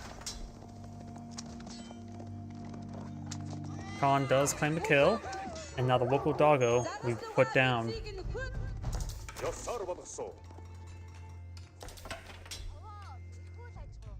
But there's some deer there, and trade has been established. 2 traders in the field.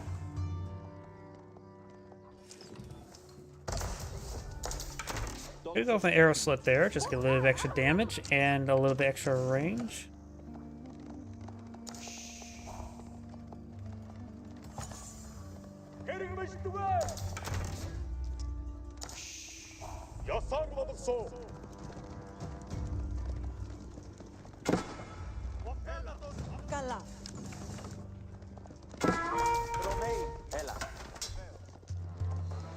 Do now have another trader on the field. 86 gold per trade, that's pretty good. Got some archers on the field to help engage the Limitani. The Keshiks should be enough to overwhelm all this. And he does spot those forces. The Khan did get better vision range on top of the hill. Limitani taking some damage there. They did have the shield wall up. Keshik was wounded, but still alive. If you find a wall, he can heal himself up on that. More Limitani not being put on the field. does take a stab.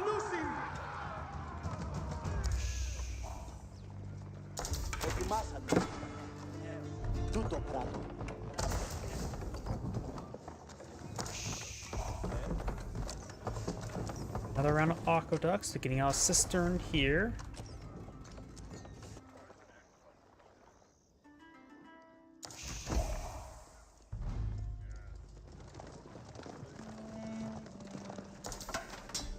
In my opinion, Mongols are definitely one of the weaker factions. I know a lot of people disagree with me, but I always find Mongols just inherently weak in most situations.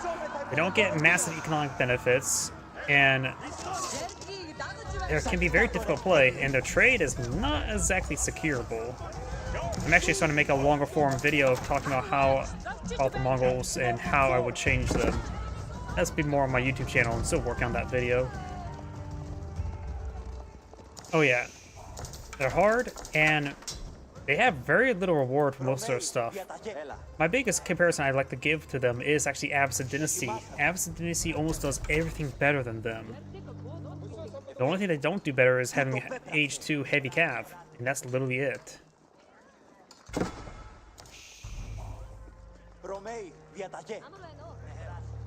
Archers and Limitari pushing back up here.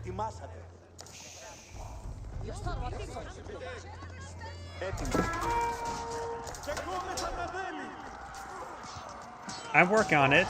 So far the video is 38 minutes long, and I'm about halfway done. By the way, we do now have the Keshiks taking a bit of damage there. Mongol archers here are not good in numbers. Their pasture is actually pretty good. They don't offer high collection rate like most other civilization benefits get. Keshiks moving around, trying to engage the archers. Got a good impalement there. Limitari getting good stabs there. Keshiks will try and pursue the archers. And Limitani get a good spear brace there, but they're here in small numbers. But the Keshiks are getting a little bit wounded.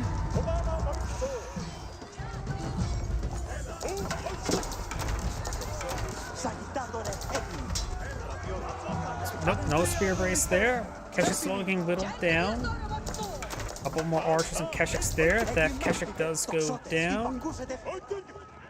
And these guys looks like maybe left out to dry. Good idea for the Keshik just leave behind the archers. They can run away faster. Keshik charges way forward, but not part of the group. Archers push way forward, they need to focus on the Limitani. Archers are engaged, get some damage there onto the horses. Archers, get a couple more archers there. Limitani not here in good numbers, but the Keshik archers are pretty low. Green has to focus on the archers, so his Limitani engage the Keshiks, and the Mongol has to focus on the Limitani, so his Keshiks can engage the archers. Range armor has been researched there, very helpful for green. Mongol player does not have any blacksmith research, but does get a couple economic research. No wheelbarrow yet, wheelbarrow on the way for the Byzantines. And now we do have the outpost there. But if I just want to get back to the pastures, in Feudal Age, the Mongolian pastures are very similar to English farms in cost, but they become increasingly not cost-effective as ages go on. It's a weird situation where they have uniqueness early on, but less uniqueness later on. Usually it's the opposite. Archers engaging, trying to get some good hits on the Limitani. Archers up here, doing a good job focusing on the Mongolian archers. Limitani getting overwhelmed by the Keshiks. The Keshiks here are just in really good numbers, with the small numbers of Limitani just getting overran. Keshiks now able to engage the archers. No range armor on them just yet, which would be very useful. Limitani does have +1 damage. Able to do 3 damage per arrow. Limitani being streamed in one at a time.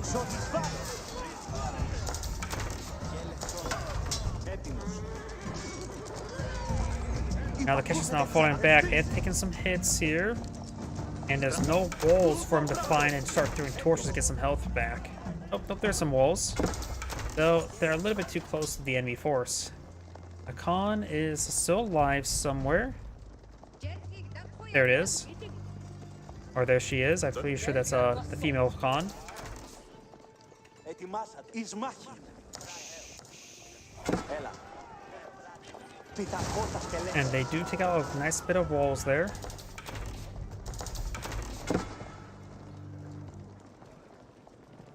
The walls are being rebuilt.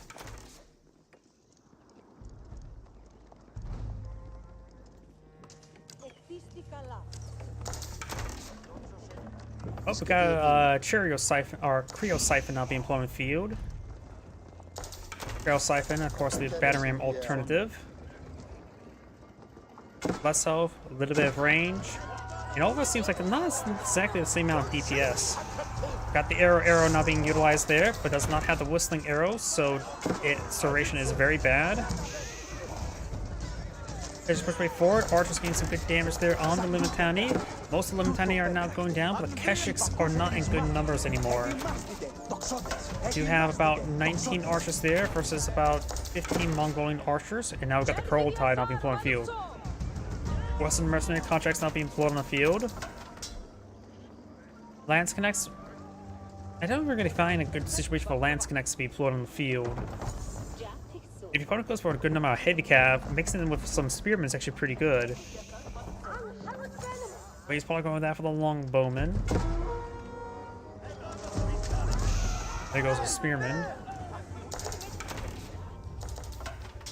Kurultai is now complete. This will give him good defensive position if he's wanting to push on forward, which he is not. Oh, how's the trade coming along? 14 traders. Doesn't have another trader queued on up. He really needs to make sure you have at least 15. Or the max silk trade bonus. Oh, it looks like Pumbaa just got cleaned on up there. And there's not enough space there for the villagers to collect the deer as well. So he's actually running out of food very quickly. There's some berry bushes here to claim. And now the trade's getting hit. Right now the Mongol player is not in a very good position. He's out of food. And now his trade is getting hit as well. Mongol player needs to get all of his trades out of here. Not micro them whatsoever. Does have a number of archers here. Right now there is 36 military units versus 49. Ink has a higher quality, but the Keshik's capability is a little bit minimal. He is aging up. He does have veteran Keshik research and gain veteran archer. That's very important right there. Don't have additional blacksmith research. He's not going for the berry bushes. Gear there, gear there. Berries won't last all too long. He needs to get around the pastures. Only has one. Good idea to go for more. There we go. A little around pastures. Side note as well, make sure you do have at least one tile space in between your pastures and the town center, or else your villagers may run all the way around the pastures to collect the sheep. And also, sheep needs to be tasked home. Golden Horn Tower now being built. That is being built way up there.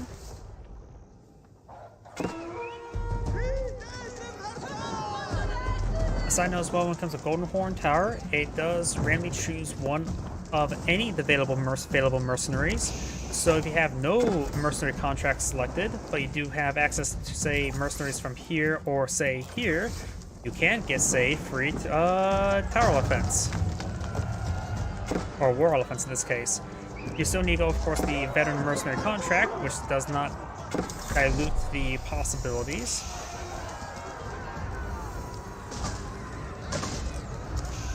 Got the Cheerio siphon now going on down there, the Creo siphon. Kurultai now being deployed out right there. He does have the veteran research way. He got a timing window for the Mongol. He's trying to extend the time window. Does not have veteran mercenary contract deployed on the field. He's going for more longbowmen. They do hit hard. Got the speed arrow there so he can catch on up. Archers push way forward. Kurultai having trouble redeploying. There's Kurultai. Once it gets fully deployed on out. There we go. Got the massive damage benefits. Got to make sure you keep your distance, however. Stutter step if you can. Limitari being focused down there. Keshik's a bit wounded. The health regen's going to be very useful from the Kurultai. Veteran research now complete for at least the veteran archer. No veteran longbowman just yet. Now the Keshik's able to charge on forward. The Keshik's sort of being stupid.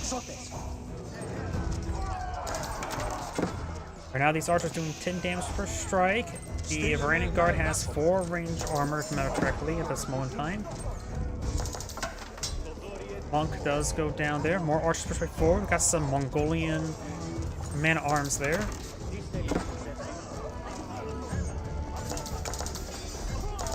Ο τόξος εκκινούμε. Η συνεισβολή είναι έτοιμος. Παρακολουθώ τα σκελεύσεις. Αποχωρώ κατακέλευση. He's not out of range of the Kurultai. He may want to pack it up and push it forward. I wonder. No, you probably can't destroy the berry bushes with that. Mongolian archers, I am just to run away. Trying to regroup now. Mongolian player does have 34 military units, 35 going for, does have improved siege engineers. Very good unit. A big round of olive groves. Holy crap, that's a large number of olive groves. Kurultai will draw some fire. He's trying to use the Kurultai to buy some time while he regroups some forces. Up to 18 traders. So for pastures, there's the sheep being properly tasked there now. That can support up to approximately probably close to around 15 villagers worth of sheep food collection. He's got more pastures for that, which means more wood. Cancel some of the olive groves there.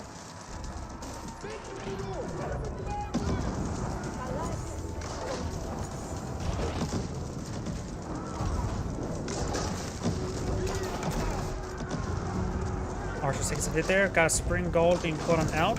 That's a Mangonel emplacement. Ooh, he's getting some good hits there. Though he does have good health regen thanks to the Kurultai. Mangonel's trying to engage. The Mangonel is a decent weapon versus the outpost. The Mangonel emplacement does have 8 towers range, while the Mangonel itself does have 9 tower range. Does quickly torch it down. Gotta stick around the Kurultai to get some good health regen, which he sort of is. Veteran being put on the front line there. Is trade getting hit? Yeah, we've got multiple outposts here. One upgrade of a Mangonel placement. The other 2 be upgraded now with Mangonels, which that can barely hit these traders. The Mangonels do siege damage, so sending battery rams over there to clean up, it's not exactly possible. Now he's going to just go and wall it off. You can always reorg his trade skill here. It'll be less effective, but not dead, and something. You can also reposition the silver trade down to the bottom corner of the map. Kurultai redeployed there. This will give the battery ram extra damage, doing nearly 500 damage per strike. I always say the Kurultai is actually good for a siege camp. Though, when I say siege camp, I meant like trebuchets and Mangonels, not necessarily battering rams. Varangian Guard now charging the way forward. Try and go for more siege weapons. You may want to get these guys moving. The Spring Gulls can at least shoot something. He will lose that Mangonel a little bit foolishly. Spring Gulls could have took it out. Now he's dead. He's going to start torching down the cistern.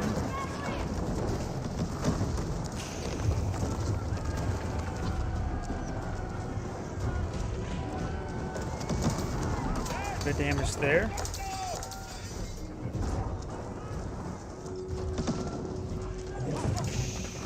Kurultai taking some hits.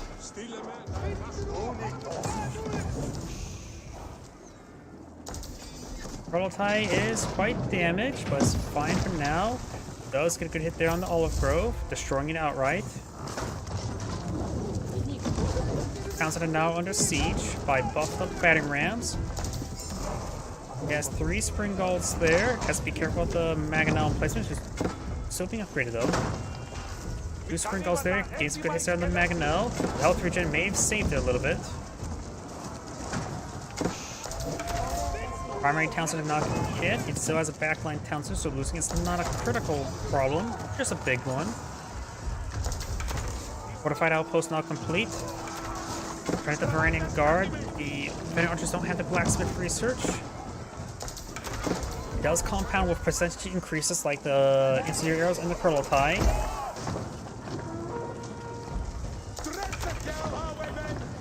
Mongolian man-at-arms straightforward, has some extra health benefits. Mangonel's hitting stuff over here, should eye for the range force. Mongolian player does have 47 military units versus 62. Quality is in favor. Pink thanks all the siege weapons. Going for more Mangonels now. He needs to get these Varangian Guard killed off. The prototype's about to be set ablaze. The primary town center has been set ablaze. Now's a good time for the Berserk with those, and the primary town center is now down. Could put a Berserk with the Varangian Guard to gauge those battering rams. Prototype set ablaze. And now we've got more outposts here, hitting the various traders. He's going to just push on forward. Oh, looks like the Prototype got fully destroyed. The Golden Horn Tower is way up there, so it won't be a bit of time before it gets Annihilation victory. Grand Winery can be hit.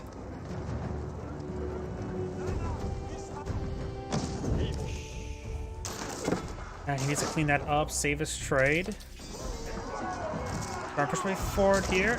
Magno does go down. Good hits down the Longbowmen. They are veteran Longbowmen. All the Magnos now down. The incomplete Spring Gold should be perhaps cancelled. Doesn't need it anymore. Mongolian man-arms push way forward.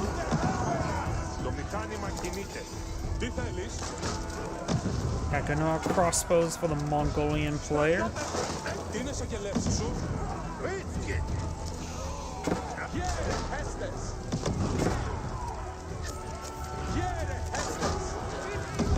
Taking some hits there. Man-arms streaming on in. These are the Longbowmen. Got some lance connects now in the field. And the Mongol player backs out of the game now.